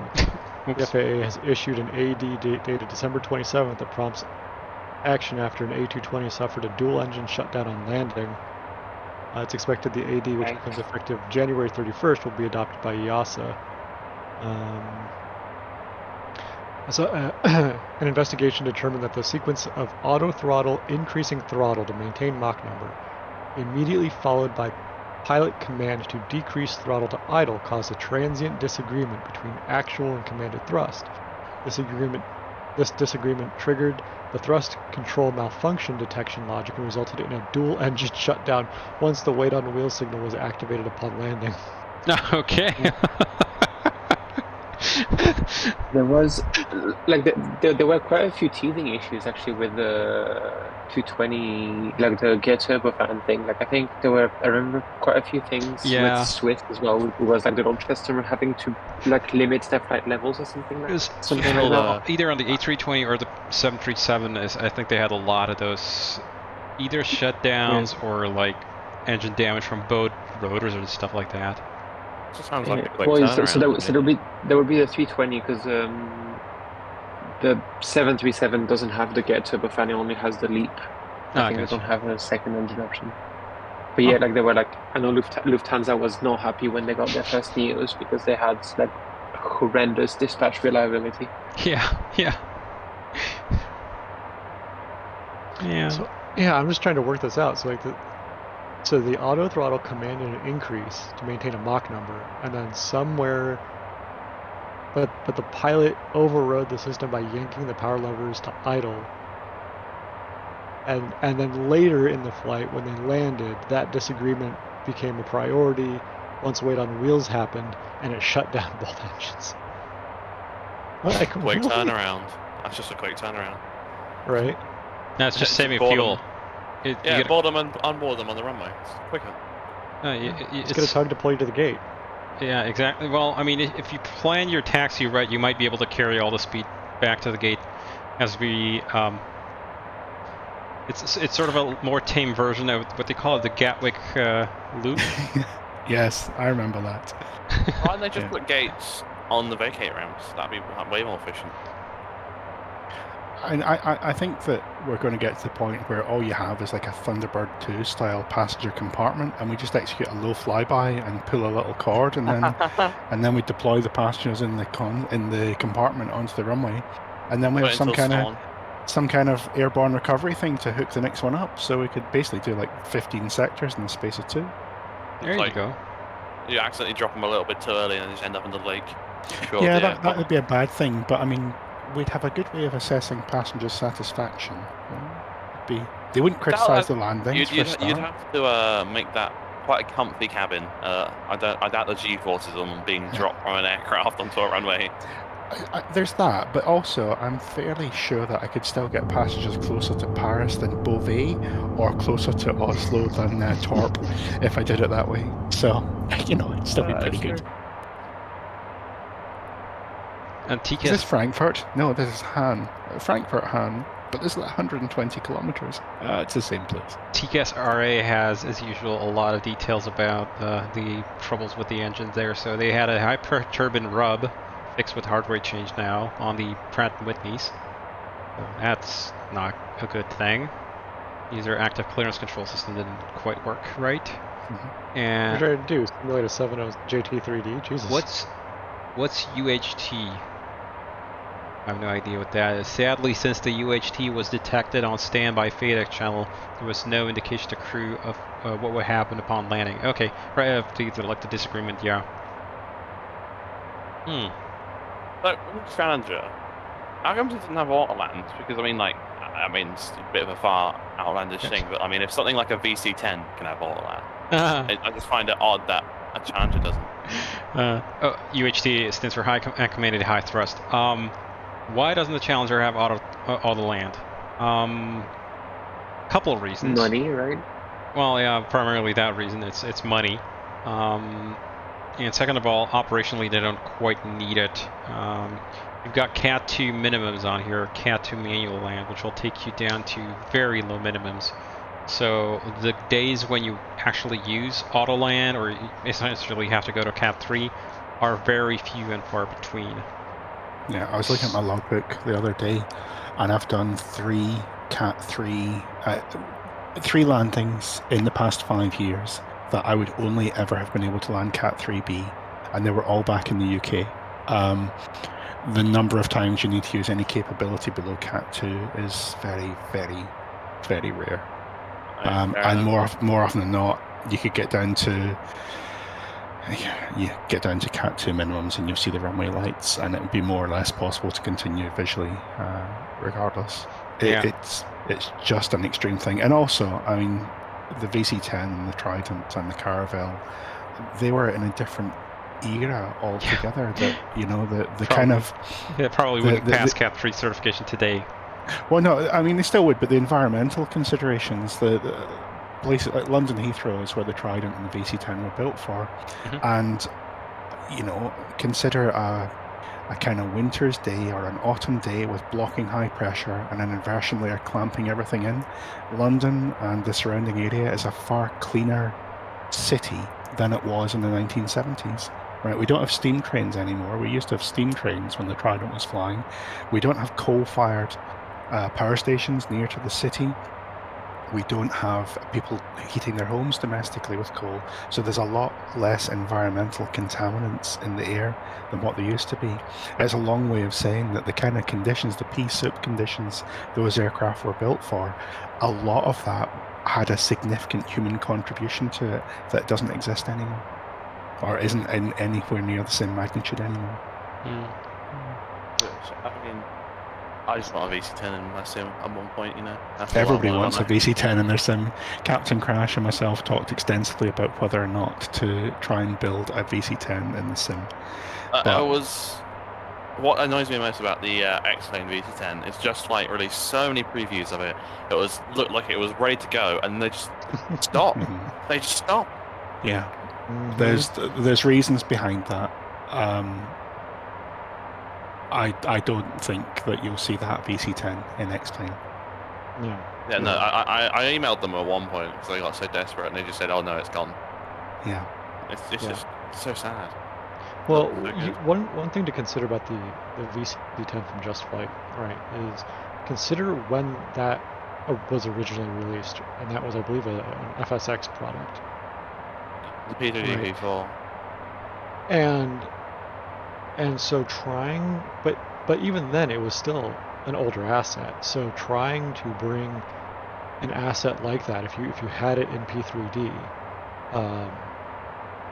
you know, then you look at it, right, and think about the modern standards that you would expect from a modern product. And what you can see just from the previews is that, you know, there's no 3D cabin. The modeling in some areas is very good, but in other areas that a lot of people find very important is lacking, right? And Just Flight themselves aren't a development house. They usually contract out to other development houses. So who would want to take the 3D assets, right, and then stick their name behind that kind of 3D asset quality and go, yeah, this is totally acceptable for 2023. You know, really no one, because it would require effectively rebuilding the entire airplane. Yes. Yeah, it's a shame. Hopefully one day we'll see. So I was talking to Crash about this about 6 months or so ago, maybe more than that, I can't remember now. And you know, the VC-10 is an iconic machine. It is a fascinating machine due to how it all works and how the powered flight control units work. There's a lot of interest in that aircraft. However, they only built about 50 of the real things. I can't remember the exact number. It's very limited in terms of how it was used in the real world. And as far as a product for a simulator goes, I think we felt the VC-10 would be quite a poor product compared to the 707 as far as had the sales potential for that product. And what you really want, what I want with a VC10 is to see people get into classic flying, classic navigation, and to provide a simulator experience to facilitate that. The 707 will give you that same experience. It just probably won't fly with the same finesse as a VC10 would fly with. Maybe one day. Maybe one day. Yeah. The 707 is very much a heavy aircraft. I mean, and my recommendation to anyone listening, look up the D.P. Davies interviews, and this is a guy, a very, very well-respected pilot who worked in the Air Transport Bureau, ATB? Yeah, the Air Registration Board, the precursor to the UK CAA, the people that did the certification of transport jets. He's flown everything from like the Bristol Brabazon to the Concorde, and was involved in the certification of every single one of those airplanes. And he, in the 90s, someone thought to get an interview with him about his experiences certifying all these airplanes, and one of them is the 707. And listening to the interview, and this is the BOAC 436, I think, which is the Intercontinental, which is the big boy 707. But that airplane was immensely heavy on the controls, and had some interesting flight control tendencies that resulted in a couple upsets at the certification offices. And if you have an option or the availability to take a listen to those interviews, they're amazing. Yeah. But what's really concerning what's really eye-opening as well is if you listen to what he says about the 727 and the British certification for the 727, and for those that don't know, the 727 in initial certification in the UK, there's only a few of them. They needed to have a stick pusher fitted because it had to pitch up as it approached the stall with an aft CG. It is almost a complete. It's almost a complete rerun of what happened with the 737 MAX all these years later. Like the logic behind it, the reason the stick pusher was fitted and then taken off, it is almost an exact. It's the 737 MAX is almost like a replay of that whole situation. Hey, the difference was the 727 would only do it. It would do it aerodynamically. It was a pure aerodynamic issue, and it would only do it with aft CG, whereas the MAX would do it I'm seeing the same regardless. thing you are here, and I'm real confused. Yeah, right. It's like a ramp of cloud. Yeah. Are these the mystical pyramid clouds? Yes, they are. You need to jump up a bit. Just take the ramp. Just take the ramp. Or is that's how they work. That's how step climbs work. I get it now. You just follow up that cloud. Just fly up the ramp. There you go. Idea. Oh, okay. Okay. All right, I get it now. All right. Something Not to be that annoying guy, but I figured out how you can clip the sun visor into the window. I'm next to that cloud ramp, and I can tell you it gets weirder. It gets weirder. But at least, as we can see, X-Plane apparently can do deterministic weather. So I don't see it. I don't see a cloud ramp. Where's this cloud ramp? You're 150 miles ahead of us, so you probably already passed I didn't see it when I passed by, but maybe 3J FPS was hiding it. Whoever recommended 3J FPS, fantastic, is fixing my problems quite nicely. By the way, it did the same for me. I was going from 2 FPS at like Amsterdam or any airport that had more than one building, so now I'm actually able to run the sim at least. Yeah, I had to use it in X-Plane 10, X-Plane 11 with my old graphics card. Yeah, it definitely is. I think when I upgraded to, when I installed X-Plane 12 and I started flying on it with this Challenger, it was definitely an eye-opener of how much 3G FPS actually does to make the sim run. Wait, I need to get this at some point. But what I was going to say is that Graham are ETP calculations. So The ETP I got from SimBrief and entered as a fix was about 100 miles further compared to when the fuel-based or fuel management-based ETP was. Okay, that's pretty close, to be honest. That's not too bad. It could just be, differences in the assumed cruise speeds. I think there's quite a difference with SimBrief there for a while. And in the final stages of the Challenger test, we found some issues with its ETP calculations anyway. Crash got in touch with SimBrief and they fixed it, I think, but I honestly can't remember what the issues were. The fix was computing the actual ETP position as a function of wind. Right, okay. Yes. But I want to go back just a second. The DP Davies interview, talking about the 707 and the VC-10, the reason I brought that up specifically was because he made a very specific note that everyone who could not hack it in the 707 school went to fly the VC-10. Yes. If you failed 707 school, you went to fly the VC-10. I mean, then again, who the hell makes a 200-ton jet with just servo tabs? Well, there is that. There's no hydraulic assist. Yeah, except on the rudder. People used to do their base training these days. Having trained in a simulator, we go into a single day's base training. As a new pilot, you go into a single day's base training usually, and it's you've got to a minimum. It depends on the company. Most companies, it's between 6 and 10 landings with a minimum of 3 or 5 consecutive landings to standard. So you've got to do a minimum number and a minimum number that would say that's okay for passengers, and then you can go on the line and fly with a line trainer as with passengers on board the aircraft. When the VC-10 was still a thing, people were doing base training. Was actually you go to the base, it's Shannon or Prestwick or whatever, and you spend a week there learning how to fly the thing, just doing circuit after circuit after circuit. And the things we can do in the simulator now, they actually did with the real aircraft.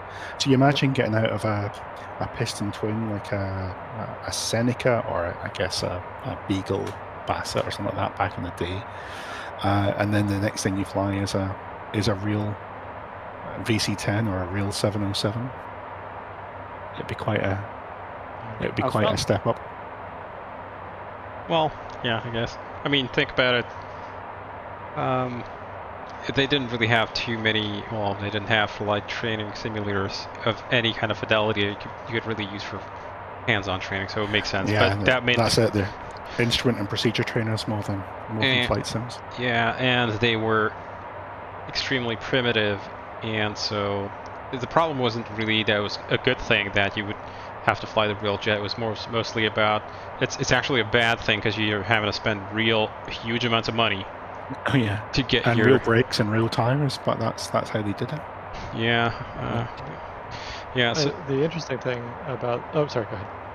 I forgot what I wanted to say. So carry on. When we were looking at the VC-10, at the VC-10, where you're looking at, like Graham said, there's about 50 articles that were made, and at the time, they weren't mass manufactured. They weren't, in an assembly line. They were handcrafted, like a Bugatti, right? They're built one at a time by hand, and so the RAF ran into a problem when they got theirs, and they started flying them. There's no parts commonality. Like they all look the same, but they're not. And one young maintainer who had just started on the VC-10 was like, hey, we need a new door for this aircraft because this door is shot. Let's go grab this other airplane's door. And the other guy, the chief maintainer, just said, hey, I know you're new here, but let me explain to you something. There's no parts commonality on these things.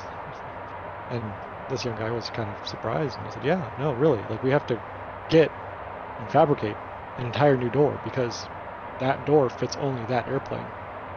And that airplane is unique to any other airplane in the entire fleet. Nothing from this airplane or any other airplane will fit any other airplane. No. Unless you're talking like a fastener, right? Yeah. That was the same with cars as well. That was the same with anything built that kind of era, that it's all panel beaten to make it fit. Oh, yeah, I guess. I mean, to a degree, aircraft are still kind of sort of handcrafted. It's just the standards have gotten higher. Yes. Power. You'll rarely find much of any power tool on an aircraft assembly line. You'll find some calibrated tool specific for a job, but in general, you'll never find something like a power drill to tighten down fasteners on an engine assembly line. That's all hand done. Yeah. It's just the standards I think have gotten very high. Oh. Yeah, the construction of the individual components has reached that high standard where it's like, yeah, this is basically just Lego, a big Lego kit. And if you pulled parts from serial number 30 or serial number 200, right, you could definitely put them together, you know. But yeah, just like, nope. I mean, CNC machining helps a lot. Yeah. And so I wouldn't bolt my wings with an impact wrench? No. Don't generally, especially engines. You can really mess things up. Every single bolt on an engine has a calibrated torque spec. And your impact wrench for sure does not comply with any of that. And Victor AJ, I hope you're happy. We turned up the cabin temperature since you were complaining it's too hot back there. I made it 33 degrees. Toasty. I mean, tell you you've got to treat as 3 vertical hill clouds coming up. Yeah. We just passed one.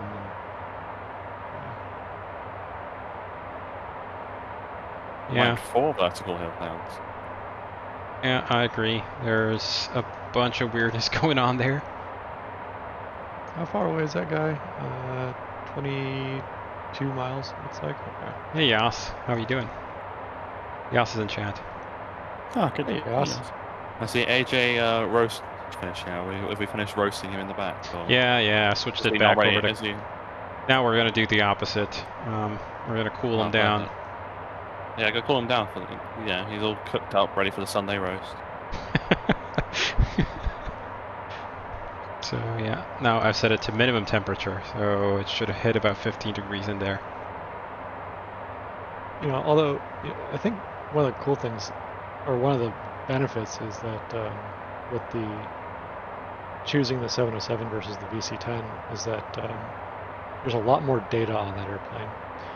Like I have some really good VC-10 data, but not the kind of like engine data that we're able to get for the 707. I've got some engine data, but nowhere near the kind of quality for the VC-10 that I do for the 707. So it actually worked out for the better, I think. And yeah, if there was any possibility to make a good VC-10, that would have been quite a desirable thing to do.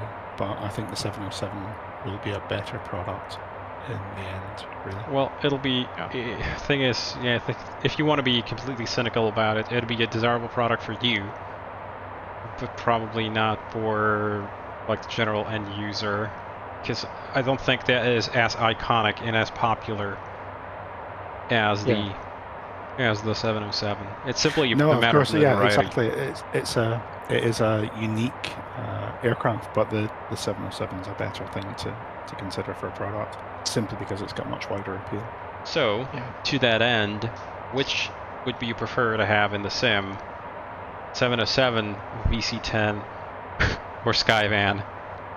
Well, that's an interesting one. Don't put the Skyvan in there.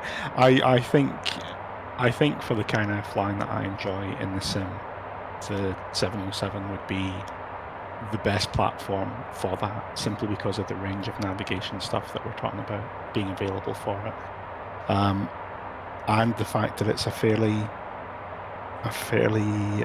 straightforward aircraft from a systems perspective. You know, it's quite an easy thing to understand. The Skyvan would be a lot of fun for a short period of time, but it's very much like the Islander, that you do your Skyvan thing with it, and once you've done it, the enjoyment is doing it over and over again. There's not so much variety you can have with an Islander. You know, you take off from here, you do this, you land there, and you can challenge yourself landing in various different airports that are too small for the airplane. But ultimately, it's very simple from a systems perspective. Whereas, and the Skyvan's almost identical. I mean, the Skyvan is another turbine Islander, whereas the 707 would have a lot more scope there. Weren't the Skyvans available with piston engines? They were initially designed for piston engines, but they were never built with piston engines. That had the Amy's in chat, so I can't screw up the pronunciation. It initially had the Astazu French turboprop engine, and then the later ones had the Garrett TP331s. Yeah, it's one of the. Sorry. Yeah, it's sort of the irony or sad reality of having these exotic specific one function airplanes in the sim is a lot of people ask for them because they think they're interesting, but there's a lot of complexity in developing them, and then you just end up with them being kind of a one-trick pony. Like the Skyvan actually somewhat is more generic, but I'm thinking about airplanes such as was the Canadair CL413 or whatever the water bomber is. Yeah, the Super Scooper 450. Yeah, and I've heard people being enthusiastic about that'd be cool to have in the sim, but it's a very specific product. That'll be a lot of development. You waste a year of your life or more modeling that thing up, and then maybe 1 in 100 people are going to buy it because almost everybody else is going to go like, huh, interesting. Now let's go back to flying airliners. And even the people that love it. That's the thing that disappoints me a little bit about the community reception of the PT19. It was the same sort of thing, that it was quite innovative. It had a lot of enjoyment in it. But when you actually get up and flying with it, the fundamental problem with that sort of add-on is that you are very much dependent on the world of X-Plane from 1,500 feet. And the world of X-Plane from 1,500 feet in X-Plane 11 is not a overly happy place to spend a lot of time. So you end up building ortho for it or buying scenery for it. And, it's not where the sim is at its best. Now, I thought the PT19 was a great tool for learning to do old school stuff, and a few people agreed with me in that regard, but it's still the least viewed set of videos on the channel because it's just not what people are interested in the simulator. I feel like the same could be sort of argued for the 742. It had great initial reception, but I mean, if you look on VATSIM like Lantern and other thing, I know it's a lot of the time because I'm someone who flies the 742 quite a lot. A lot of the time I see like there's only 3 other people flying it. I'm like, this is a really good add-on. It's got loads of effort put into it and everything. I'm surprised there's not so many people flying it. And it's because a lot of the time, at least people who I've seen who buy the 742, they do a couple flights in it. They like the retroness. Then they want to go back to being lazy in their A330 or A340 or A320. They want the FMS. I really wish Felis would have put the UNS one from Amy inside that aircraft, because that would have made a huge difference to how people would have received it. A UNS one and a nav display fitted in front of the throttles, like the is it the GeoSky, whichever, the one that always shows up on YouTube. Atlas Sky and GeoSky, who do Atlas Air and GeoSky have That's that. it. Yeah. So the nav display and a proper FMS, even if it's not super prototypical, the UNS navigates properly where the stock FMS doesn't navigate properly. That would make a big difference. Well, we have the LTN now, which is sort of. I feel like that's opened up the door at least to do overnight flights in it. A little bit, but people still want to just put the autopilot in at 200 feet and watch it fly itself to 100 feet on approach. Is my perception, and the 747-200 will never be like that.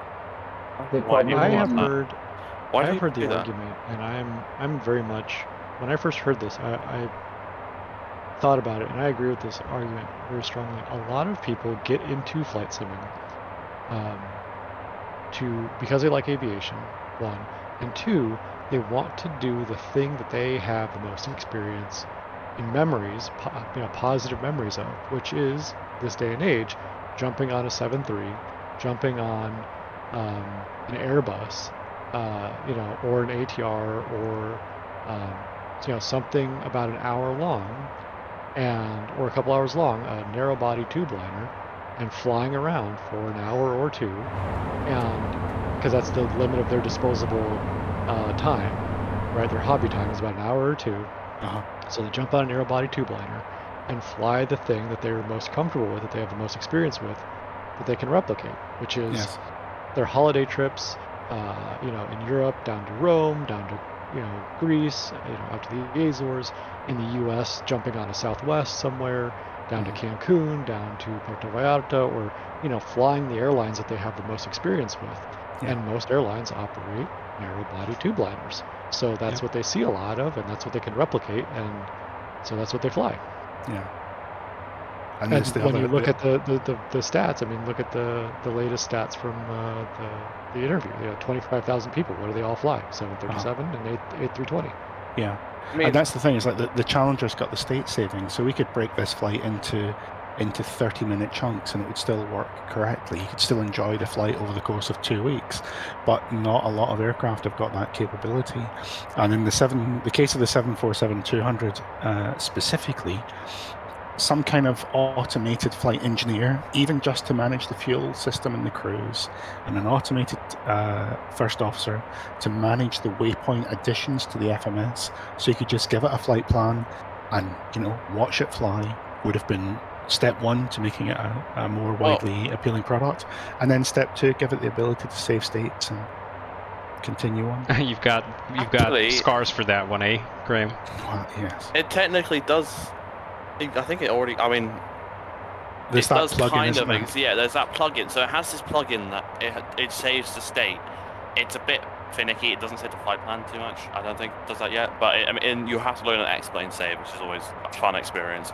But I think at least when it comes, you have auto fuel manager. But the thing is, if you're buying a plane, and you do want that experience, sometimes you may not actually be willing enough to go delving into all these little developers who have made these lovely little Lewis scripts to do that for you. It should do it out the box, and it should be explained out the box, because for finding a simmer that's got 12 hours of spare time to enjoy the aircraft on anything other than an occasional basis, like if it was Boxing Day, for example, it might be quite fun to do a long-range flight in the 747 and stream it.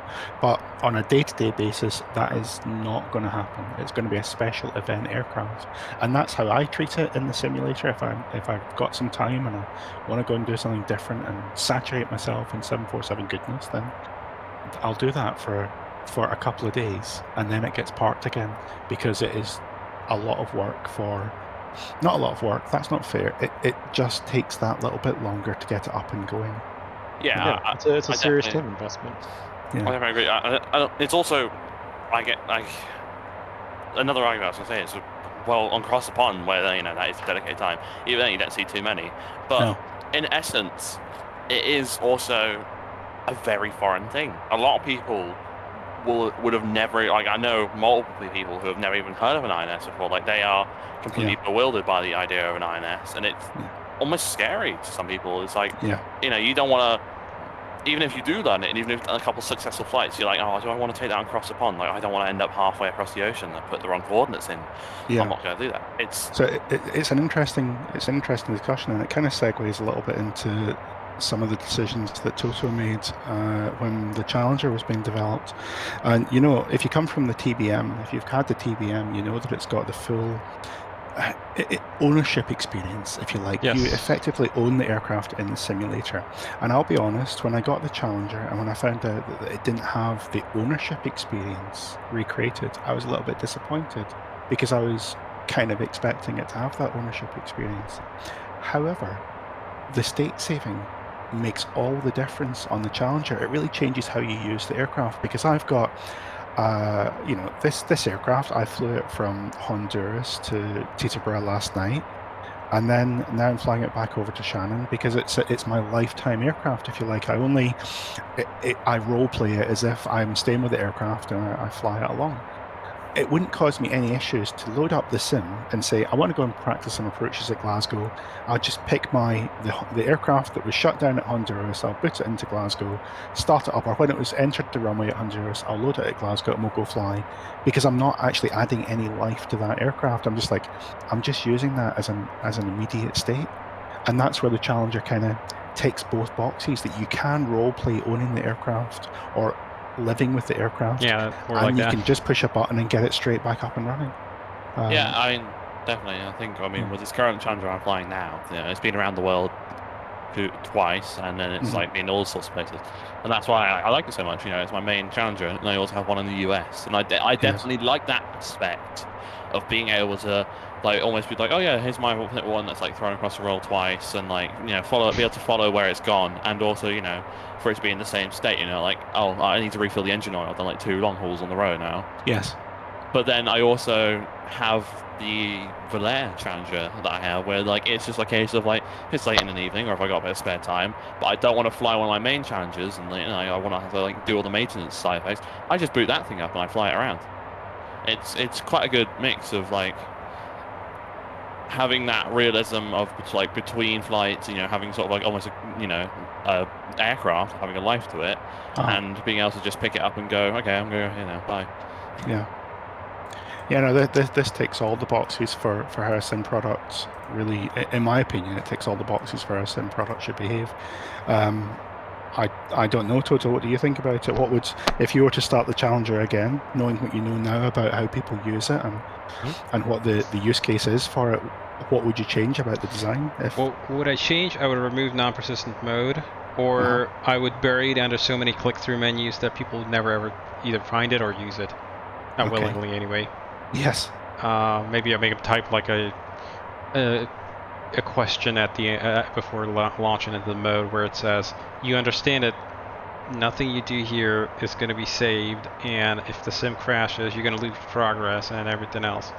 Because that keeps coming up. But anyway, snark aside, would I do anything different? No, actually, I think it kind of turned out pretty much how I envisioned it. So I had this idea of the FBO interaction and pilot walk around and that kind of stuff in my head fairly long time before it ever made it into the product. And even though co-pilot stuff where with shared cockpit you have another person running around, I got more visions of sort of what I wanted it to do. Yeah, it's got to be coming soonish, hopefully, provided I have time, of course, to implement it. But yeah, I have similar sort of ideas for the next product, but you know, it's not yet not even settled in my head yet fully. So yes, but based on how people are using the Challenger, there was an initial a wave of activity with people getting to know the Challenger, and it's been a little bit like the TBM. There's the TBM over its life developed a hardcore of TBM enthusiasts and a much wider base of casual TBM pilots, and the Challenger seems to be going down that trajectory as well. What I like about it is a very easy aircraft to pick up and put down because you don't have to remember the procedures. It's all there for you on the checklist. Yep, that was the idea. Is I didn't want. So one of the things is for the TBM, it kind of like there wasn't a requirement to have everything at the cockpit functional because realistically it's a single pilot airplane anyway. But on the Challenger it was always a requirement, and I wanted people to operate the airplane as it would be in real world, which is really hard to do if you don't have another person in there with you. So my fix essentially for until I had shared cockpit functional, have a good one, Pancake, see you around. My fix temporarily was actually the automatic first officer, which was really just a crutch. That was just a temporary fix to get us into a functional state until I am ready to go ahead and implement a full shared cockpit. It was actually the auto for FO and automatic checklist handling was more of a fix for, oh shit, I've been meaning to release this thing with shared cockpit and I don't have it done yet, so what do we do now? Well, that was the solution temporarily. But yeah, now but it's a good fix because it fixes the Challenger is quite switch intensive in a high workload environment. Yes. You know, when you're close to the ground, there's a lot of buttons you need to flick, which is not the same for other aircraft. And having the auto first officer there to help out with that really makes it usable. Yeah, the Challenger is kind of a weird animal in that it's got modern avionics, pretty much as modern as they come, but at the same time, it has more. It's not so much that it's like got a lot of manual functionality. It's a little bit unergonomic. It's antiquated in how it's designed, and And some stuff just hasn't aged all that well. I'm looking at you stupid boost pumps. But for example, there's aspects of the overhead, like aspects of the user interface design. It's not like an MD11 or MD80, which is just completely random garbage nonsense. It's happening everywhere. The Challenger is actually kind of logically laid out. It's just, for example, the entire overhead uses the dark concept, same as an Airbus. And arguably, you might say they had it before Airbus. Possibly, the early Challengers were a little bit different, so there might be some argument about that. But certainly, CL604 already was fairly thoroughly modern in the UI design.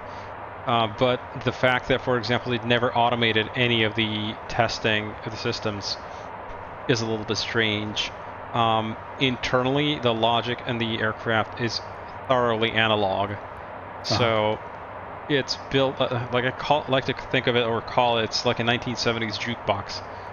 Is the way that the airplane's built. So if you look at something like the AMM of an Airbus, it's got this computer does that, this computer does that. There's a bunch of data buses in between, and there's software that drives all the behaviors.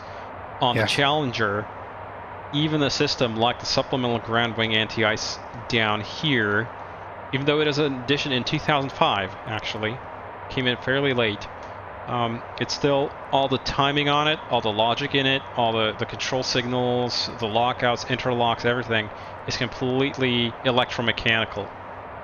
So you literally have a wiring chart that explains the entire behavioral logic just by temperature switches, by time delay relays, and like I said, it's essentially a jukebox, electromechanical jukebox. So it's not as software driven as some of the more modern jets. Like even some of the new stuff that I'm looking at, it's got like everything is ARINC 429 data bus driven. You've got ARINC, even the overhead switches are like backed by ARINC 429 center buses and stuff. Thanks for sitting in my seat, Captain Crash. Appreciate that. No worries. And instead on the Challenger, this is literally, it's a bundle of wires that goes back to everything. So it's quite a vintage design with a glossy coat of paint on it. But I quite like that. I mean, I do like aircraft that have got character, and I have to, would I actively seek out a job flying a Challenger in the real world? Probably not. But do I enjoy flying it in the sim? Yeah, absolutely. Because it's got that character, it's got that mix of old and new, that mix of you've got to do stuff yourself, and then you can leave it alone to do the cruise all by itself. It's got that kind of variety. I certainly have to say, I feel like the automatic FO in the Challenger, if we go back, I feel like that's probably almost like a happy little accident in a way, because I mean, so especially today, I was planning to fly with my friend who was like, my friend German, but he ended up having to go to work, and I would have been screwed. And I'm sort of like, it's moments like that. I'm like, well, in the end, I can still go ahead on my own. It kind of started because as we're testing it, the go around phase especially, it was just difficult to get everything done without losing control of the aircraft. And the objective for the pilot flying is to make sure the aircraft is pointing the right way. But yet with a Challenger, you've got a lot of heads down time needed to make the go-around happen. You've got a lot of buttons to push, you've got the nav source to change. It's just a bit more work than perhaps an Airbus. You slam the thrust levers forward, you put the flaps up on stage and put the gear up, and that's you done.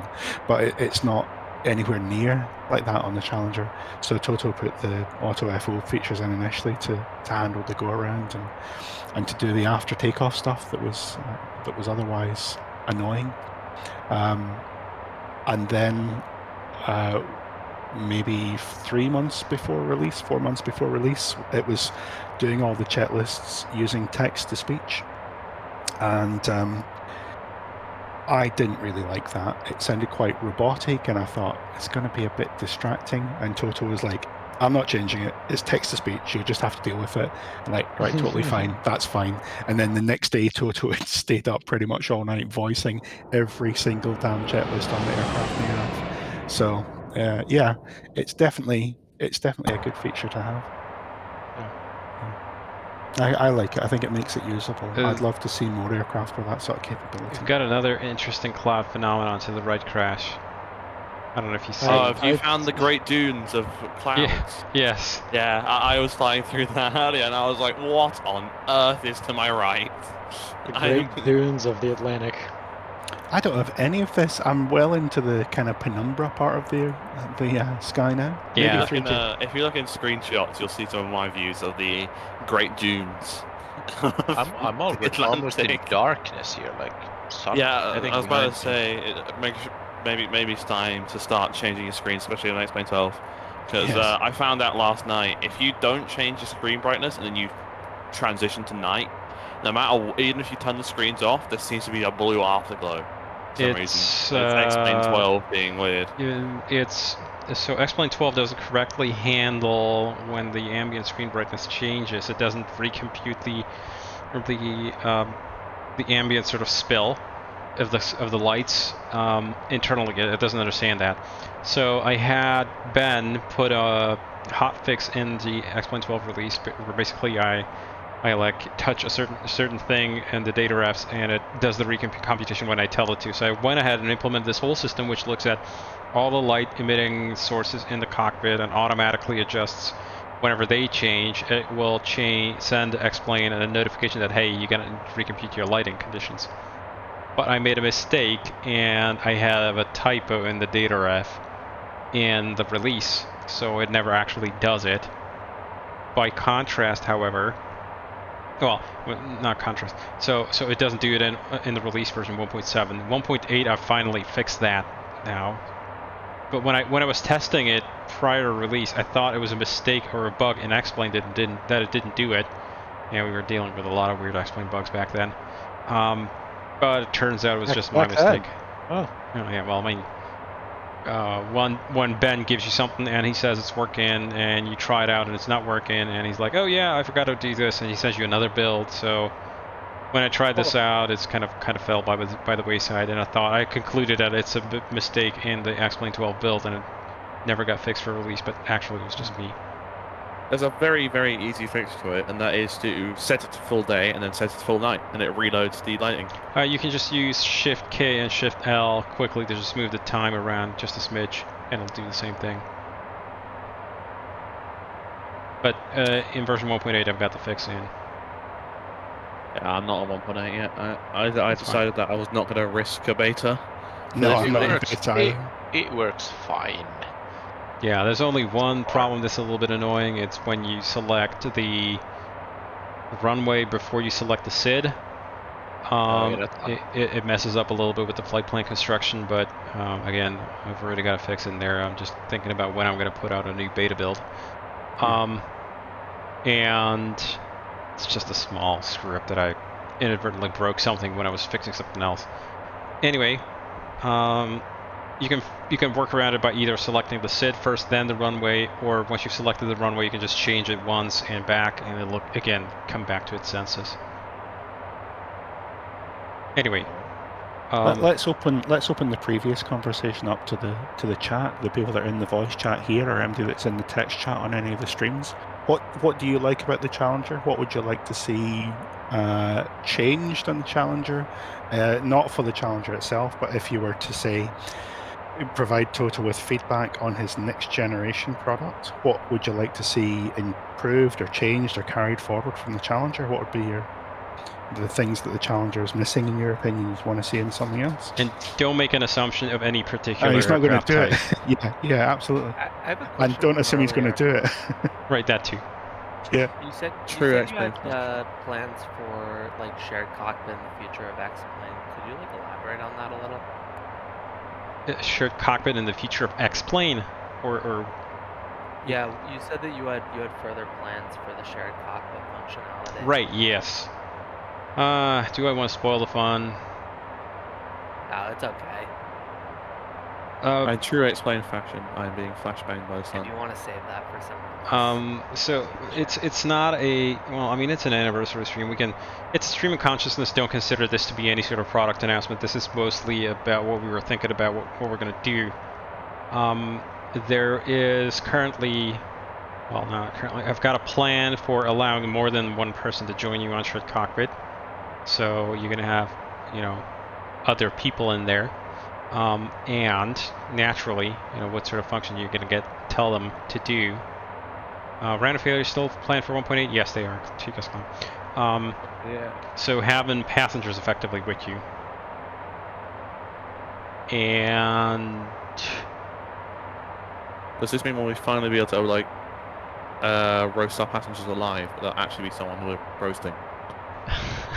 I suppose. Yeah, so the plan is to have support for having somebody else join in the flight, and they'd be essentially just a passive listener, and they'd be confined to the cabin and stuff. Well, they could basically, walk up to effectively this here partition curtain, this here partition wall, and they couldn't manipulate anything in the cockpit because they'd be a passenger, but they could ride along and look up ahead with you. And there's also some plans for, shall we call, differently priced products with limited capability based around that. Oh, that's so interesting. If you just wanted to be a passenger. Yes, that is some sort of idea. I've also got plans for flight attendant mode. Yeah. So automatic flight attendant is already planned. That was already, I had a plan for half a year now, more probably, where you would have the where if you enter 3 people as the crew in the FBO, instead of you being basically just 2 people in here, you'd have the auto flight attendant take care of the passengers for you. So they take care of playing all the cabin announcements, setting up the cabin for you, catering to the passengers. And ultimately the plan is actually for 1.8 to have 3D passengers and a flight attendant, and they're not just going to sit there. So nice. they're not just going to be passive puppets. That's one of the reasons why I don't want to make them as I don't want to make them look realistic, because please don't. Practically, like even when they're static, they're already got the scary mannequin look to them. If they start moving, it's like you'll give me like scene out of a horror movie. A350. Yeah, you give me like flight back the A350 horror movie there. Like whenever I go in that cabin, it's like all the low quality, low texture quality faces with like the plastic reflections. Yes. Especially when the sun shines through your aircraft into true X-plane flashing. Yep. And I can confirm, I did get a response from Ben on the Slack about this. They are planning on doing deformable meshes. They have no timeline and they're not working on it, but they are planning it. So what you're telling me is, for the time being, there is no Hot Start Challenger Resident Evil edition? Is that the... Nah. I'm afraid the sexy nurses that are gonna kill you with their big knives, you're just gonna have to imagine yourself. Dear me. So I'd like to elaborate on the combination of next gen project and player passengers. Can we then, if you do an potential airliners, can we have 100 player passengers? Oh boy. So it's already a concern on the Challenger, because right now it's streaming your positional data. Right now it's streaming positional and avionics data to Captain Crash. If I have a look on the network stats, I'm streaming about 800 kilobits per second to Crash. Multiply that 100, and I'm pretty sure your network link is not going to be able to do that. So yeah, at these scales, you'd probably need to have some kind of server that relays everything. I was thinking that some kind of streaming server that you could basically stream, you stream the visuals of your flight. It'd be nice if you could stream the data, the parameters of your flight, and let other people join it like that. Problem is, there'd be some bandwidth expenses there. Who's got to pay for that? Because that's the thing. It's like you've got to pay for the server and everything. Just encode it in MPEG-4 and then just stream it through Twitch. Yeah, sure, I guess. So, yeah, sure, you could have a subscription model on that, but it probably isn't that exciting. I'm not sure. Yeah, I'm not sure. To an extent, how many people are going to be willing? Then you get out of the business of writing planes and you get into the business of running servers, which is not necessarily a fun business to be in. Exactly. To an extent as well, how many people are actually going to want to sit for a full flight as a passenger? That's the thing, as I'm not sure, probably not many. And the utility of that functionality is sort of what's been bugging me. It's like, it'd be cool to build, but would actually anybody use it beyond the first 5 minutes? I feel like what maybe would be better is if the passenger mode also had the ability for you to be the flight attendant.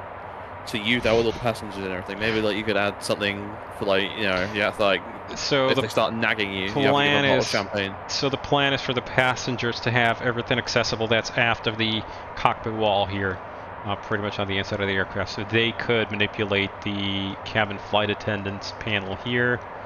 They could manipulate the screen, that kind of stuff.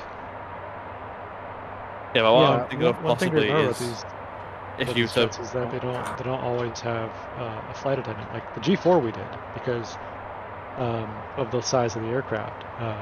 But in a Challenger, it's not uncommon to not have a flight attendant. Like, oh yeah, of course. But if we're, if you are trying to maybe sell a product about the rear half of the plane, it may not be the worst idea to like add in, the rear passenger's getting a bit grouchy, give them some champagne. There was a certain amount of planning in there that, I was considering doing like pilot-passenger interactions, but you have like robotic passengers. Yeah. I don't want to speak out of turn, Speedbird, but I don't. Just to make sure you've not got the wrong end of what Toto was talking about there, I don't think we're talking about an expansion pack for the existing product. No. Just to be clear. Yeah, no, I think he was saying it was like a cheaper version, didn't he? Not. That is a very highly experimental idea, and we're not at all sure we're going to do that. So, I don't know. There's like considerations, should we do it like a promo package or whatever? Haven't decided yet. So... Where does the flight attendant sounds like a cool thing anyway. What is the what? Where does the flight attendant sit, like for takeoff and landing? Typically they would sit actually back with the passengers here on one of the seats. Yeah, if you look at the aft facing left forward, that's generally where the flight attendant would sit. Old toilet. So they'd sit directly, so basically they're not blocking the VIP seat screen, and they're within view of the VIP at all times. That's usually where they sit. Yes, that would be sort of the most typical position. In certain companies, they might let them ride on the jump seat, but that would be slightly more rare because of the fact that certain companies require, or a lot of companies require, the jump seat to be occupied by a full pilot instead of just a flight attendant. But in that case, your flight attendant's seat, or the jump seat, actually folds out of here. So this, let me jump here. So this panel on there, this panel here, that opens up, then it slides sort of back into the wall, and you'll literally pull out a fold-out seat. And there's your flight attendant seat, or jump seat, really. But typically, the flight attendant would sit with the passengers back in the cabin. Yeah, that was a point of contention among a lot of crews in the corporate world because the AFM states that that's a crew member seat, right? And flight attendants are not, in the corporate world, are not flight attendants. They're cabin attendants, which means they do not hold an FAA certificate. Yes. And so therefore they cannot be listed as crew members because they are not required for the operation of the aircraft. Whereas a flight attendant can be a required crew member. So by having a non-authorized person operate that seat and occupy that seat, you do put yourself in some legal jeopardy because you have a non-crew member operating a crew member seat. And that was a huge point of contention for crews. That it was one of those we'd always argue back and forth about whether or not it was okay to have someone else occupy that seat. Okay, we've got low position accuracy because I messed with the GPS now. She's down to EPU 2.39. I'm gonna check what the that's normal. It looks normal on your side. Yeah, that's actually, true. on my side it looks okay. Yeah, we're pretty close. close. Actually on track. We might actually have a long track error at this point. The error is actually the FMS is floated backwards mostly, not to the side. Yeah. So yeah, we're the long track now. Yes, but we're still within really 0.2 nautical miles of the airplane. So, and that's over an hour of error and uncorrected drift. So anyway, I'm gonna go ahead and fix it now. Thank you. Airplane's gonna be fairly unhappy about that. Well, fairly unhappy. It's slowly gonna, yeah, it's slowly gonna pull itself to the center line back. I watched your stream. I wouldn't call that slow. Oh, that was just the position update that was reasonably quick. But it's gonna steer back very gently. Oh yeah, okay, yes, flying actually. Yeah, okay. Fortunately, in this case, there wasn't much of a change because it was in a long track offset. Yeah, so 0.1. It was behind us. Yeah, it was like 0.1 nautical miles off or something. So really nothing. Yeah, if it had been a lateral offset, you would have maybe seen a little bit of a wiggle. But even a half a mile at this speed would do a very gentle re-intercept. Yeah.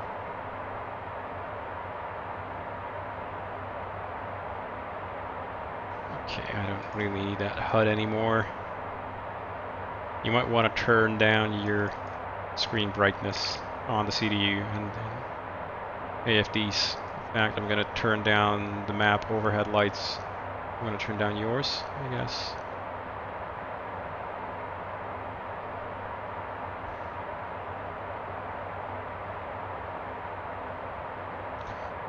And I'm going to go to dim indicators here. How about that? Right. Yep. All of a sudden, the X-Plane 12 clouds become a lot more better because you can't see them. Yeah, I mean, it's actually in this nighttime environment. Actually, can see them better. I'm afraid. And yeah, we're in and about the sand dunes real hard. The cloud dunes. I don't know. The Atlantic cloud dunes. Last night, when I was flying here during the night, I couldn't see any cloud dunes because I couldn't see. It was quite dark. In all fairness, though. Okay, how do I turn down the screen brightness on the Avatab? On Avatab, you push on the cogwheel on the top left. Actually, yeah, I feel like even on Avatab, when you put it to its lowest brightness setting, it's still ridiculously bright. They need to really change that. I can change it somewhat, to be honest. So I could theoretically, yeah, I should have probably done it because iPad does have automatic darkening or brightness control. Maybe a money-earning model, Yost says, maybe a money-earning model like as owning the airplane as a company to make a profit or not. Oof, an economy system, you're basically talking about developing a completely new type of experience, and that's a lot of work. I'd essentially be replicating FS economy.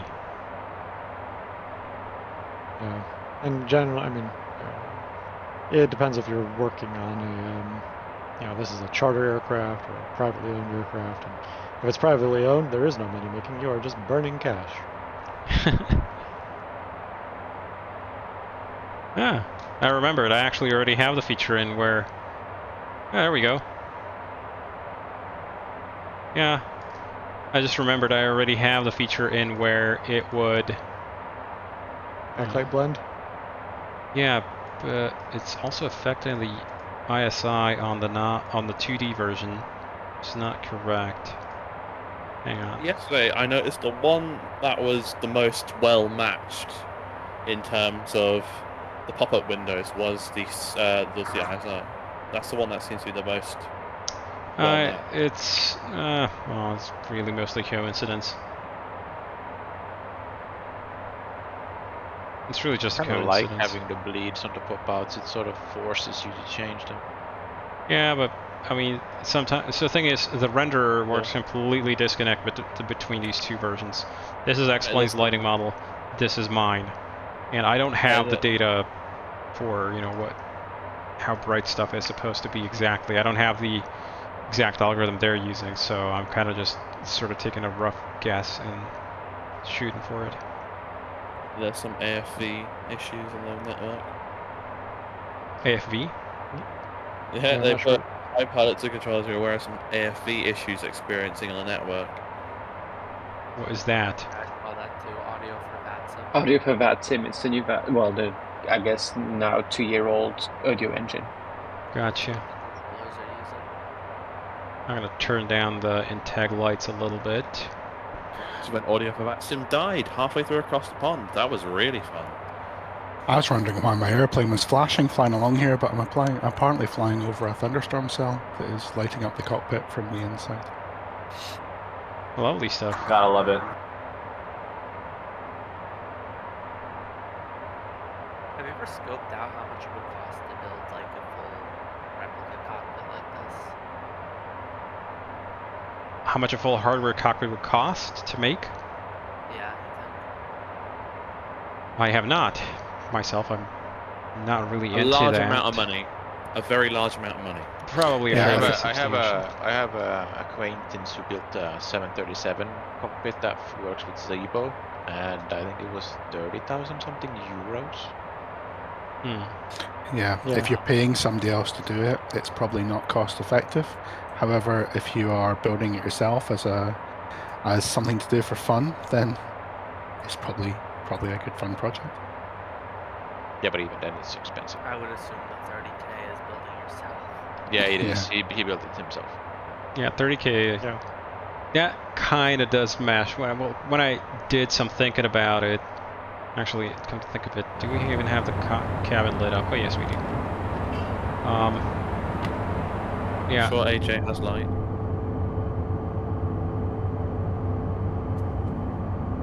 Yeah, whatever. Yeah, I was actually looking into, I was thinking about it a long while ago, and a reasonable sim setup would be like 10 to 20 grand if you wanted to have anything really going. I see Graham is experimenting with cabin lighting in the back. I was just turning it off. I was wondering where the light in the cockpit was coming from. I've got no passengers, so I didn't really worry about the cabin setup. But I left it on full bright, so I'm just switching it all down. Trying to allow me to see the heads-up display and the instruments when I'm flying over this storm. Got another 1 hour and 40 minutes to go. Yeah. Is there a brightness control for the galley tablet? No, but it's automatic.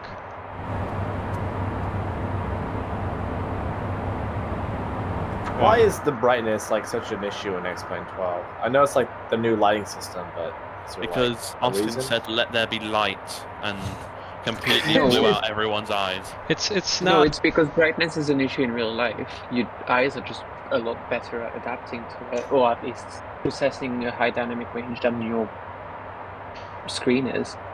Yeah, there's some. There is some. It's somewhat more difficult in the sim right now because of the lighting model, the way it's constructed, and this is really just a temporary fix. Eventually, they want to have it done a little bit differently. It's still going to be somewhat of an issue where you're going to have to turn the lights down if you've got them set too high. Like you can't. Yeah, that's fine to an extent. I just think at the moment they've overdone it. It's a little bit over, but not too much. Yeah, this is pretty close. The way I've got it right now on stream is about what it would look like if you had them turned on to daytime brightness at night. They would be unbearably bright. And in reality, what you would feel is you would feel pain, so to speak, and you would know instinctively that you got to turn those down. It's just in the sim, there's really no other way to communicate it to you than by having a bunch of bloom and having the colors washed out. Yeah, it's the washed out colours that are catching people out. If we put the indicators to bright, and then if we push the light test, can you get the seatbelts on? We've got some turbulence going. And I forgot to set. Oh, sure. Can you also set Squawk 2000? We've already passed that. Oopsie daisies. Oh well. It's okay, these things happen. Yeah, so blowing out the lights to the point you can't read what's on the placards. That's something that would be nice to see improved a little bit. But I guess it is doing what it's trying to convey a message rather than being a direct physical representation of what you see. Good news for us. Shannon has come online, and there is now nearly full staffing at Shannon. Neat. So Shannon Center has come online, and there's approach and tower at Shannon at the moment. Oh god, I'm gonna get busy again. Yeah. Well, that's going to be fun with X-plane turbulence, isn't it? It's going to be fun. What's the weather at Shannon? It's gusty. It's going to be quite breezy. No. Well, so gusty equals hurricane winds and breezy. So we'll probably end up in the ground. Sounds like. So the latest weather, which I just got from Shannon as I was loading the arrival, the latest meter is 22017, 10 kilometers, light rain, few at 900, broken at 1100, temperature 11 degrees, QNH1 001, tempo 4000 meters. So it's Cat 1 conditions. The forecast is for 23018 gusting 28. So that would be fairly straightforward in a normal day because it's down the runway. In X-plane, I do expect to break the airplane on landing. There might be some shenanigans happening, yeah. In fact, let me play the turbulence announcement to the passengers here just for fun. May we have your attention, please? We have the door closed. Unsurprisingly, it's quite smooth. For X-plane 12 standards, I'm actually quite smooth. The wings haven't moved in a minute. Why is my MCP not illuminated? Have I turned that all the way off? I've turned it all the way off.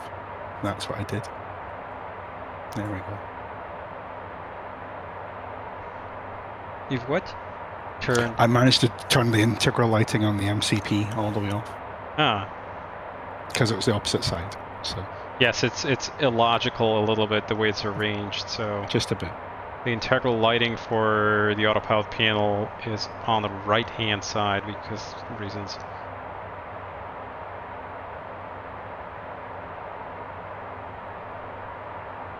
Yeah, it's a bit strange on the wiring.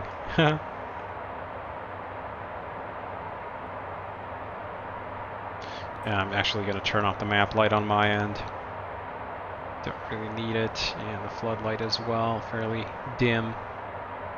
So we have the 3 Delta arrival and the vectors for the transition into ILS, right? Yep, that should be it. Yep, we saw that we've got. It's going to be fun.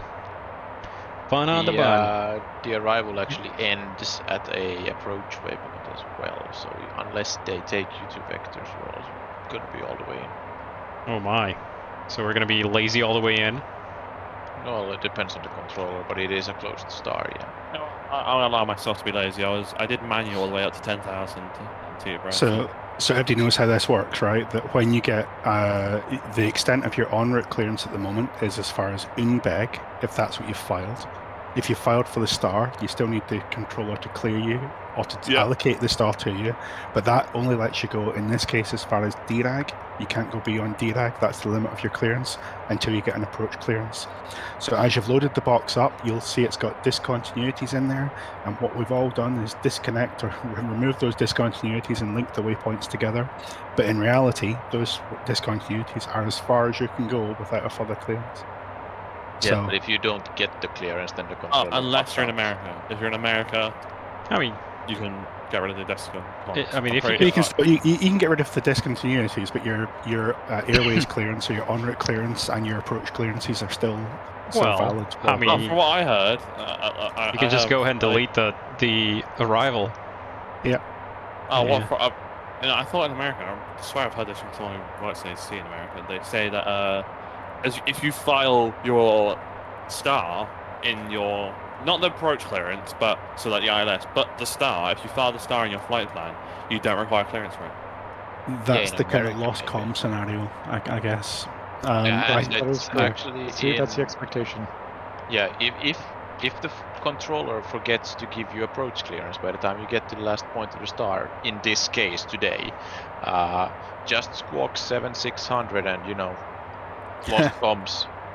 Yeah, just YOLO straight in there. I like that. There's a fundamental difference in a lot of the US FAA style phraseology that there's almost like an implication that you can do stuff, whereas in Europe it's more explicit, shall we say, that you're explicitly cleared for things. Whereas, an uncontrolled ramp, for example, like we all heard out of Teterboro today, that's not normal from even small airports in Europe. It's normal for the ramp. In EASA land, the ramp is a controlled area, controlled by the ground controller or the ground movements controller. Yeah, I know for sure it's a vaccine thing that you don't have, in the US at least, you don't have to get cleared onto your arrival. It's not. I don't know if it's so true in IRL, but that's from what I've heard, it is like a thing that you can do in a way. Although I'm pretty sure you probably get the clearance anyway. Yeah. There's ramp control at major airports, even in the US, but just not in that too. Yeah. Well, to a degree. So ramp control typically for places in the U.S. which have it is not handled by the FAA or an FAA employee. The way it would happen for like ground or tower. Ramp tower or ramp control or whatever is typically handled by the airport authority itself, or it might even be the company that owns the ramp or administers the ramp. So there's a split. There's like a split of responsibilities. FAA handles the aircraft movement on the movement areas, and then the airport authority or whoever they delegate it to handles movement on the ramp. Or if they decide not to delegate it to anybody, they leave it pilot self-controlled. As Graham has had a bit of a problem with for the was the Virgin A340 facing off with that a Southwest. Yeah, it just seems completely alien. But it's definitely something that takes a little bit of getting used to. Did you modify our arrival? I see Mach 0.80 300. I'm agreeing, so go ahead and execute that. Thank you. There you go. Transition flight level. What's our 6.5? Yep. Go That's ahead. what I was just looking at. Let me take the brightness down a little bit on CDU3. It's a bit overwhelming. Wonderful. Anyway, should we enter the star in there or not? I'm not sure. I'd load it on. You know what you're expecting to do. Yeah, you can always change it. The star goes from the point to the runway, and there's only one star from this point to that runway, and the current runway is 24, so you can just assume that. But the clearance good part. To me. So Umbag 3 Delta. We don't even have a disco in there. Awesome. I'd say toss in the ILS 24 as well, and we could. Yeah, have as much of it loaded as you can, just to minimize your workload. ILS 24. And should we expect a transition or? ERAG. Just hit the vectors. It's the same end point on the star as the first point on the ILS. Okay. You'll probably find that ILS has got a procedure ton variant of it via the SHA, and you're not going to do that. So. Should we leave the disco in there, or do we clear it? Yes. No, we'll leave the disco in there until we're cleared for it, and okay. then I'll clean up the box. That way. Got it. We got the expect, so we can load it, and then the clearance gives us the authorization to clear the discontinuity. Isn't it nice when he has someone else to do the box while he flies? I know, right? I'm actually also gonna start eating dinner here. I might mute it for a little bit. That's why I turned off my camera. So if you don't hear, what was it? One of the pilots lovely described how to use the service interphone or the intercom buttons on here, so that you're not hearing a bunch of Caesar salad being destroyed. Or breathing. Dear God. Or breathing. Yeah. Don't have any of that. Yeah, there's nothing like someone breathing for 2 hours in your headphones. Gotta love it.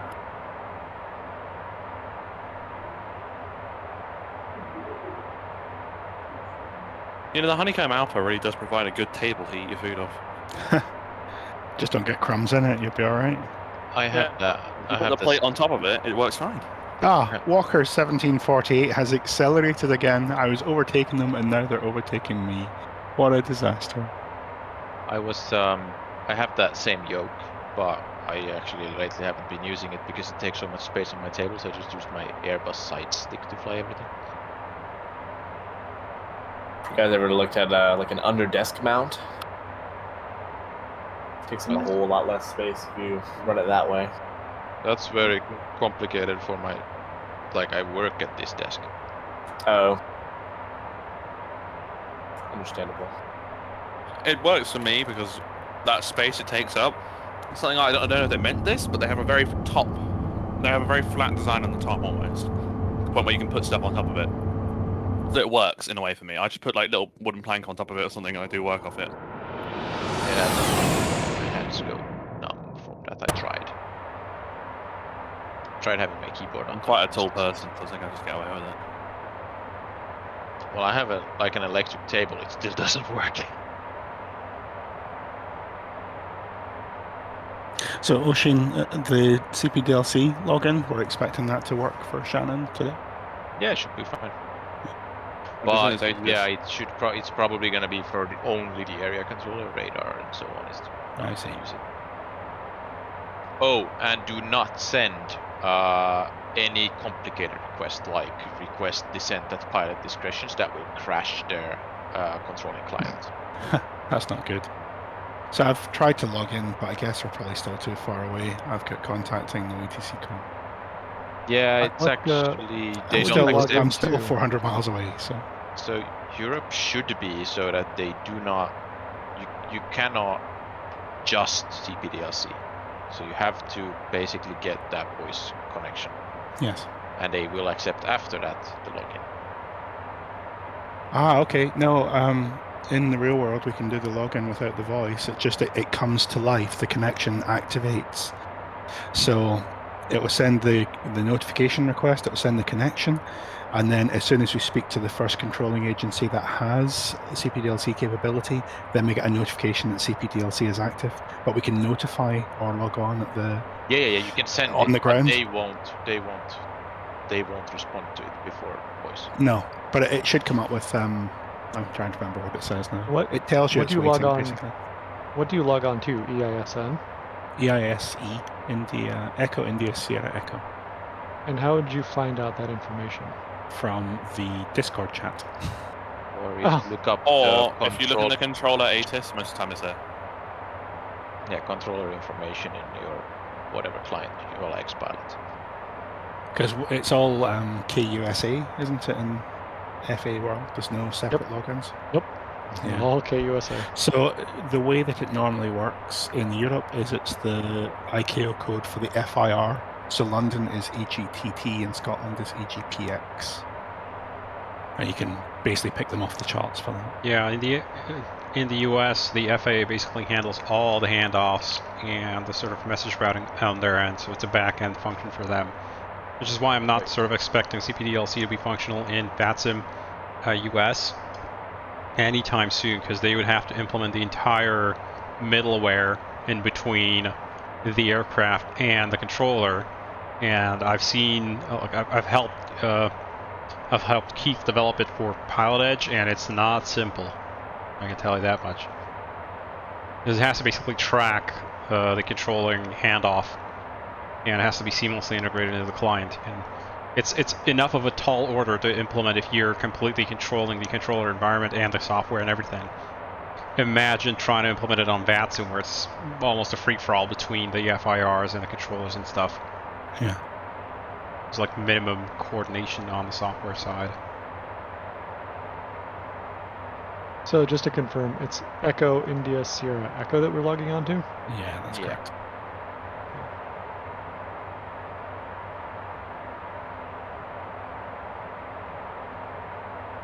I sent the log on, but we'll see what happens.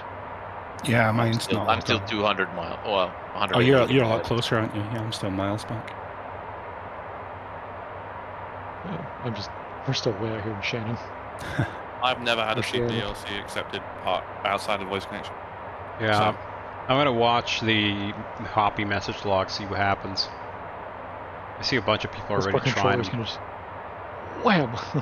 Yeah, but at least when is when it his information that he's actually doing it? This is another thing when people do it in Finland, for example. They sort of follow the US procedure when you do the log on at the ground, which isn't sort of a thing.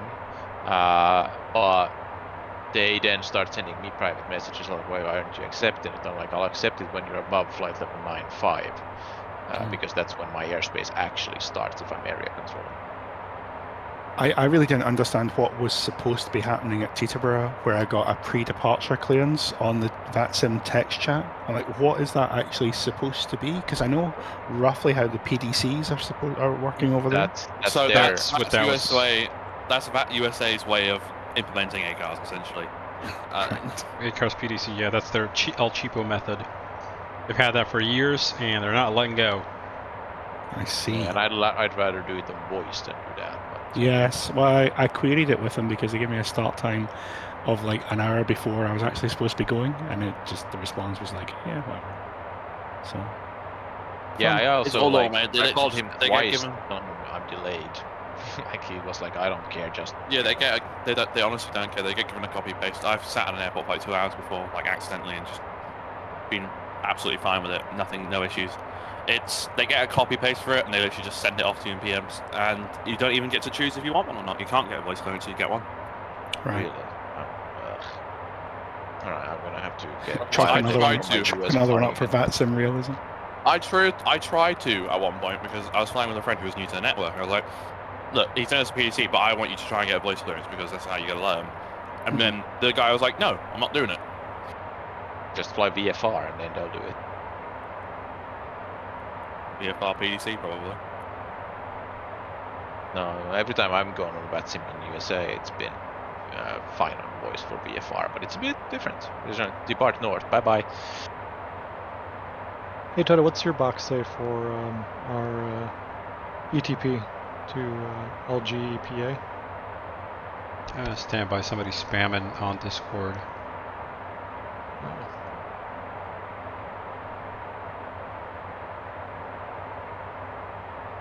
It's in, okay, it's in the SOB.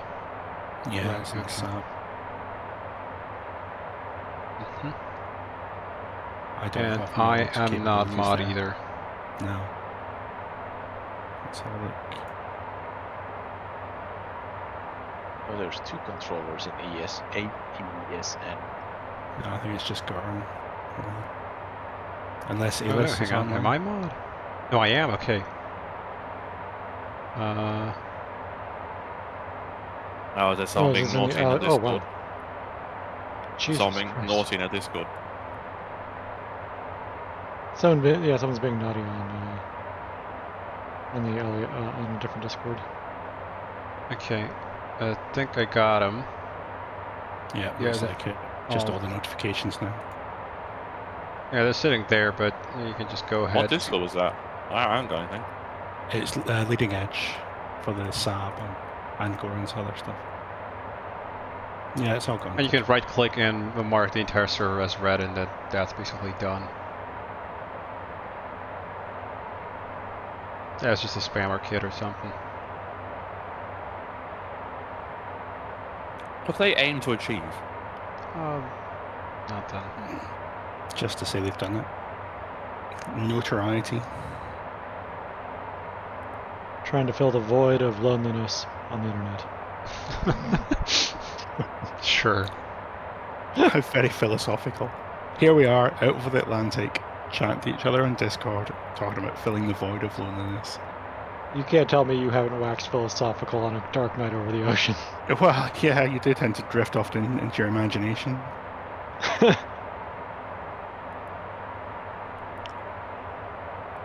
have been a couple of those nights where, you know, you're flying with a crew member you've flown a lot with, and you're out over the middle of the ocean, and you're like, acting philosophical. Yeah. Well, we're almost to our ETP for Delta Whiskey. Good stuff. We're about 4 minutes out, yeah. I'm gonna continue eating because I had to like stop to get that to whack that gid.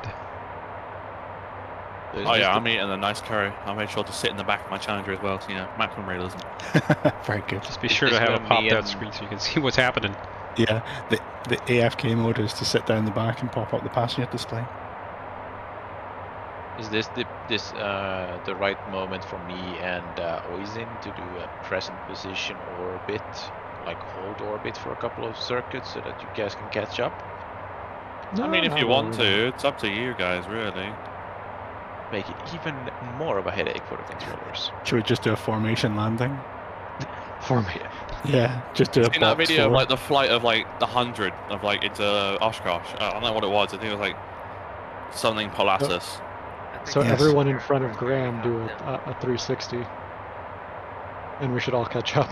Yeah, we all just do a flight of 100 landing onto the runway, like in formations of 3. And military authority of separation, so we don't have to vacate the runway before the next ones can land. Although somehow we ended up in the back of the pack, which is kind of interesting.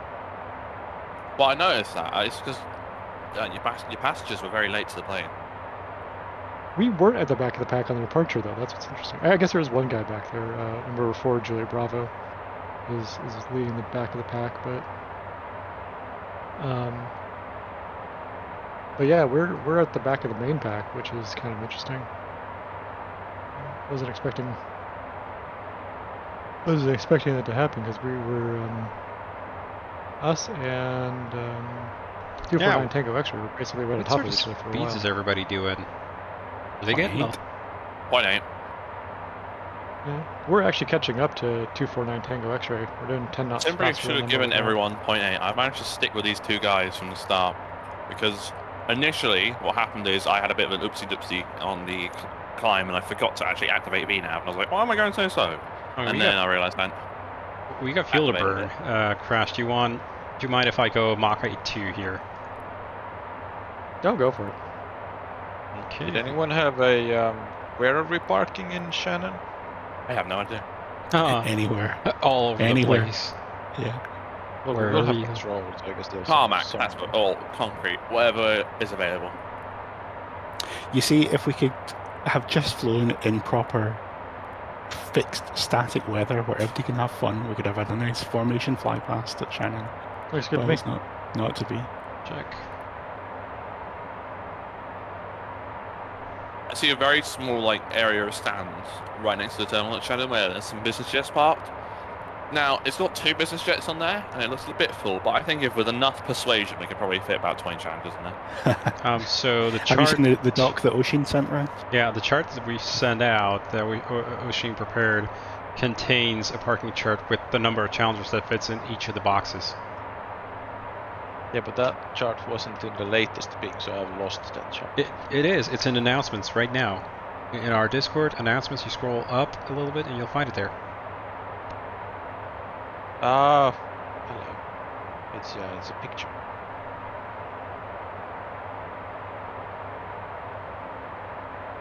So probably best to plan on landing runway 24, vacating at Alpha, and then go where they tell you to go. Yeah.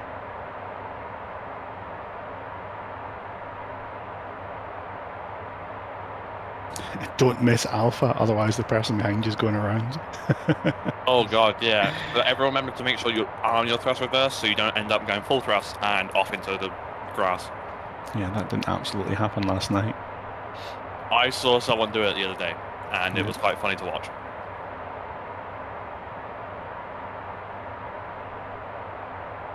It's 12 degrees, so at least the runway won't be ice scaling.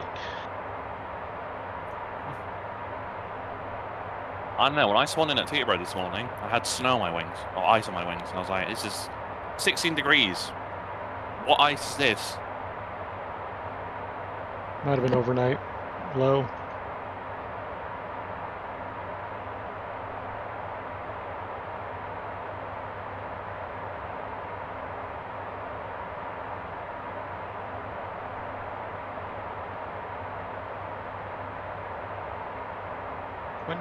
Wind, so that'll be fine.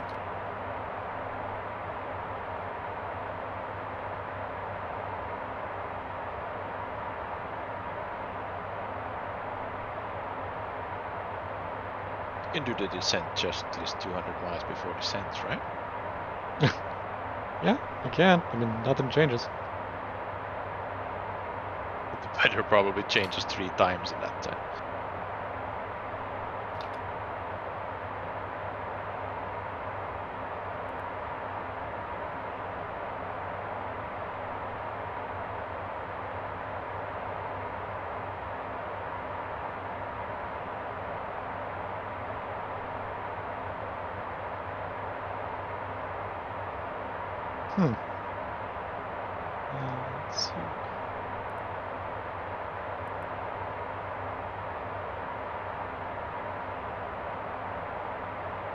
Oh, that's weird. I've got the PPAWS bug.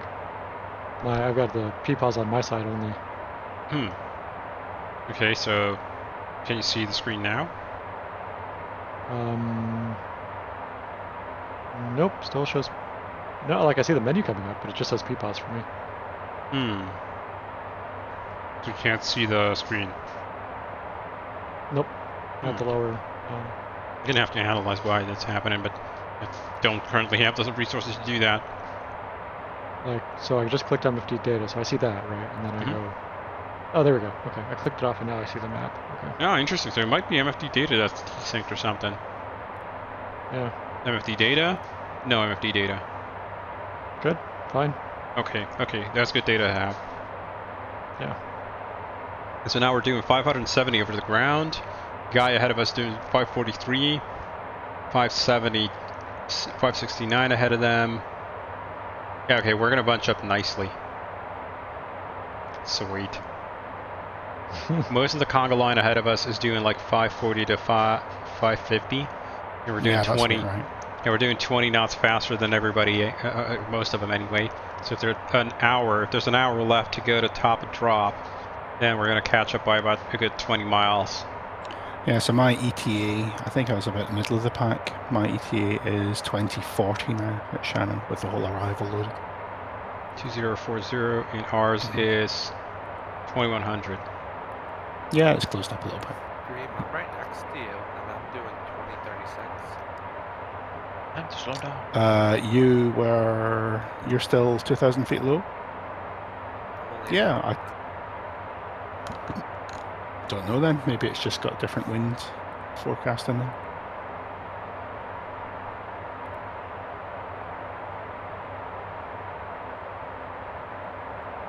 Don't forget to take your offsets off as well when you get to the end of the ocean, which will be Malot, I think it is. There's no way to tell the Challenger to do that, like no offset until... I won't do that automatically. Or pre-program it. Realistically, it is already going to be a fairly significant event of exiting oceanic airspace because you're going to be re-establishing radar contact, re-establishing VHF. So you already know that you got to do the offset reset. And the thing is, you don't need to wait until you're right on top of it anyway. Remember, offset is pilot's convenience. It's something you can do without telling air traffic, something you can undo without air traffic's permission as well. So just do it when you feel like it's a good time to do it. Typically, if you can kind of remove your offset when you're approaching a left-hand turn, that saves you a few seconds. Yeah, I only did a 0.3 nautical mile offset anyway. So. Yeah. Unless you're to the right, that is. So I'm offsetting to the right, obviously, and once I finish this little right-hand turn at, what was it, 20 west or something, I'll take the offset off.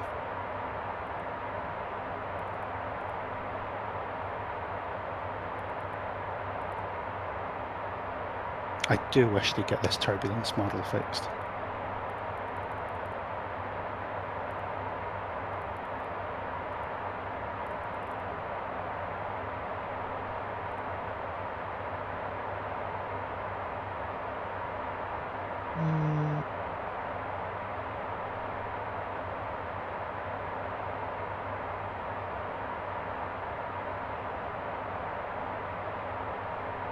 Yeah.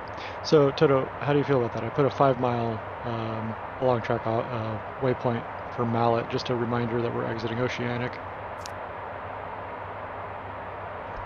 That looks good to me. All right. Absolutely. Perfect. Nicely named it, even exit. Oh, you're such a pro. It's almost like I know what I'm doing. Almost. That's clever, actually. I need to start doing that. The little things you learn when actually doing oceanic flying. Yeah.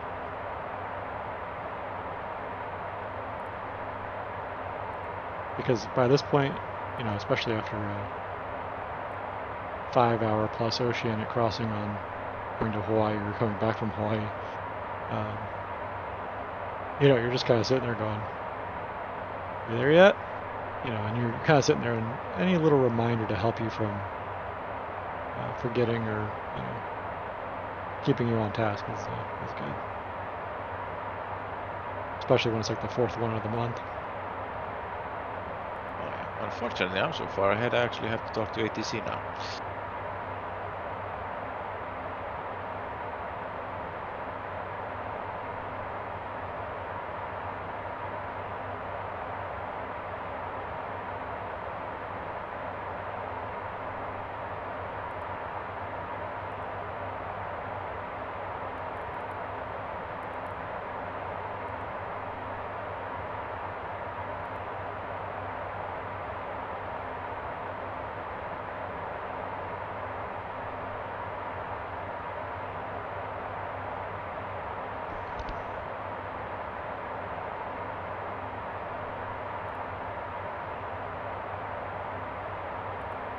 Interesting that we're barely even catching up at all. Mm-hmm.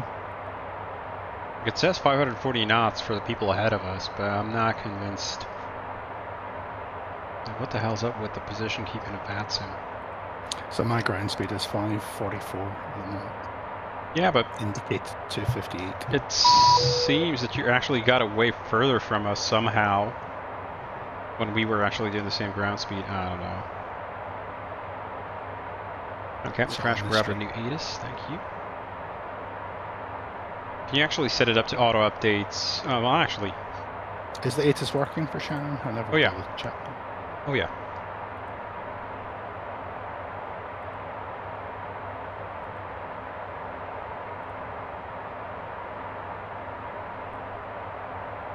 There you go. There's your auto update.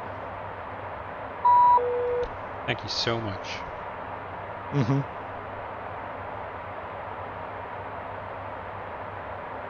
Now, how often is the auto update? It automatically on the back run refetches every 2 minutes, I think. And compares it to the previous one. If it's changed, then it'll display it. Otherwise, it'll just basically drop it. So it won't bother you if there's no change.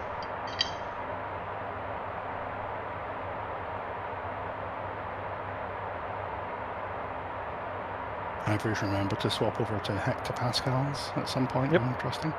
Good news. I did as soon as we got into Oceanic. Be gone, inches. Be gone. Give me Europor units, please. Yes. Did you, Captain Crash, change that on the aircraft? I didn't even see that when you changed it. Your sneaky FO did that, yeah, about an hour ago. I was about to ask, like, when did that happen? I've got also 10 feet barrow minimums. Yep, I put up barrow minimums. I just didn't set them yet. 10 feet? Yeah, I don't know what that's about.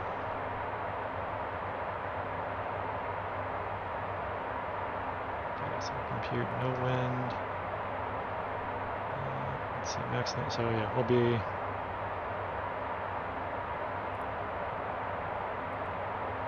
There we go. Plenty of runway.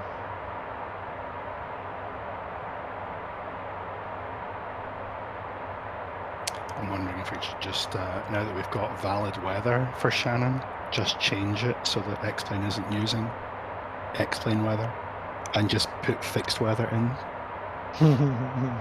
Because it's just not going to be fun otherwise.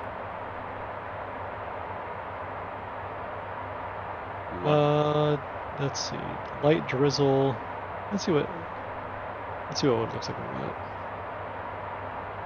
Supplemental data.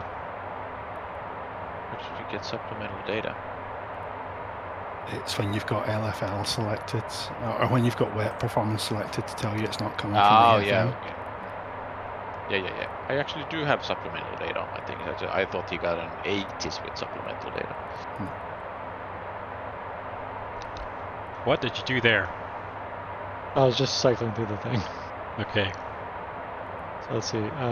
4,500 feet dry. 5,200 feet wet. Oh, we're still good.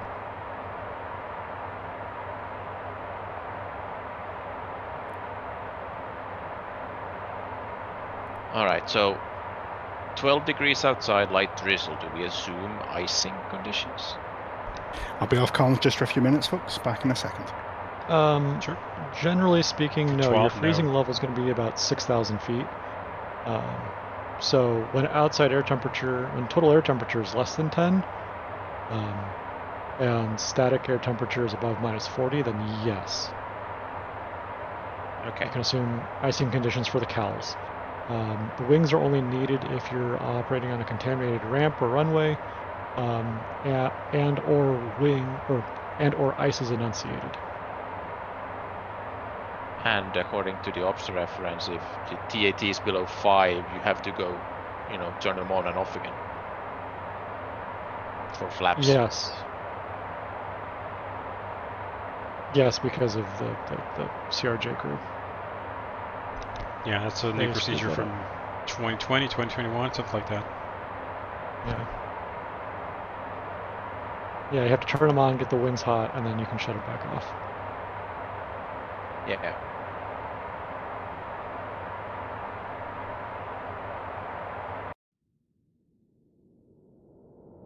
Which is sometimes really tricky to do at the set because you don't have the extent That's the CRJ trick. You gotta boards out and power up in a descent. Oh, come on, really? Oh yeah, absolutely. If you're in icing conditions and you need the wings on, you have to bring the boards out, slow down, and then bring the power up to above 70%. Okay. I've just been patient and let it go. I haven't crashed yet. No, you absolutely need the power above the yellow line on the N2 to get enough bleed pressure to warm up the wings. Otherwise, the risk is you just warm up, you melt some of it, it gets warm enough to melt, and then refreeze farther back.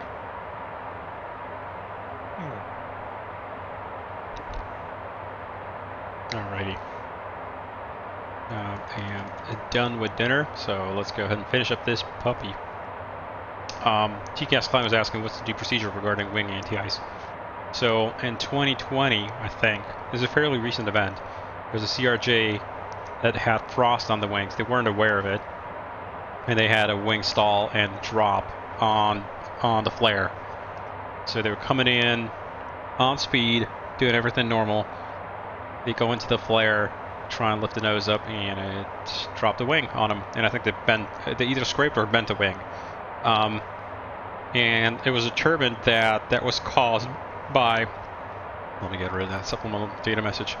It was determined that it was caused by, they have flown inadvertently, they have flown through a little bit of icing, a little bit of visible moisture, but they didn't get a ice detector caution about it.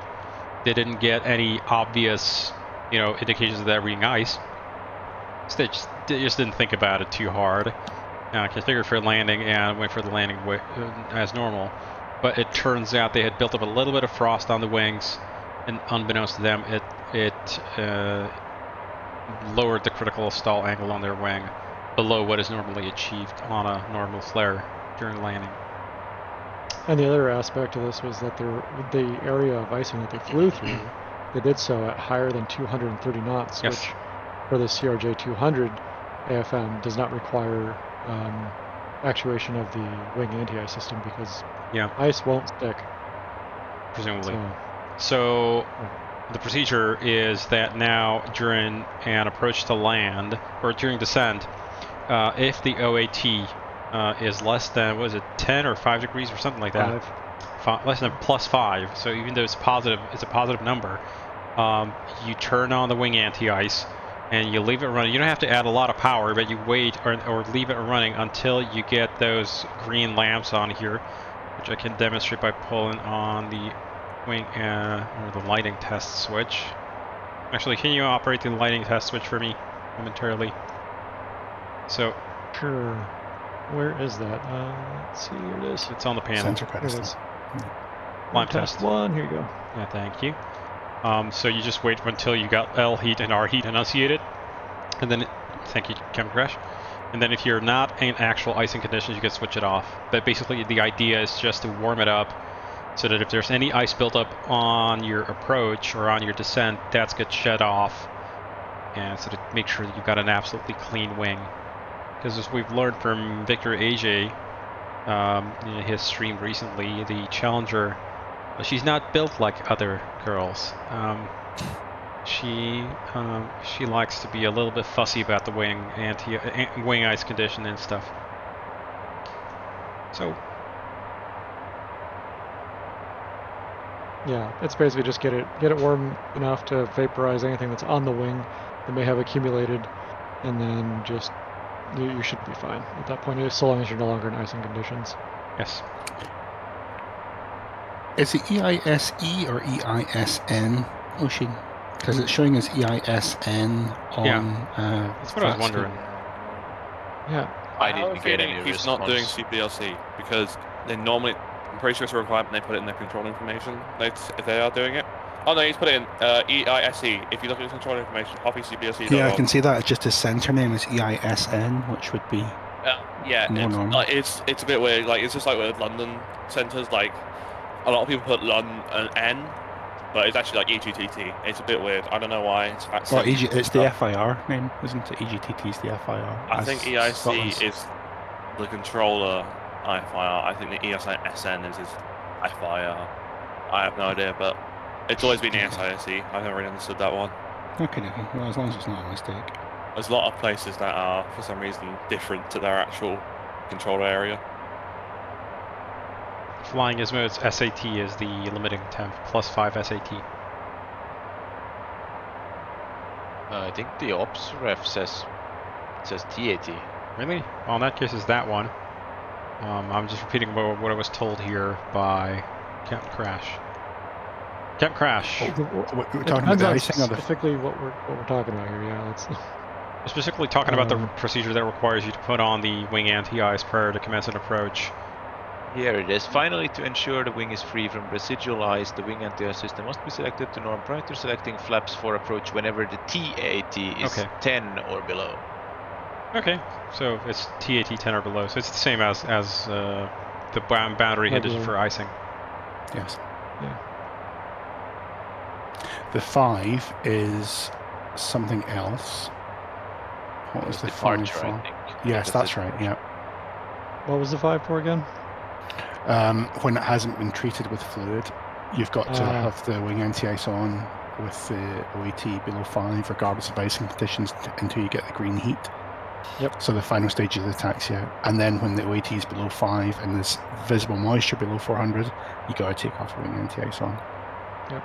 So it really just needs an auto button, but that would be too complex now.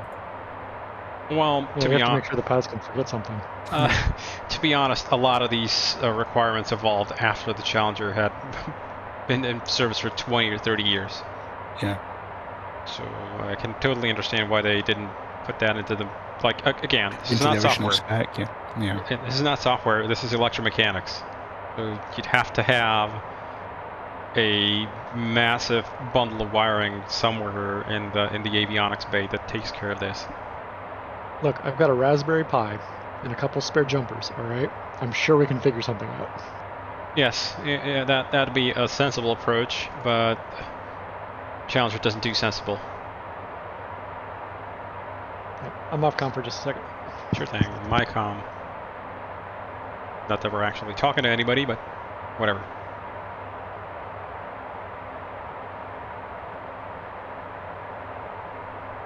So yeah.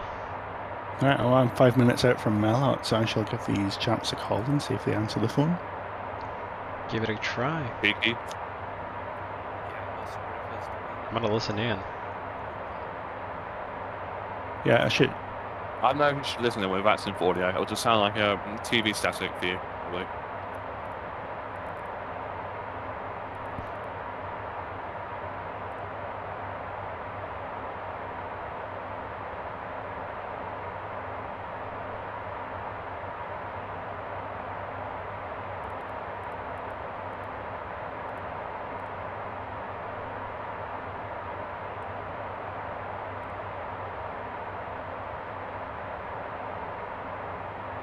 Descend to 360 for separation, Foxtrot. Or on my way, Aqua.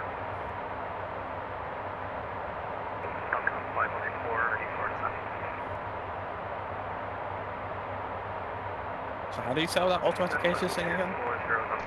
How do you do what? How do you set it up again? I was eating when you were showing it. Set what up?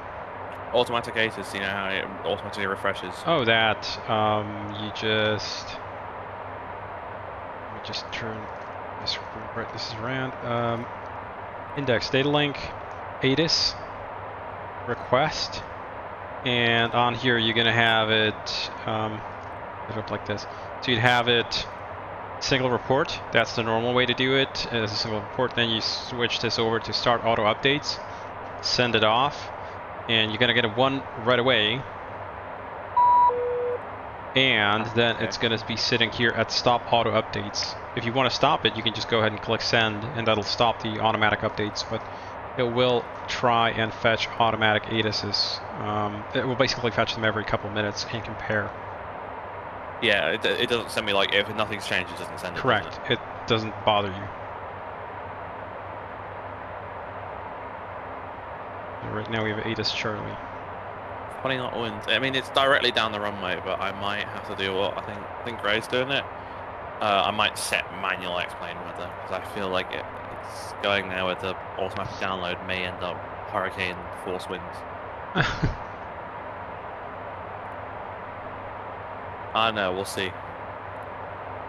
Well, I mean, you can try it out, and if it doesn't feel right, set it then. Oh, I'm alert level 370, and we can use CPDLC. I'm back. Wonderful. Welcome back. Radios are yours. At the radios. I'm this is jet 551, and we are ready to by 5. I'm COM 2. I'm listening in to the next controller for EISN, and I'm listening in to see if anybody's talking about CPDLC or anything like that. Yeah, I'm going to turn off the Discord chat now and concentrate on the descent, so I'll chat with you again on the ground. Awesome. Right, Well, see you have a soon. good one. Bye. I don't think they talk about it on frequently. Most you'll hear is someone when they log on to him, they'll say CPDLC. Some people say that. I say it, but otherwise than that, it should be nothing. Somebody was mentioned that they're able for CPDLC and was hoping to get a response from the controller who would say something like, yeah, sure, go ahead, or something like that. Well, it's in his controller info, so he should be fine with it. I think, like, sometimes you do have to tell them because they don't check it unless they know someone's using it. Right, and you're saying that if I send any more complicated requests, it crashes their client? Yeah, something like Yeah, you can request to send direct and whatnot, but any of those extras will make fun. Okay. So, you know, if he gets annoying, you know what to do. Oh, if it gets boring here, I'm gonna cook something up in the fans message builder. Yeah, I feel like that's a little bit quite powerful. Giving quite a lot of power to the pilots there. The controllers being annoying constantly, just, you know, boop, crash. I'm not sure. At least it's in Finland we have that problem. I assume they use Euroscope, but I don't know about their CPDLC clients and whatnot. But I'm assuming it's all the same. I've sent those messages before, and it's been fine. So it may just be a Finnish thing. Wait, you sent a request descent flight level 100 on pilot discretion? I sent a request. I think I was like, to request to send pilot's discretion and everything, and he got it and received it, and he sent it back and said, yeah, go ahead. So maybe it's just us then. Fun.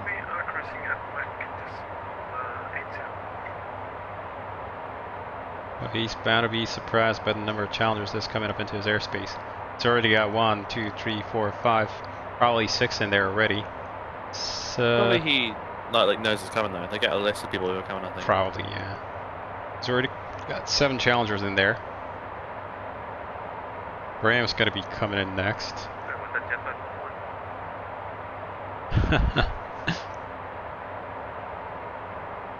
Mr. Jet 5 for 1 second, please. Ready to by 5. I'm quite surprised. I've managed to stick with the same like 3 aircraft most of this night. You've sort of caught up to me, Toto. Yeah, it's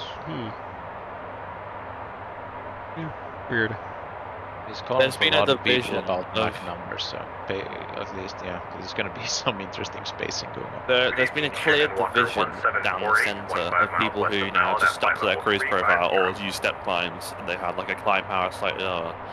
and then the people who are just been going pedal to the metal the entire way.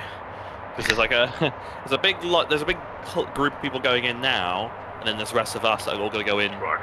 So like there's like a 5-minute break, 10-minute break really, and it's going to be another big clump of us.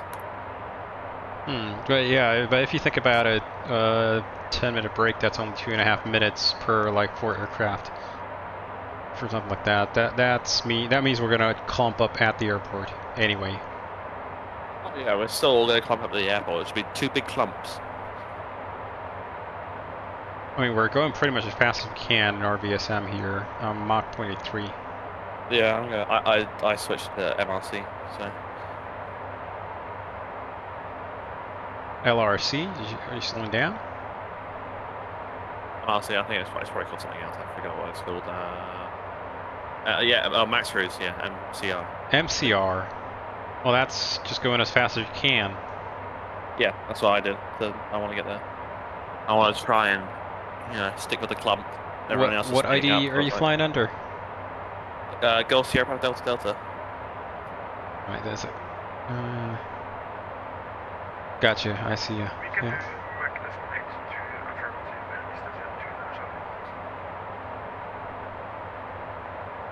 How are you doing 40,000 feet?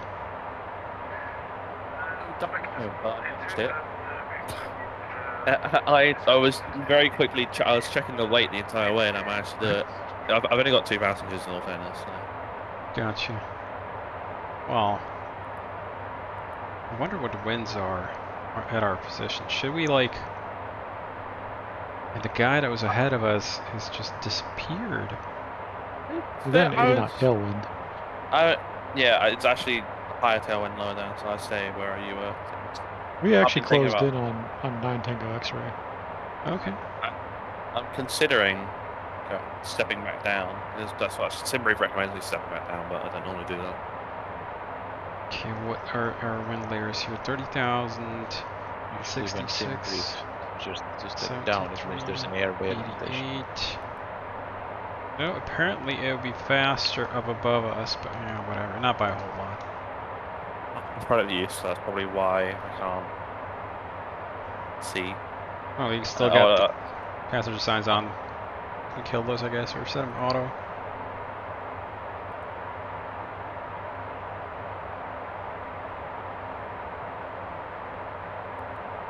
Crash, just letting you know I'm going to take the passenger signs to auto for now. Oh, okay. Sounds good. We were heads down there for a little bit.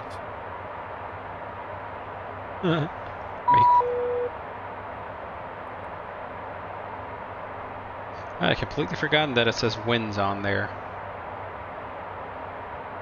When you get winds aloft. Actually, 30 lower is better. Well, according to this, yeah, but I'm looking on explain weather. And I'm looking at the instructor station. Where do you view winds aloft? Instructor station, you can. That way you don't have to pause. So push I, brings up like a map and stuff. And if you go see weather or edit the weather, there's like a pen symbol there. Wind. It should show you what it's got currently set in there. Whatever. So what I'm saying is basically the explains idea of what the wind is different from what the GFS model says that we're downloading over the data set from. I can't even remember how to get wind aloft on my FMC, so I've forgot many things. I need to reread the manual. Winds aloft is under data link, terminal weather, or not, sorry, not terminal weather, data link, winds aloft, request.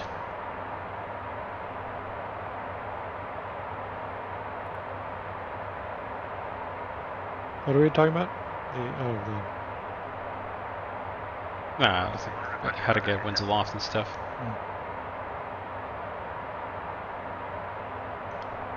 But I mean, practically, it's not really going to change a whole lot. I still have an airplane to smash into the ground here. Better you than me.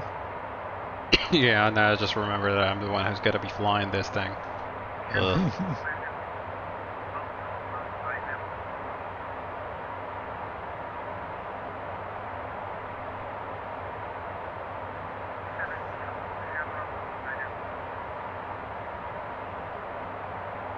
Mission Control, hello, Swiss Ambulance 4 Juliet Hotel 360.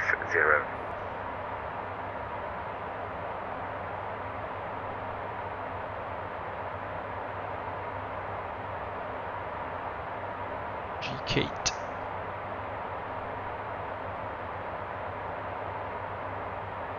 Descending now, flight level 3. So it turns out that CRJ 200 was a Jazz.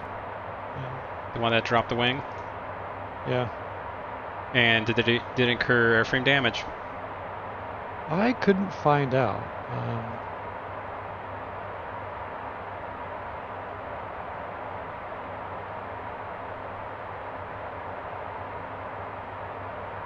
Too bad.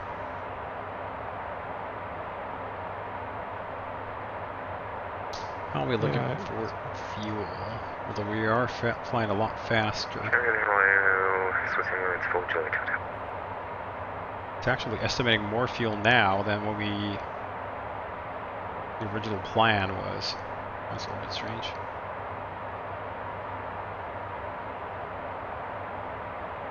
We had 100 more on a previous waypoint, which is 40 miles now behind us. Mallet estimate was 6.1. That's about where it is. Fraction 238, request descent.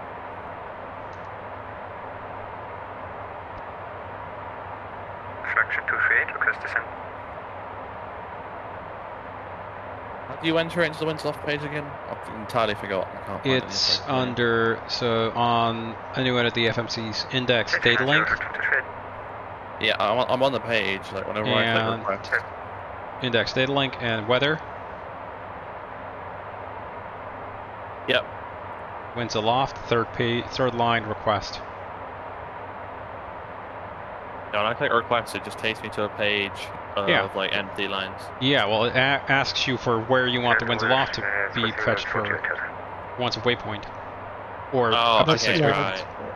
Yeah, and that will update the flight plan winds. You're not supposed to do that in flight. Expediting descent, flight level 300, Mr. Jet, Julian Charlie.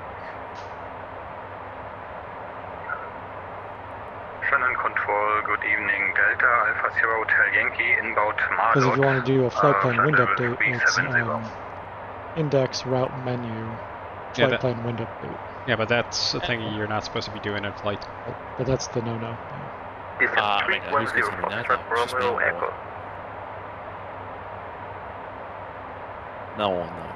Continue down to flight level 240, Mr. Jet, Julian Charlie. No one will know.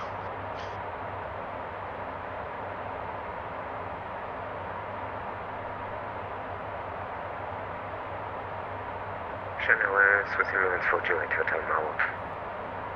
How do we end up so far behind everybody? I have no idea. We were somewhere about in the middle of the pack. I have been trying to figure that. Yeah, we were in the middle of the pack, and now we're at the back. I have no idea. Like I was looking at the timing, because my better half comes home in like about 40 minutes, and I was like, oh, okay, based off of our departure time, estimated flight time, I was like, yeah, okay, this should work out. But somehow we ended up at the back of the pack. I'm like, huh. Did everybody just, I don't know, teleport forward or use time acceleration? Is that a thing? No, I've been flying on 80 most of the flight, and I think differing winds and differing altitudes is probably what's led to all this like breakup. Like, what altitude have you been in most of this flight? 350. Yeah, the winds are a lot stronger at like 3.6 and 3.7 and it's 3.8, especially across the Atlantic.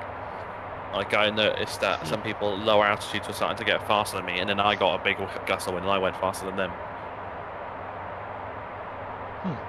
Weird.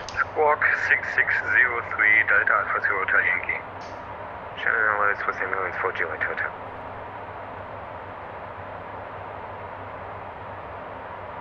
So do we cancel the offset at exit there?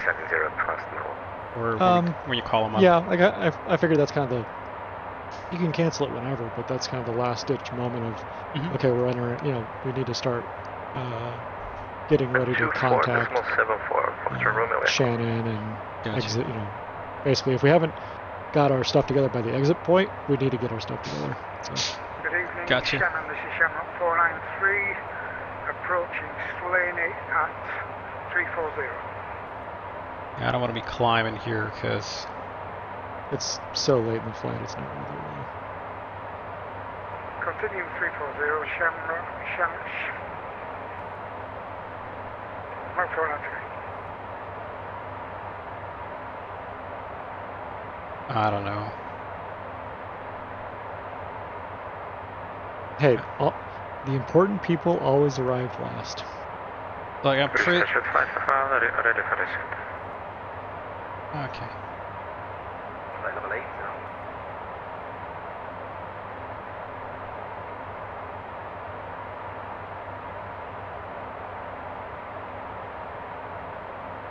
Yeah, that little clump up ahead, that's going to be a fun one. The controller deconflict. Heading 070, fraction 28.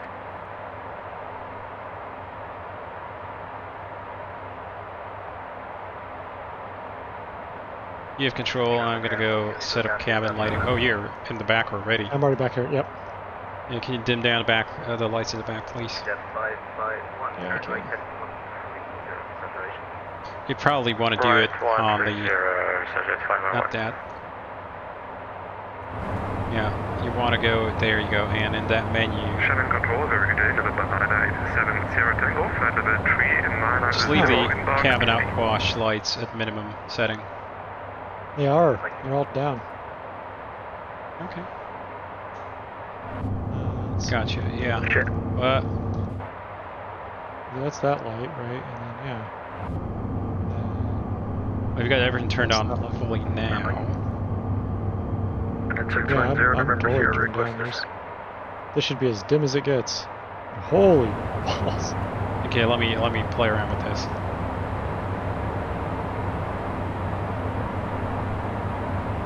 They're not galley. I want to go cabin. Oh, I'm sorry.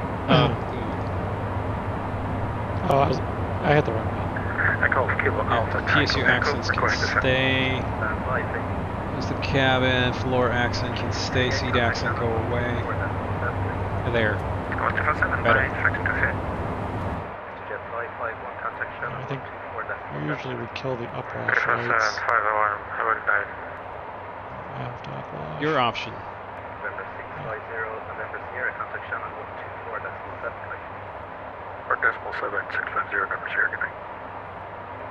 Okay, so 131.150 is going to be our next center frequency, and 124.7 after that is going to be the lower center.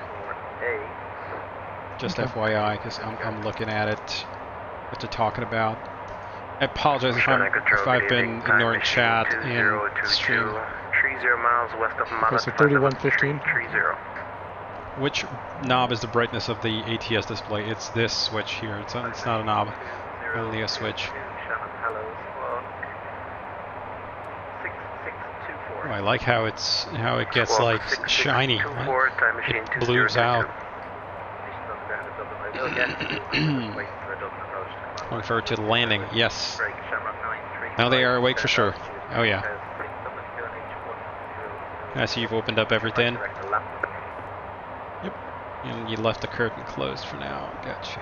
1247, descend altitude 2,500 feet. Redirect access 5 speed of prison. Okay, so we're going to be talking to 3115 and then... Yep. And 24.7 I think afterwards. Yes. 84 whiskey descent flight level 70. Fly about a half yard. So you've already tuned in on that. Shannon control, good evening, sun scan 3 Golf flight level 390.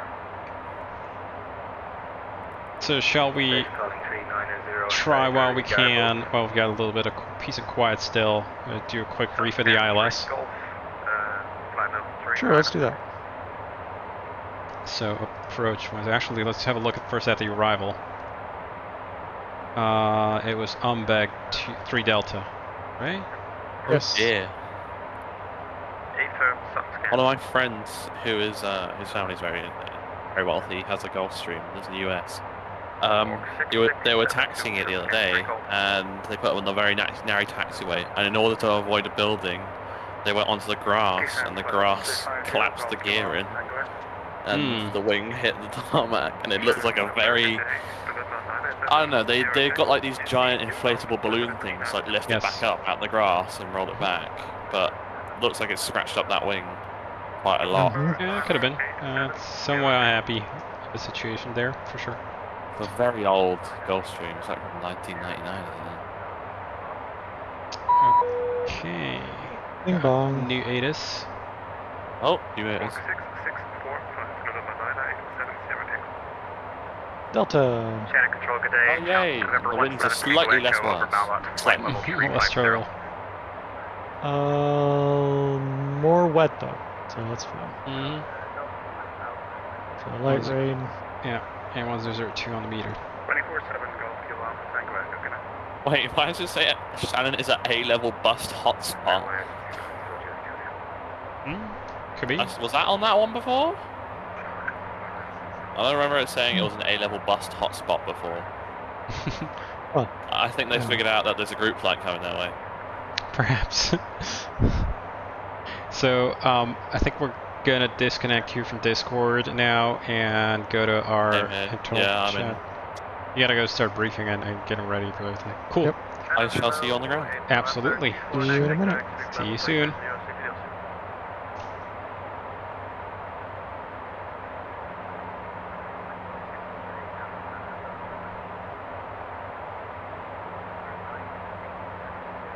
Hello. Hey. And I should be out of that chat there. Guess I'm out of the chat. Okay, cool. So, let's carry on with the brief there. So, Shannon, Ireland. I'm going to turn down my ATC here for a little bit longer. So, we're coming over Umbag, flight level 80 or above. That is code. You read them off and I'll cross-reference. Please, yes. So Umbag, flight level 80 or above, direct from there to Ekness, Tawbry, 60 or above, Dirac, max 220, 3000 or above. That's going to be the initial for the straight-in ILS. And the ILS thing is ILS or localizer 24. Yeah, I gotta play around with the brightness here. On the tablet. Okay, Shannon, blah blah blah, good stuff. This approach. Okay, so I've got the Shannon, Ireland, so it's a chart 11-2, ILS or localizer runway 24. Yep. Let me cross-reference the frequencies here quickly. Index arrival data. So it is a 110.95 localizer frequency ISW. Final approach course is 237 matches. They do have data ATIS, but we've already pulled that. We have the frequencies, but they might be different on VATS, and we're going to be told what those are. Decision altitude is 215 feet. We have that set in. We don't. Nope. So I'm going to set that in. So I'm going to go refs here, 220 feet on the DA. Sweet, that's set. And we're going to start at DRAG. It's going to be no procedure turn, and it's 237 inbound Rosrow. There's a locator, outer marker probably, to indicate the light slope intercept. No, that's cross-checking point. LOM, locator outer marker, is at 1,300 feet. So if we're on the glide slope at the time the outer marker comes on, 1,300 feet is what we should be reading on the altimeter. And from there on, it's just the runway. In terms of misapproach is going from the runway 24, climb straight ahead to November 012.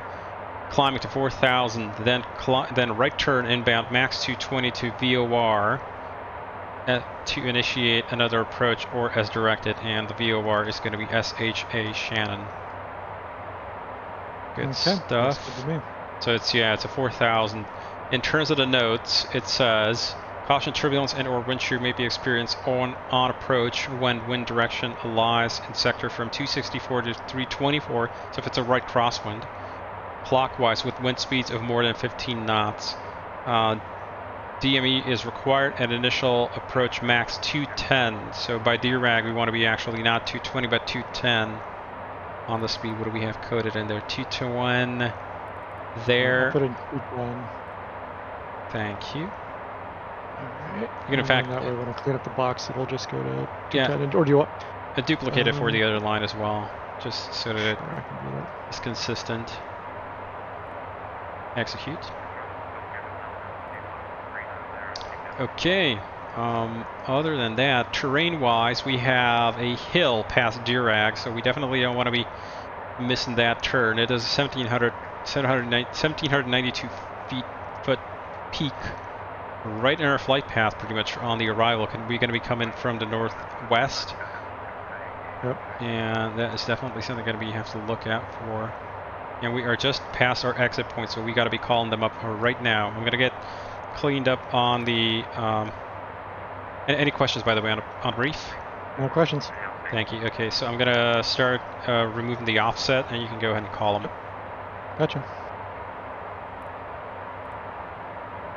And offset going away. Alright, let's get the fans going, log on. Okay. Shannon, good evening. Challenger November 650, Charlie Lima at Mallet.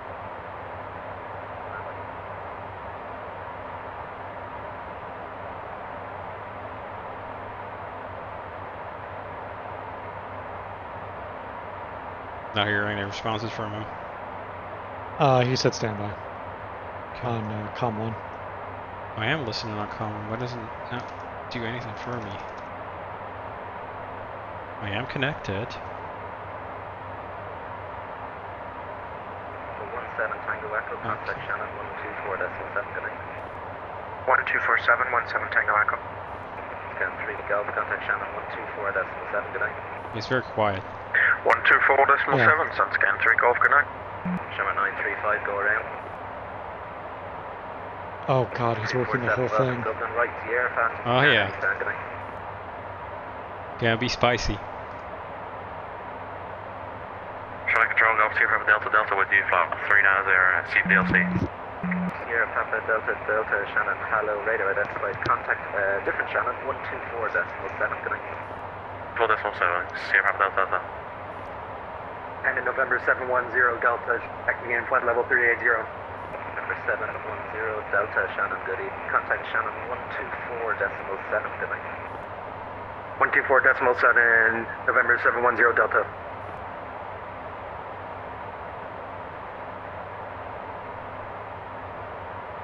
Stand by.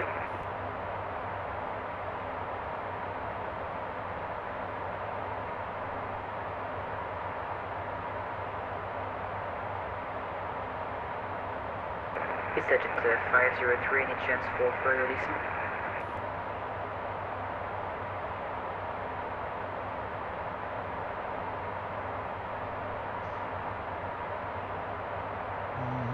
Station call sign ending 2022. Yeah, TikTok, dude. Coming up here as Strellis, but I know you told me something different. Can you just confirm your call sign for me, Nick? Yeah, no problem. It's a time machine. So remember that one, time machine 2022. Contact Shannon 124.7 tonight. 124.7, time machine 2022. Good night. It's definitely a call sign to remember. Yeah. We had a couple interesting ones. 503, I've flown under. further descent. Was that? They were similar to some other airline call signs, and they're like, "Are you?" No, like, no, we're not. 84 Whiskey 28 left, clear to land. The wind 220 degrees 15 gust 26. Alex is asking what that blinking there is. I think it's some rogue lighting reflection. Shannon, he said it's Yeah. 503, do you hear me? No, hang on. Could it be an aircraft? Jet 503. Probably, yeah. Just got absolutely Although, mental there for a couple of minutes, and yeah, it's like stuck on the panel, but it's not the same resolution as the panel, so I have no idea what that is. I saw it on mine, I couldn't tell what it was. Actually, I've got it now. 3 descending through 28,000. Yeah, it's definitely a light. 493, descend flight level 250. 250, Shamrock 493. RSG Kate on approach. 1493 for Has Graham already landed? Flight heading north, No. 360. 360. There it is. 15,000. Shannon, good evening. November 650 Charlie Lima passing Justy at flight level 350. Calling level 350. How do you say good call sign? Challenger November 650 Charlie Lima. 650 Charlie Lima, Shannon. Very good evening. Squawk 6657. 6657, 0 Charlie Lima. Shannon Control, good evening. Larouche 7, level 3502 Umbeck. Sorry, call sign only again, please. Lauda Rush 7. Lauda Rush 7. Yep, checks. Just trying to find you. Lauda Rush 7, I have you now. Squawk 6604. 604, thank you. Lauda Rush 7. And Shannon, hello, November 249 Tango X-ray, flight level 390 and passed Gisty 21 miles ago. Number 249 Tango X-ray, Shannon, hello, squawk 6623. 623 and we are Citadel C, November 249 Tango X-ray. 249 Tango X-ray, thanks. Radar identified, level 390. 650 Charlie Lima, radar identified. Roger. 493, contact Shannon 124.7, good night. 124.7. It's causing those to Jet 503 on reaching level flashes. 70, I'm not turn entirely left direct sure. Latmo and descend altitude 3,000 feet, the QNH 1000. It's gotta be something with some reflection animation or something. Turn left direct Latmo and Yeah. 3000, QNH 1000. Mr. Jet 503. 935, flight heading 100. 100, Shamrock 125. Number 935, descent altitude 2,500 feet, expect to re-establish from MAXF. And 2,500 established from MAXF, Shamrock 125.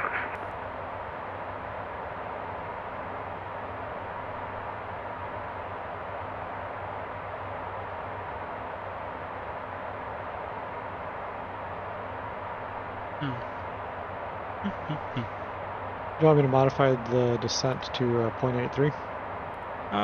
No, actually 0.00 is required because 0.83 you're going to overspeed. The aircraft can't do it down low. So once we get close to descent, we're going to keep it 0.80. Okie dokie. Okily dokily. Okily dokily.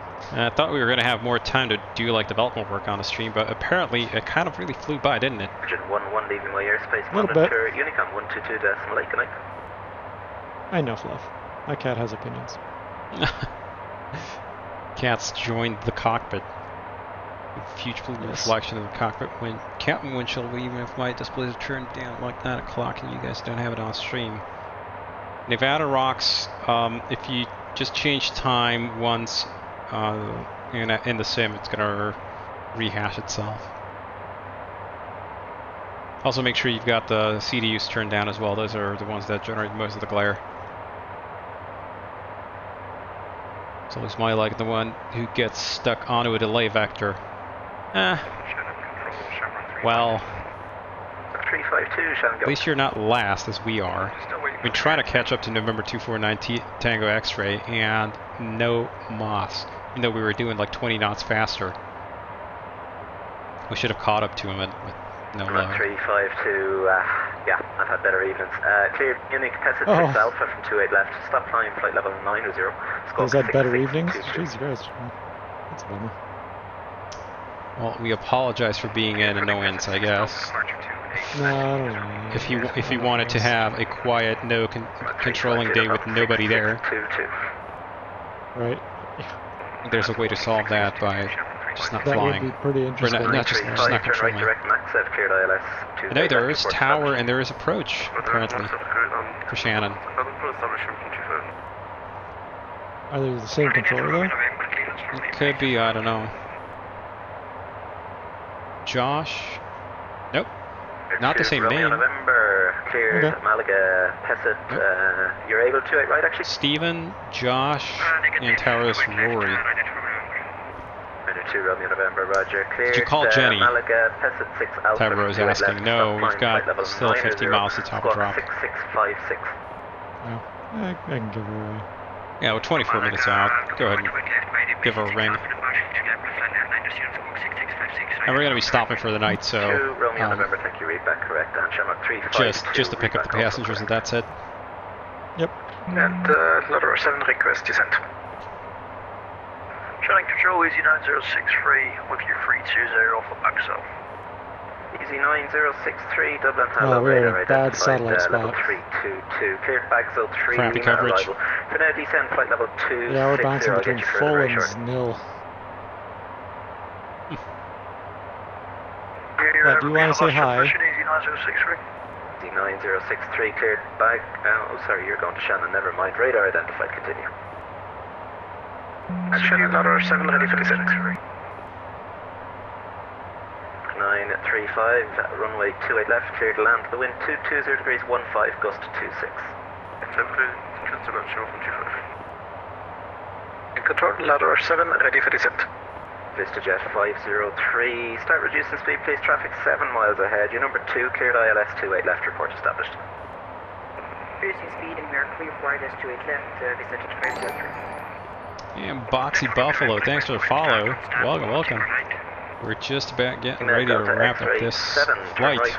Well, start descent. Descent flight level. Got about another half hour to go. Downward heading 110, Till we're down on Letter the 7. ground. Hopefully in one piece, but you know, it's me flying, so anything's possible. Disregard the descent, but maintain the heading. So heading 100 and remain level, please.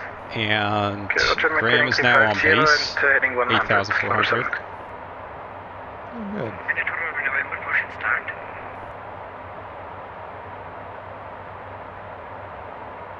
Lima Delta X-ray 7, contact Shannon 124.7. All you can 247, bye-bye. really is departing Cork, and all you can hear is Challengers on Shannon. Yeah, that's us. I'm kind of hogging the place.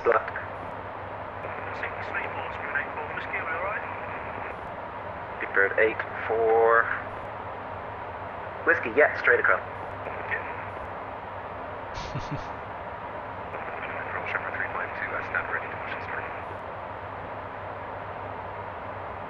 Run 352, push and start is Mr. Taxi, I was told to call when I'm in the air. Oh my.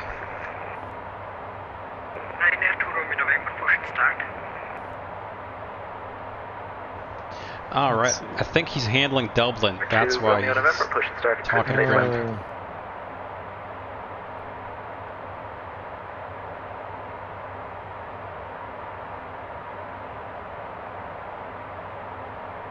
Channel November 249, Tango X-ray, request descent.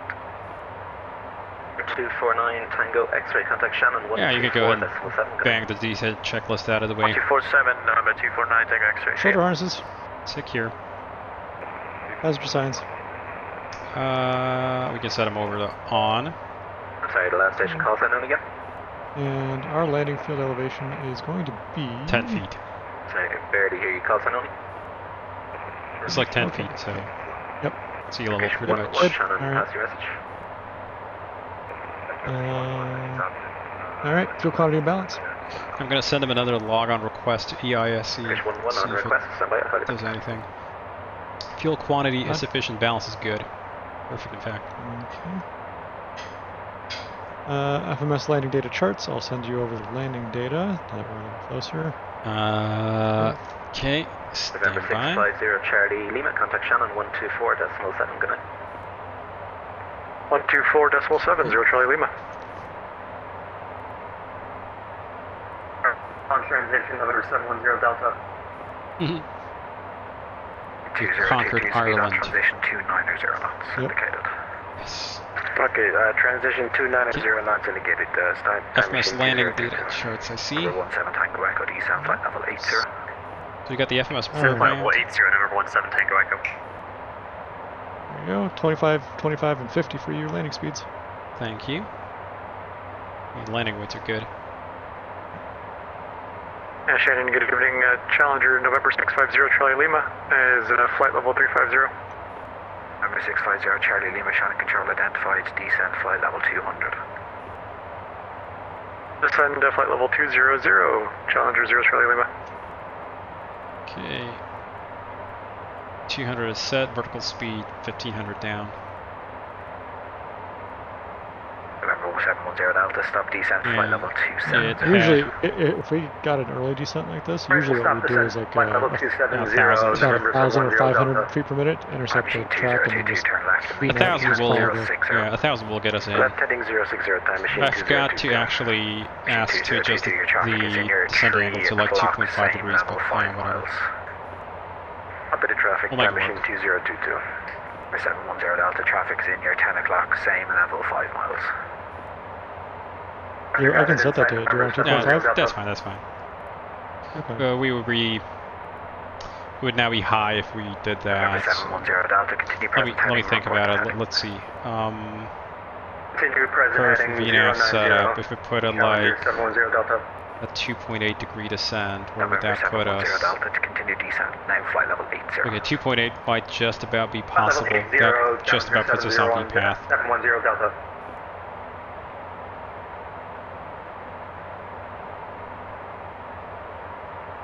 So VPath is captured. Yep. Any fix in the FMS with distance ring? Yost? Scan tree golf, report your speed to Not this time. 121.4. I mean, you can put in a fix, but it won't really help us. We're doing an ILS approach, so... I do that constraint altitude all the way down. Yeah. Okay, approach briefing. Okay, approach briefing. We've briefed already, so that's completed. Roger. And VNAV transition flight level is set. 6.5. Yes. Machine 2022, turn Head right, range is heading next. 070. Thank you. Right, 070, time machine 2022.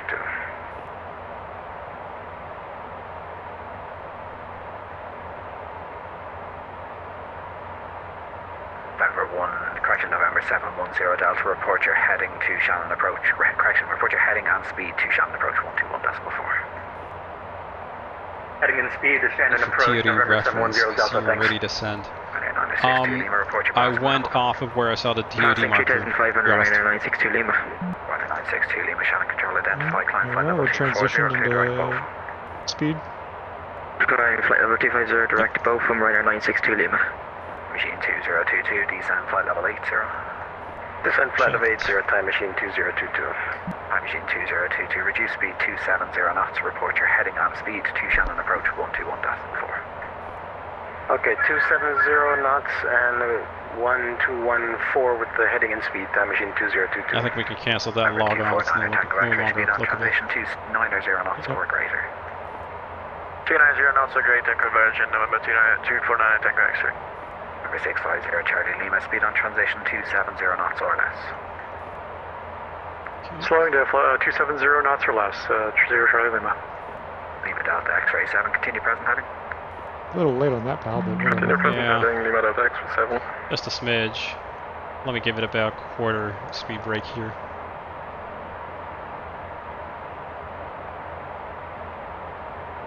Just double check the arrival. First thing, wait, that wasn't expected. Double check the arrival. Nope, not on there, so. Yep. Number I didn't brief 249 it. Tango X-ray, turn left heading 040. Heading 040, November 25 Tango X-ray. Man, this thing. November 650 Charlie Lima, turn left heading 030. Left 030, 0 Charlie Lima. Okay. Letter 7, request low up. 030 is coming in. Heading select. 7, I'm going to delay you slightly, maintain flight level 200. Check, letter 7. And I'm gonna go and deselect VNAV here, because we're not gonna be making that So we're going to be the entire time.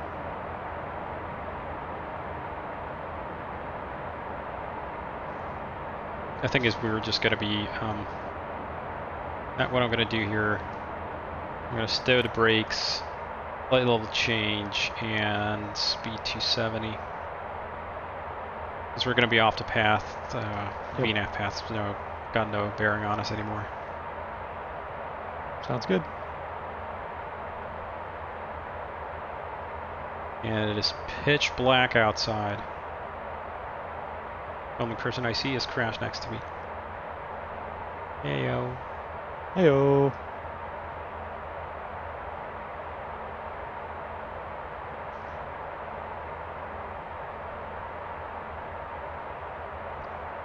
Lush 7, at this point you're probably going to have to expect vectors for now. New That's 2-4. So we're delaying it slightly. The approach sector is just quite 230 and 19, 4500 light rain and drizzle. 1002, still same temperature. Okay. Okay, I'm gonna pre-select 1002 on the meter here just to keep it in memory. And I've also set it in on the standby already. Okay. I'm gonna go ahead and cancel the automatic ATIS requests. Roger that. That way we don't keep getting them on as we get lower. Now we're getting that lightning here. We're getting lightning? Oh, yeah. Whatever. Not a big deal. November 249 Tango X-ray, speed 270 knots indicated. Speed 270 knots, November 249 Tango X-ray. Sierra Papa Delta Delta, speed 260 knots indicated. Speed 260 knots indicated, Golf Sierra Papa Delta Delta.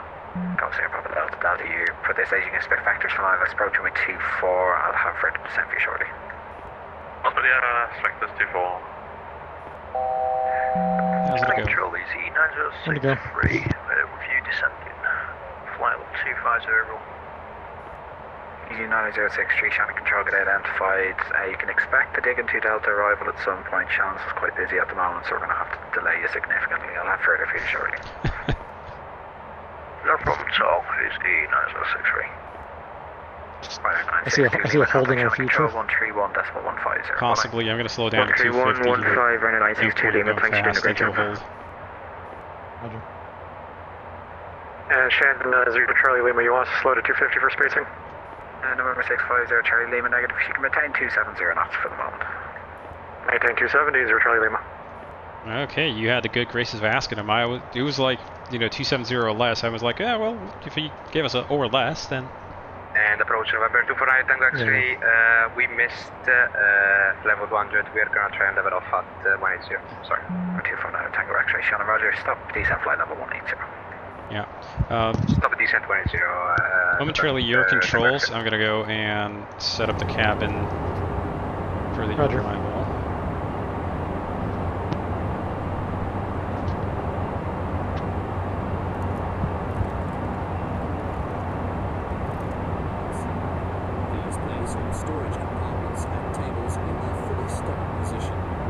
Come on.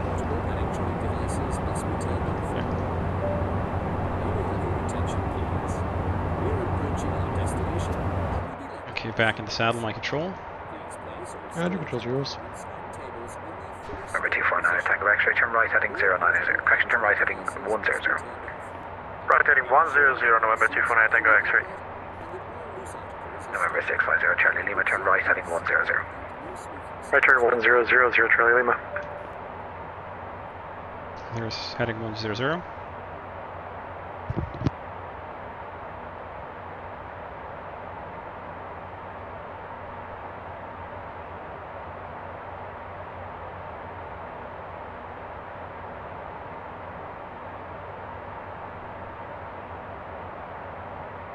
Alrighty.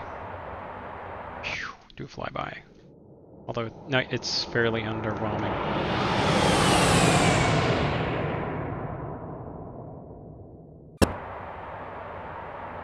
Wow, the lightning is fairly intense.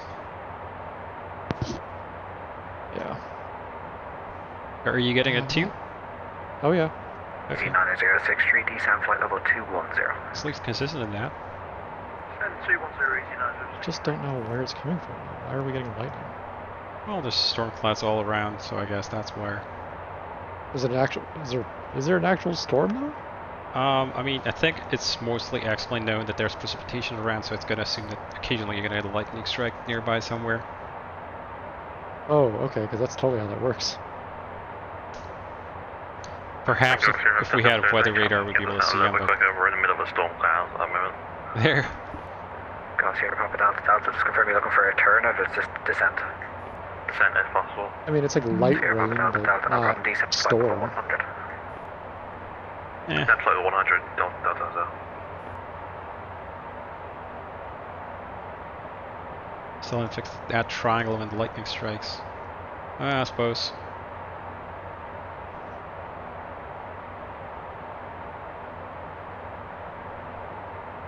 So passengers have been advised. Papa Delta Delta, go to right Yeah, turn, curtains open, so we're okay to.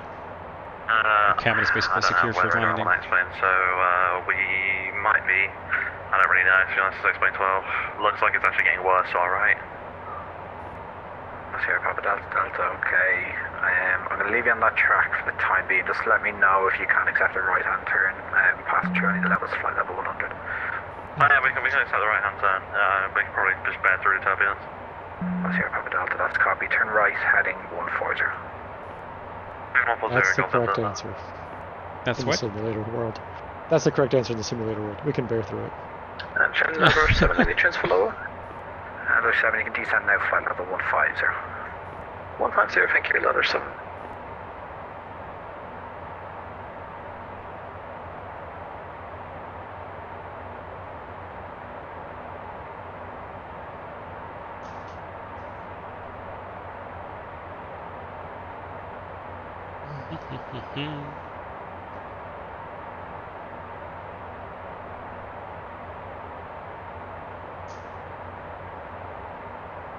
Wow, that's annoying.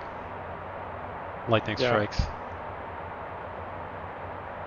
November 249, attack of X-rays. Be advised, there was weather reported on your track, flight level 150. Turn right heading 140, and you can descend now, flight level 150. We're in the freaking middle of it. Level 150, Yeah, November 249, it seems a little bit annoying. November 249, Tango X-ray. Just to let you know, we are also without the weather radar, X-plane 12. November 249, Tango X-ray, Shannon, come, thanks.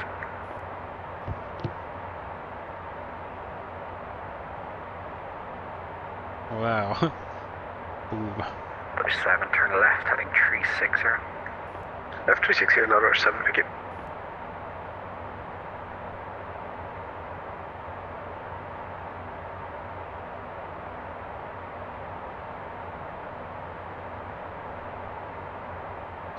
How are we looking in terms of traffic? 7, continue descent, flight level 100. Yeah, got one guy ahead of us. Ladder 7, thank you.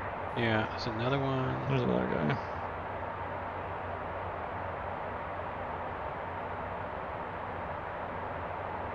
November 650, Charlie Lima, descent, flight level 170. And flight level 170, Charlie Lima. 170, flight level change. I'm gonna keep this descent here sharp because it's fairly close in, and they're probably gonna vector us out about a beam to those two. Behind those guys ahead of us. Probably. So I guess I didn't really need to dive bomb down all that hard, did I?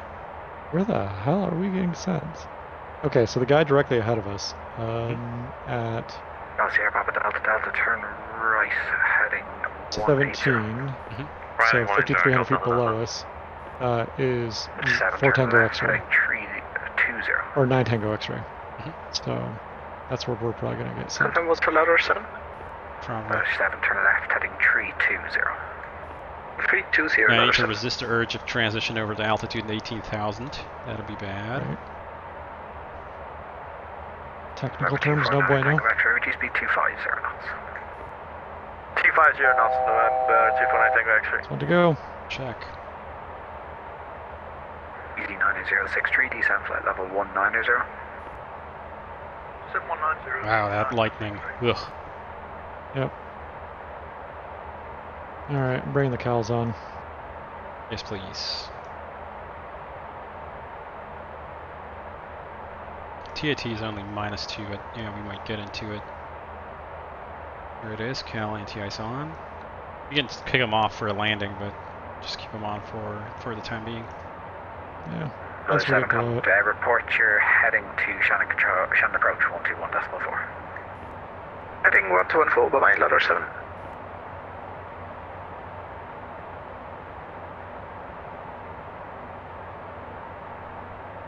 I'm gonna turn on my landing light, just see if there's anything out here. Sure. November 650 Charlie Lima, turn right heading 140. Right turn 140 is there, Charlie Lima. Heading 140. 140. He's stiffing us right into the fray.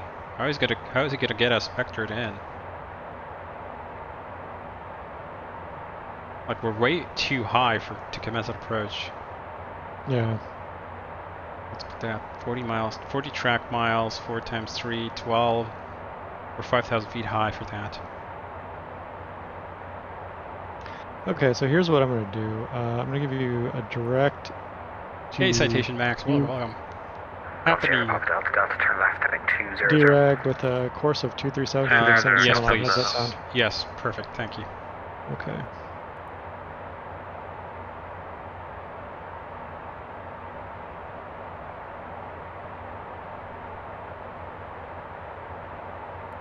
Alright, we're getting kind of close. I'm going to transition over and just start the in-range check. That's all right with you. Okay, but you have to delay for the bleed transition. We're still at 17,000. That's above the limit. Okay, so we're skipping the APU, skipping altimeters, avionics. Are set. Alright, external lights. Gotta come on now. Roger. Alright, and N1 target. You won't have TO available yet, so set 91%. Nope. On TGT. Yep. And activate it. Number 2400 Tango X-ray descent flight level 120. You're gonna push it again. Next to it. Here you go. Down to flight level 100, 0 Charlie Lima. Okay. Number 650 Charlie Lima, negative. What? Maintain flight level 170. 170 Charlie Lima. Number 249 Tango X-ray descent flight level 120. Okay. Descent flight level 120. And target. Alright, we're waiting on the APU. And... Okay. So he's probably gonna have us go through. This is not doable. It's a delay vector. Yeah, this ain't doable. Yeah, the runway's way down below us. Sierra Papa Delta, turn right heading 270. Yeah, Occam's Razor, I'm pretty sure they're gonna have us going through the road sector there. If he tries to turn us in, I'm gonna decline that. That's just not doable for us. No, I agree, and... Like if I go, there's actually a way to tell descent info to Easy 9063, runway, what's it 24 or is it 23? I forgot. It's 237 is the heading. So it's 24 then, runway.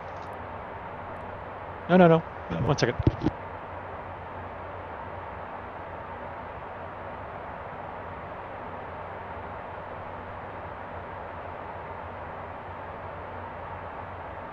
My better half did an amazing thing and made me lunch. Oh, amazing. Well, you're going to be able to eat it in about 10 minutes, if that's okay. Oh, that's fine. Yeah. Or I can take it over completely if you... No. I'm here. So APU is running, I'm assuming? No. It's not running yet. We can start the APU now.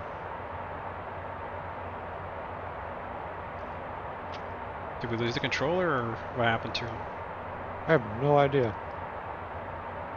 Okay. Delta, turn right heading 320. 320 Delta. I thought the start envelope was 15,000 feet. No, it's 20,000 for APU start on generator and 15 for bleed. Golf Sierra Papa Delta, report this speed and heading to Shannon approach 121.4. All the best, thanks. 14, go Delta. Did I actually hit the start button, or did I just click it? Here we go. Which button? Nope. November 650 Charlie Lima, descent flight level 140. Descend flight level 1400, Charlie Lima. Okay. 140, flight level change. 270 knots. 249 Tango X-ray, turn right, heading 230. Right, heading 230. And I've put on the descent info page here on my side, so you can see that runway 24 would have been like a 4.5 degree descent from the previous position. There was no way we were doing that. Easy 9063, turn left, heading 160. Turn left, heading 160, easy 9063.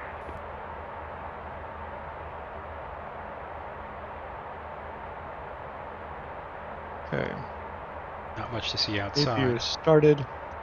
No, that's gonna be a black hole all the way down. Oh yeah, it's solid overcast layer.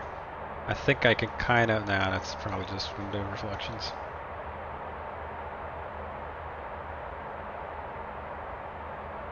Holding off on altimeters. 650 Charlie Lima, turn right, heading 180. Right turn 180, Charlie Lima. Too far. Bumps are starting. Fine. That's one to go. And heading 180.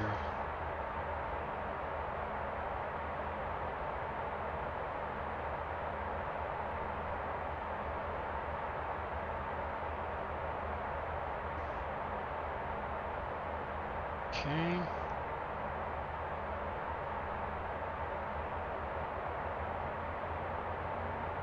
There we go, all this cap 14,000. 249 Tango X-ray, turn right, heading 320. Right, heading 320, November 249 Tango X-ray.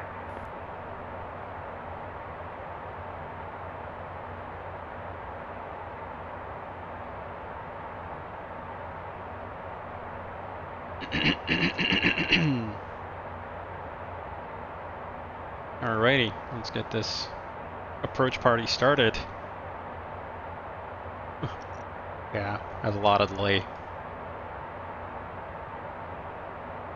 There's even another challenger behind us still. Although no, they're coming in at a much lower altitude, so they're probably already in a base turn. Yeah, okay, it's 904 Tango X-ray, descend flight level 100. Level 100, November 249 Tango X-ray. Yeah, we're pretty much last. Easy 9063, turn left, heading 160. Left heading 160, easy 963.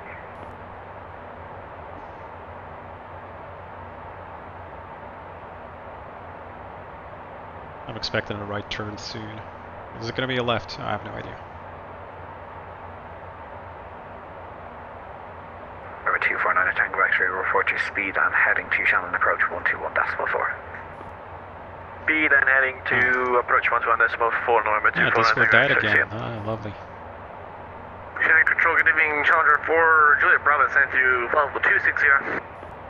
I apologize. Bravo, Oceanic Control, maintain 300 knots or greater.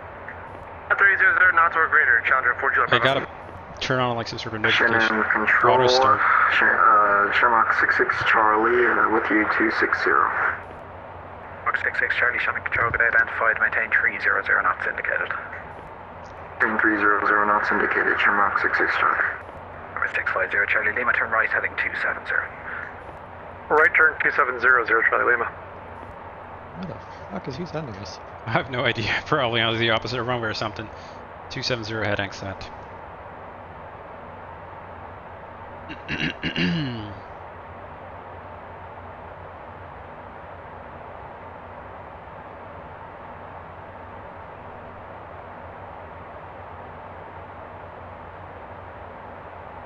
Over 650 Charlie Lima, descend flight level 100. Descend flight level 1000, Charlie Lima. 650 Charlie Lima, turn right, heading 320. Right turn 320, Charlie Lima. I'm gonna bring the speed back now to 250. Roger. We're gonna be leveling at flight level 100 anyway, so we're gonna be slowing down. We're gonna have to slow down. Yep. Okay, Paxer transition. Gen is on. CAS is checked. Yep, checked.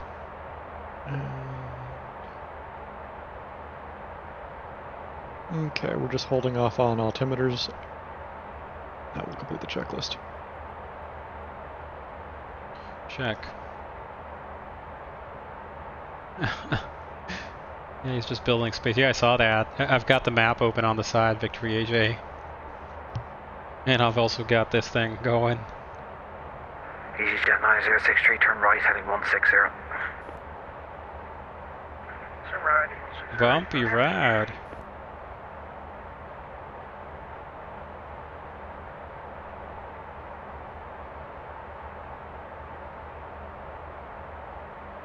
Good evening, Turkish 1157130. Picked one hell of a day to fly into Shannon. Oh yeah. Charlotte identified. I mean, we picked it about a month in advance, so we couldn't have known the weather. It's going to be like this. Yeah, there they are, the lightning strikes that I saw off to the right. Yep.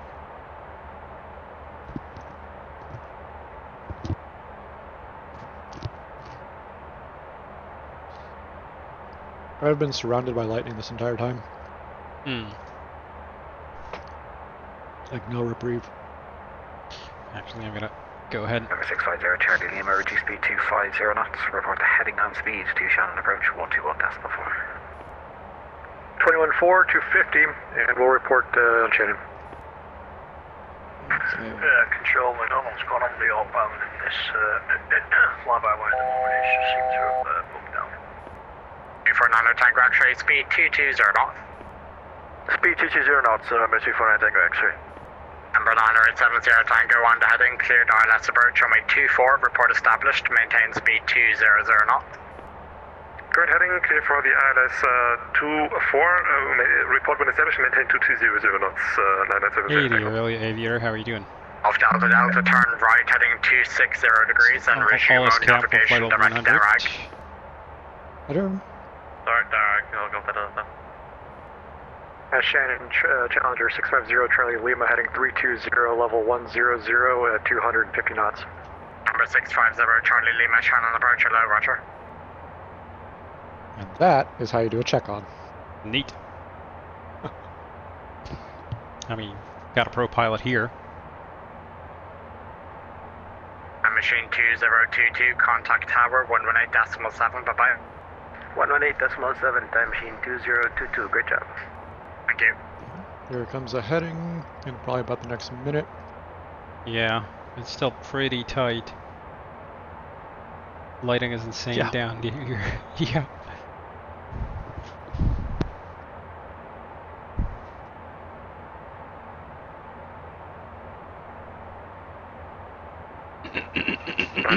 Tango on the localizer. Number 970 Tango, thank you, speed 180 knots, maintain until 6 DME. 180 until 6970 Tango. Number 249 Tango, X-ray, turn left heading 180 degrees. Left heading 180, November 249 Tango X-ray. Number 249 Tango, X-ray, descend, flight level 80. Oh man, we're getting another delay vector. Possibly. Although from here we could actually make it. 249 Tango X-rays ahead of us.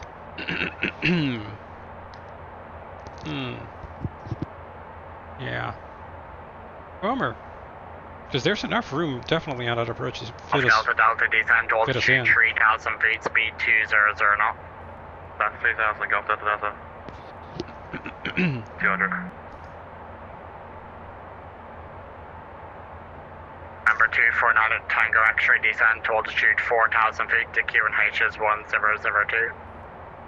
QNH. Torpedo top cap crash. Yep.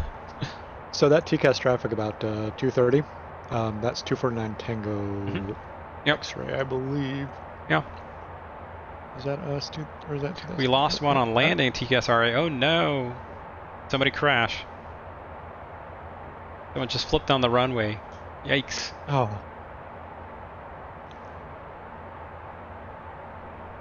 Technical terms, no bueno.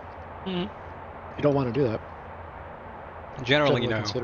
Hang on, I am considered bad form. Yeah, and hang on, I still haven't landed myself, so cleared ILS approach, we might still get some more flippage. And maintain speed 200 knots.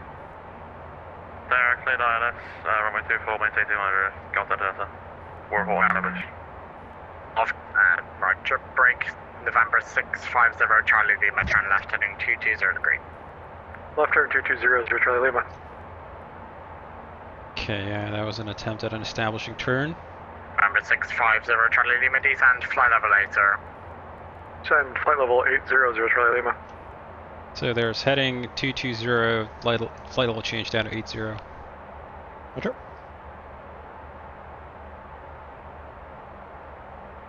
Who did we lose? Cougar, Merlin?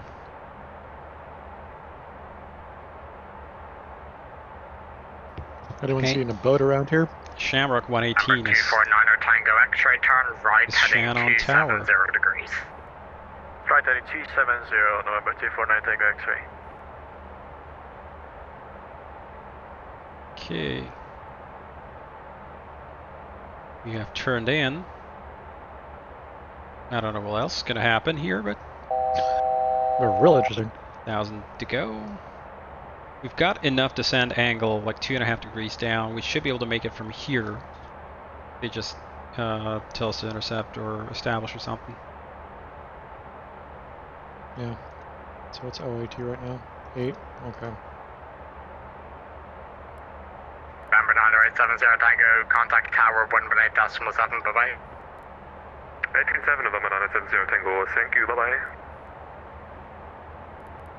Number 249 Tango X-ray, resume our navigation direct Derek.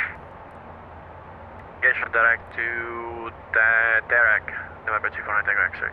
Number 650 Charlie Lima, descend, correction, descend to altitude 4,000 feet, QNH 1003. 1003 down to 4,000 feet, 0 Charlie Lima. Number 650 Charlie Lima, speed 220 knots. 220 knots, 0 Charlie Lima. Okay, there's 4,000. I'm going to transition the altimeter Delta, now. thank you, speed 180 knots, 102 maintain and until 220 6 set on the speed flight level change. 106 make Delta Delta. All stations, be advised, information echo QNH 1003. I'm going to set the standby as well to Number 1003. 249 Tango X-ray, descend to altitude 3,000 feet, speed 200 knots. 1003 is set. 3,000 feet, speed 200 knots. Yeah, disagree. Right, sorry about that. 90063, Sean on approach low, descend, flight level 80. 780. And we got the VNAV set, the nav to nav transfer setup completed. Roger. And I think you can complete the checklist there. Yep. Alright. Altimeters are done. There we go. And before landing is next. Check. Alright, we're expecting tower on 18.7. Whoa, it's bumpy today. Number 249 Tango X-ray from Derek, cleared ILS approach runway 24, report established. Derek, cleared ILS approach runway 24, report established. November 249 Tango X-ray.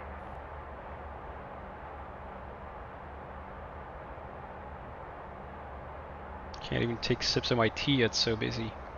And right. Also, Number 650 Charlie Lima, speed 210 knots. Speed 210, 0 Charlie Lima. speed 210 set, flight level change 4,000. Roger.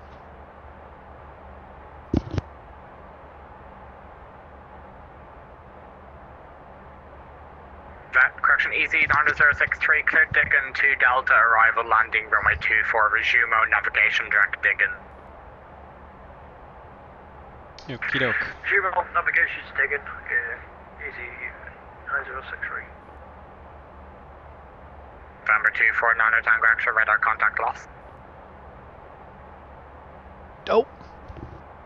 Did somebody stuff it into the ground? 249 Tango X-ray should be back in Old Charlie. Thank you. Number 650 Charlie Lima, resume navigation direct Derag, descend to altitude 3,000 feet. Direct Derag, 3,000 feet, 0 Charlie Lima. Direct Derag, execute. Off Delta Delta, Avon, contact tower 118.7. down to 4,000, 3,000. So we've got 3,000 flight level change, 210, direct Derag. This is Boo 1.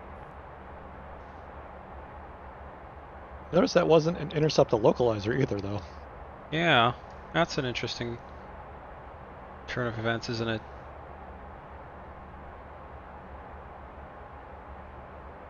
Yeah, Shannon, 0 Charlie Lima, do you want us to intercept the localizer at DRAG? November 650 Charlie Lima, I was going to wait for that, but from Derag, you're cleared ILS approach runway 24, report established, speed 200 knots.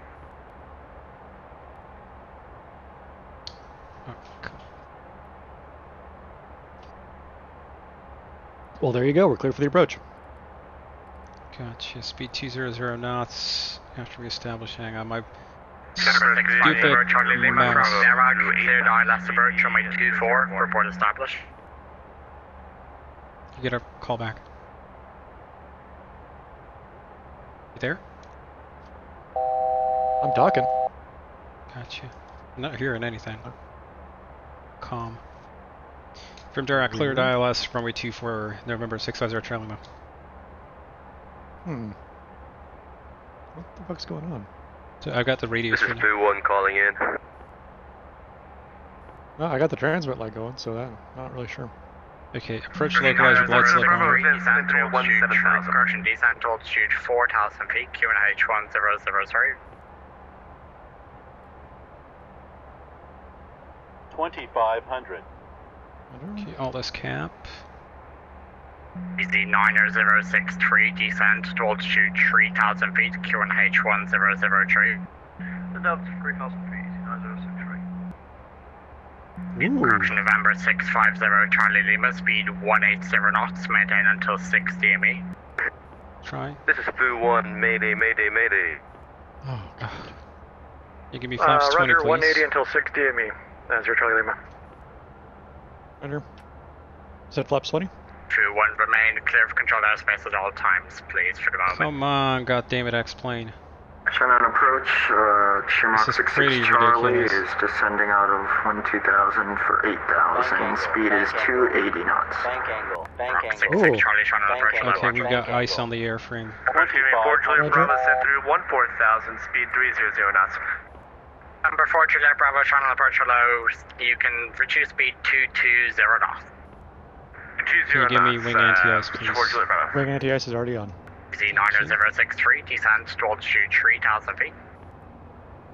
Descent to altitude 3,000 feet, 9063. Can you push the yacht anchors on, November 2, please? 49er, correction, November 2, Second. 49er, time Yacht correction, amper on, speed by please. traffic information, Autopilot on? aircraft Yacht here, amper. 3 o'clock, It range kicked is off. 11 miles, hopefully no factor. Roger. Copy the traffic. Do you have an altitude for that traffic? Number 249, actually. Crew 1, I need you to turn right heading north immediately, please. You are going to conflict with other traffic.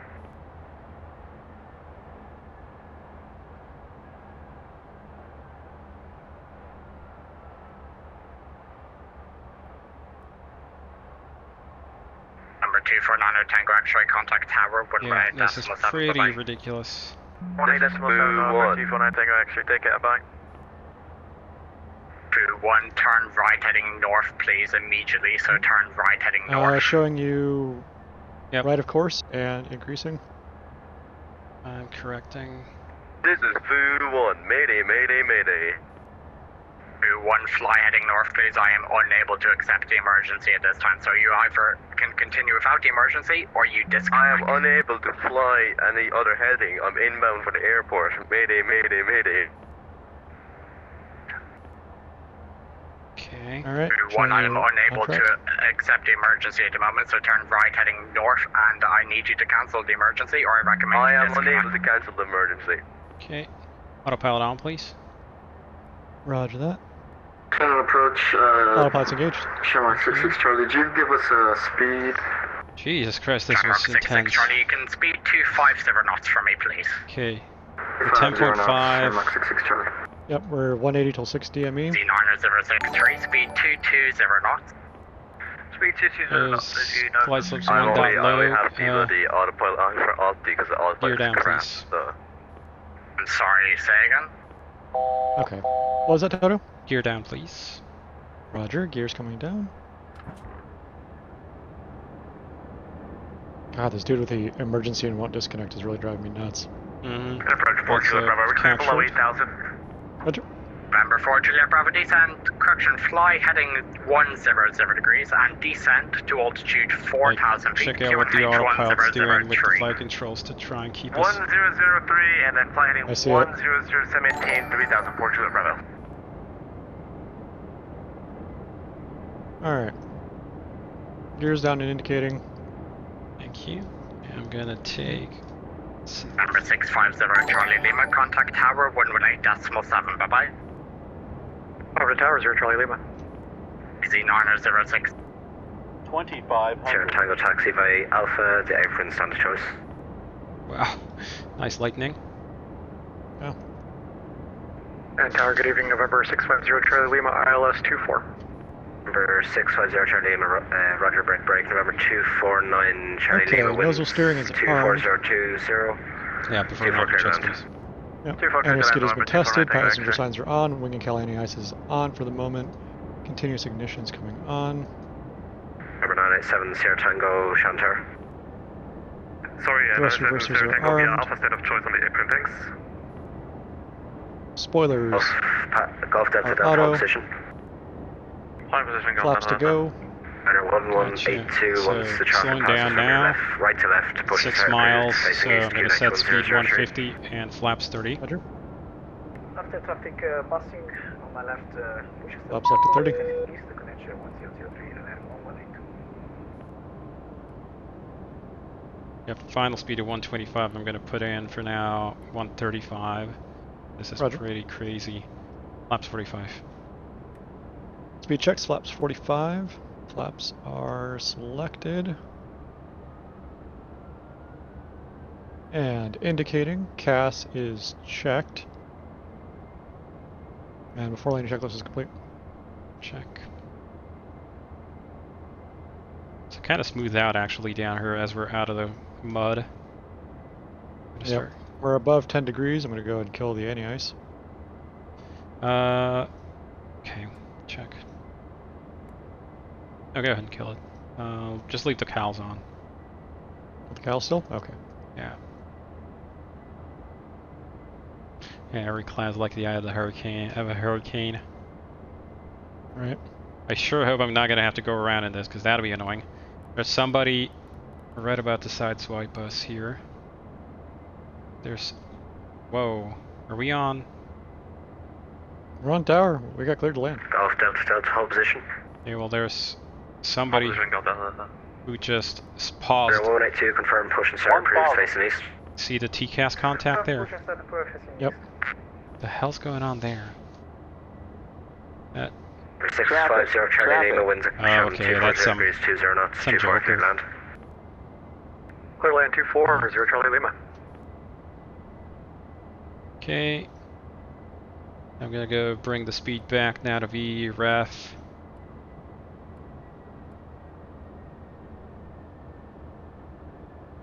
Ooh, I'm finally famous enough to warrant an asshole. Yep. And I have no way to ignore that guy, so whatever. Oh, we're already below 1,000, so it's not even gonna cause any alerts on him.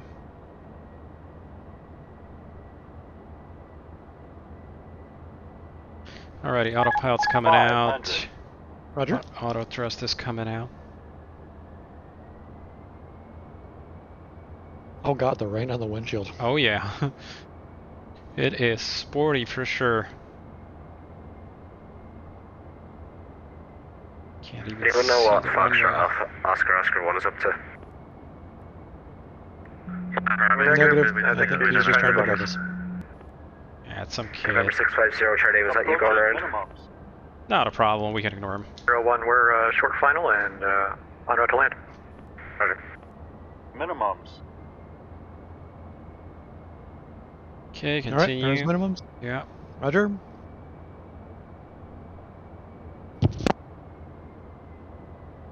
Come on. 100.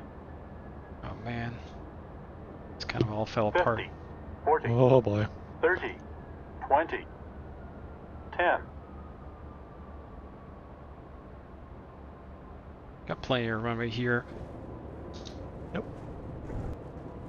Alright. And we're down. Reverse to green. Yeah, and speed brakes as well. Delta, someone just taxi through me. Can we move forward a bit? Golf Delta Delta firm. There's 60 knots. Check. We can make the next left. Mark 7 Yankee Foxtrot, holding short 24, ready for departure. On arc 7 Yankee Foxtrot, lot point 24. That would be Alpha. Check. Open weight runway 24, Mark 7 Yankee Foxtrot. Started in that weather. Yeah, and that stuff. Yeah, okay, I'm gonna grant you that this is definitely... We're November November 249 Tango X-ray, runway 24 vacated. For 249 Tango X-ray, can you say that again? Vacated the runway and looking for taxi instructions. November 249 Tango X-ray, yeah, we just have an aircraft pushing back. Roger, sorry, November Tango X-ray. Alright, want me to clean up the airplane? Yes, please. After landings, and I'm gonna take the approach chart or taxi chart. 7 Yankee Foxtrot, wind channel 240 degrees 20 knots, runway 24 clear for takeoff. Clear for takeoff, runway 24 Monarch, 7 Yankee Foxtrot. Channel Tower and Air 1182, ready for taxi. 1182, taxi via the apron, Delta 1, Delta 2, hold short 24. Shannon Tower is 9063. I don't think we have a taxi clearance quite yet. 9063, roger, traffic to the We're on Alpha already, and it's just a straight line. I'm gonna stop in front of it first intersection. Okay. Golf, Delta, Delta, you can taxi Just via gonna come Alpha, in after this guy who's in front of us and stop him. November 249 Tango X-ray, same for you, Alpha's apron stand choice. Alpha apron stand choice, November Tango X-ray, have a good night, bye-bye. You too, thanks. You can call him that we're on Alpha. November 650 Charlie Lima, Alpha apron stand choice. Okay. You heard him? Yep. Oh, did you respond? Again, I didn't hear anything. Oh. Oh. Oh, there's Graham, G-Cape. Gotcha. Where do we park now, though? Wherever you want. Bravo, This evening, and thanks for all your hard work. It's appreciated. Thanks. Sorry, is that Colin? There's block message. For Juliet Bravo, establish ILS Alpha liner checklist is complete. Number 4 Juliet Bravo, roger, continue approach number 2. Approach number 2 for Juliet Bravo. 9603 on frequency. Yeah, roger. Winds 240 degrees 20 knots, 24 clear land. Good land, runway 24 is So, where do we 7 Yankee Foxtrot, contact Shannon 131.150. Out at the terminal. 121.150, thank you very much. See you next time, Mike 7 Yankee Foxtrot. Yeah. Yeah, I see the Challenger there. We're gonna park next to him. Yep. There's one up ahead. Nice, and shut down.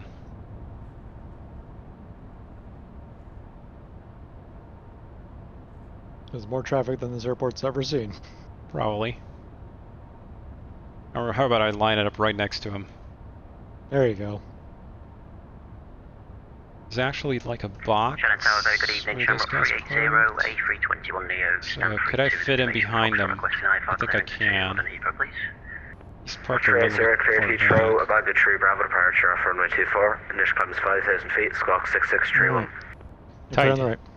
Okay. Clip underneath Bravo 3 Bravo, initial climb at 5,000 feet. There is no parking space beyond them. We're actually behind them. Straight 0, is that correct? We should have. There should be one here. Yeah, I got it. Yeah, that's Papa Sierra Foxtrot Romeo Echo is parked right there. What? We just drove right through them. Again, another aircraft X-Pilot is not showing to me, so great stuff. Well, right. If you take stand, if you go forward and then... See, I'm showing it on stream. I got nothing showing there. Shannon Tower, anyway, runway 2. Okay, well, I can see. I see G-Kate. I'm gonna park next to G-Kate then. Alpha, by the apron, stand 37. Apron, stand 37, easy now, 63. Let's see what stand Number 4, Juliet Bravo, winds Shannon 240 degrees 20 knots, runway 24 clear land. There's a stand available by the big hangar. I'm gonna 1 o'clock. 1 o'clock. Park it up next to. Shamrock 66. There's a bunch of Challengers here. Am I pointing in between Challengers here? Okay. Am I or am I not? Just checking. So there's 25 and 25 Bravo that are taken, and then 24 Bravos taken. Basically, everything ahead of us is taken. Okay. But you can park it. Well, I can see you right now. Hang on, 25 in front of us. To me, again, looks empty. That's 249 Tango X-ray. What the hell? Why is my X-Pilot not showing anything? Okay, give me any stand and just navigate me towards it where I can park. Okay. This is ridiculous. Basically, park it, turn left, and then park it in front of the big hangar. Okay, turn left. That I can do. Shuttle Tower, easy now. And now straighten out? Stamp 37. Yep, straight out. And that big hangar with the open doors, parked in front of the gate. Easy 9063, sorry, didn't catch it, can you say again? Why is it not? I've got a ton of aircraft showing, but D9063, none of the ones that you said that were there are taken. I have no idea why it's doing that, but whatever. Alpha Zulu ILS runway 24. To the right here, can I stop? Continue approach 24 number 3. Yeah. There's one on our 3 o'clock that I can see. That's Lima Delta X-ray 7. And yeah. Okay, cool. Good. Brakes are set. You sitting inside of me? Yep. Gotcha. Okay, taxi lights off. Good stuff. So, shutdown checks.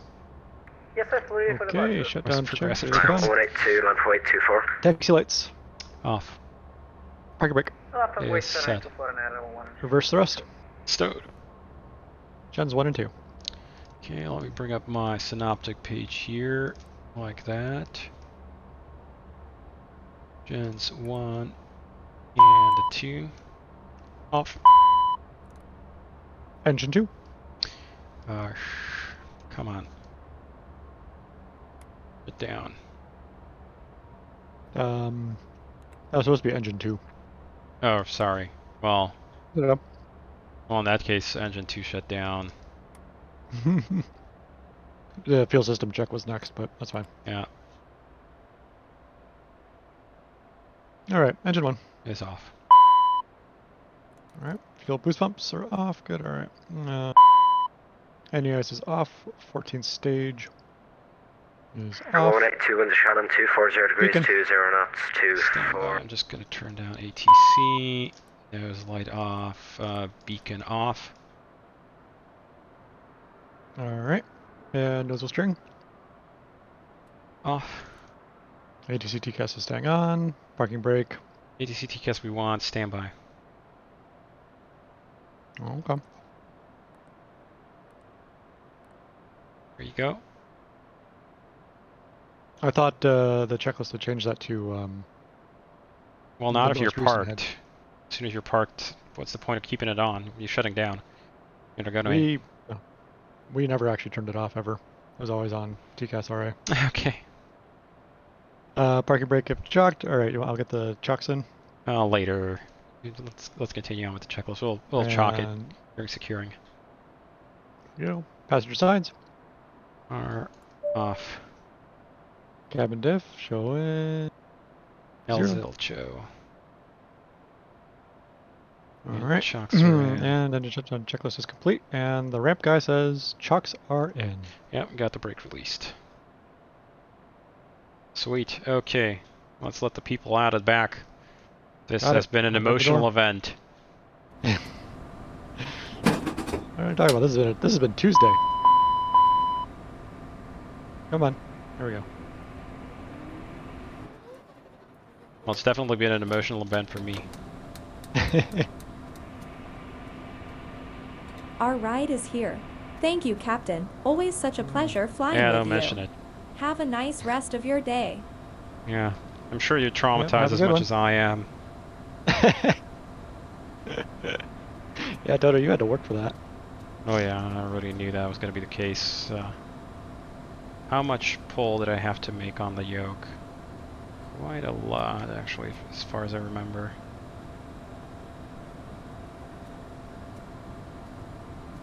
Whatever.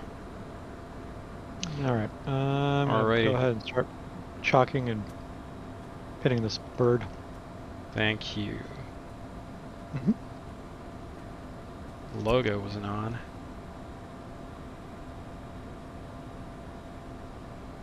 Alrighty. Lights are on in this house. Let me get the cabin cleaned up. That was quite the flight. Definitely. Right, one yeah. for the history books. Or at least for the YouTube archives. Who was Fu 1? I don't know. If it was that Joker who was trying to annoy me. I'm honored that I'm finally, I guess, popular enough to where people want to annoy me on VATSIM.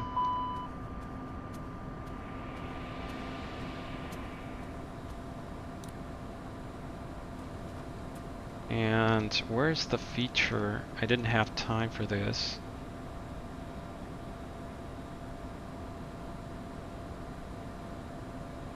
There is a feature in XPilot that lets you ignore specific aircraft. A known troll. Of course, they buried it everywhere, really deep, so you have no friggin' idea how to do it. Or is that not in XPilot? Am I misremembering? I have no idea. I've never actually had to ignore anyone, so. Okay. Chocks and pins are in. Right, you have to use a text command. Oh boy, that's really dumb. Yeah, dot ignore. Well, I don't even have time to look at who the offender is. Thank you for the chocks, and let me finish up the cabin here. I trust you've done the post-flight walk around in this horrible weather. Of course I have. Of course you have. Alrighty. Let me throw on the AC/DC utility at the cabin, shutting down.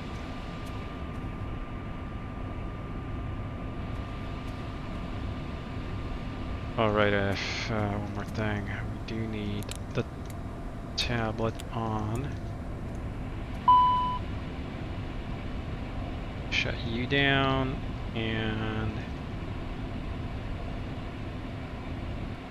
Alright. Lighting. Cabin. Off.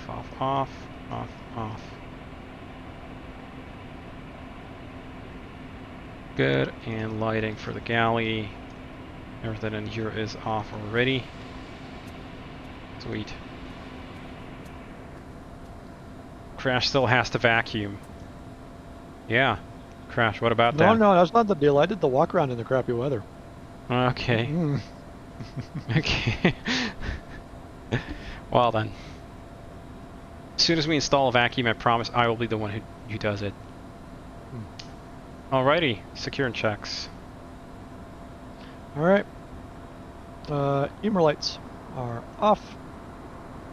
AC/DC utility switch is off. Headsets are off. Thrust reversers are... get those... off. Packs probably... Shocks are in. Parking brake is off. Hydraulic pumps are off. Nav lights. And logo light. Cool. APU gen. Alrighty, you got the paper checklist ready for the rest? Maybe. Maybe. Okay then. Yeah, I know the start stop is next. Oh, I got the pull up checklist, or got the pull up call again. That's okay. Interesting. So APU start stop is off. The next is PAX. Yep. PAX for LCV and 10 stage ISOL. APU is coming down. Good stuff. So power fuel is off. And we're gonna turn I'm gonna turn down the overhead lights here. I'm gonna bring up the screen brightnesses to about midpoint to get them configured for daytime. And also daytime brightness on the indicators. Okay, and other than that, kill the battery. Cool, set for daytime. Ooh, suddenly got very dark. And as you can see, yeah, these guys are, the radium stickers are still visible. Okay, let me just check the cockpit defuel panel is off.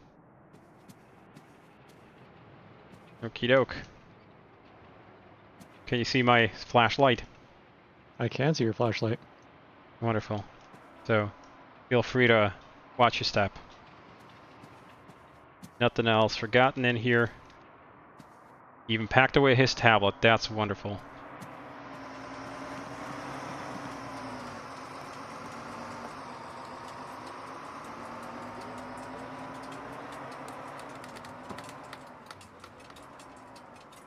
Alrighty, let me get that door. No. Oh, come on. Come on. Wonderful. Lovely flight, yeah. All the pins are in. Okay, now she's somebody else's problem. Let's walk. I.e. ours tomorrow. Yeah, something like that. Cool. So... She's Future's Toto's problem. Yeah. Thanks for the flight, folks. It was an absolute blast. Yep, and happy first anniversary to the Challenger. Yay! And yeah, there's going to be more features coming, but for that to happen, I have to start implementing and hacking away on them. Thanks to everybody who participated. It was an absolutely amazing flight, even though the landing was pretty spicy. That's not really anything we could have done with. But Captain Crash, thanks for taking the time and getting up so early to join our little fun escapade here. And everybody else. Happy to do it. Everybody else who participated as well, appreciate it so much, folks. I can't put into words how amazing this has been. And just to think that it's only been a year, or already been a year, and it feels like we released it a month ago. Cool. So, folks, everybody, take care. Love y'all, and I'll see you on Discord and in future updates. Cheers. See ya. Bye.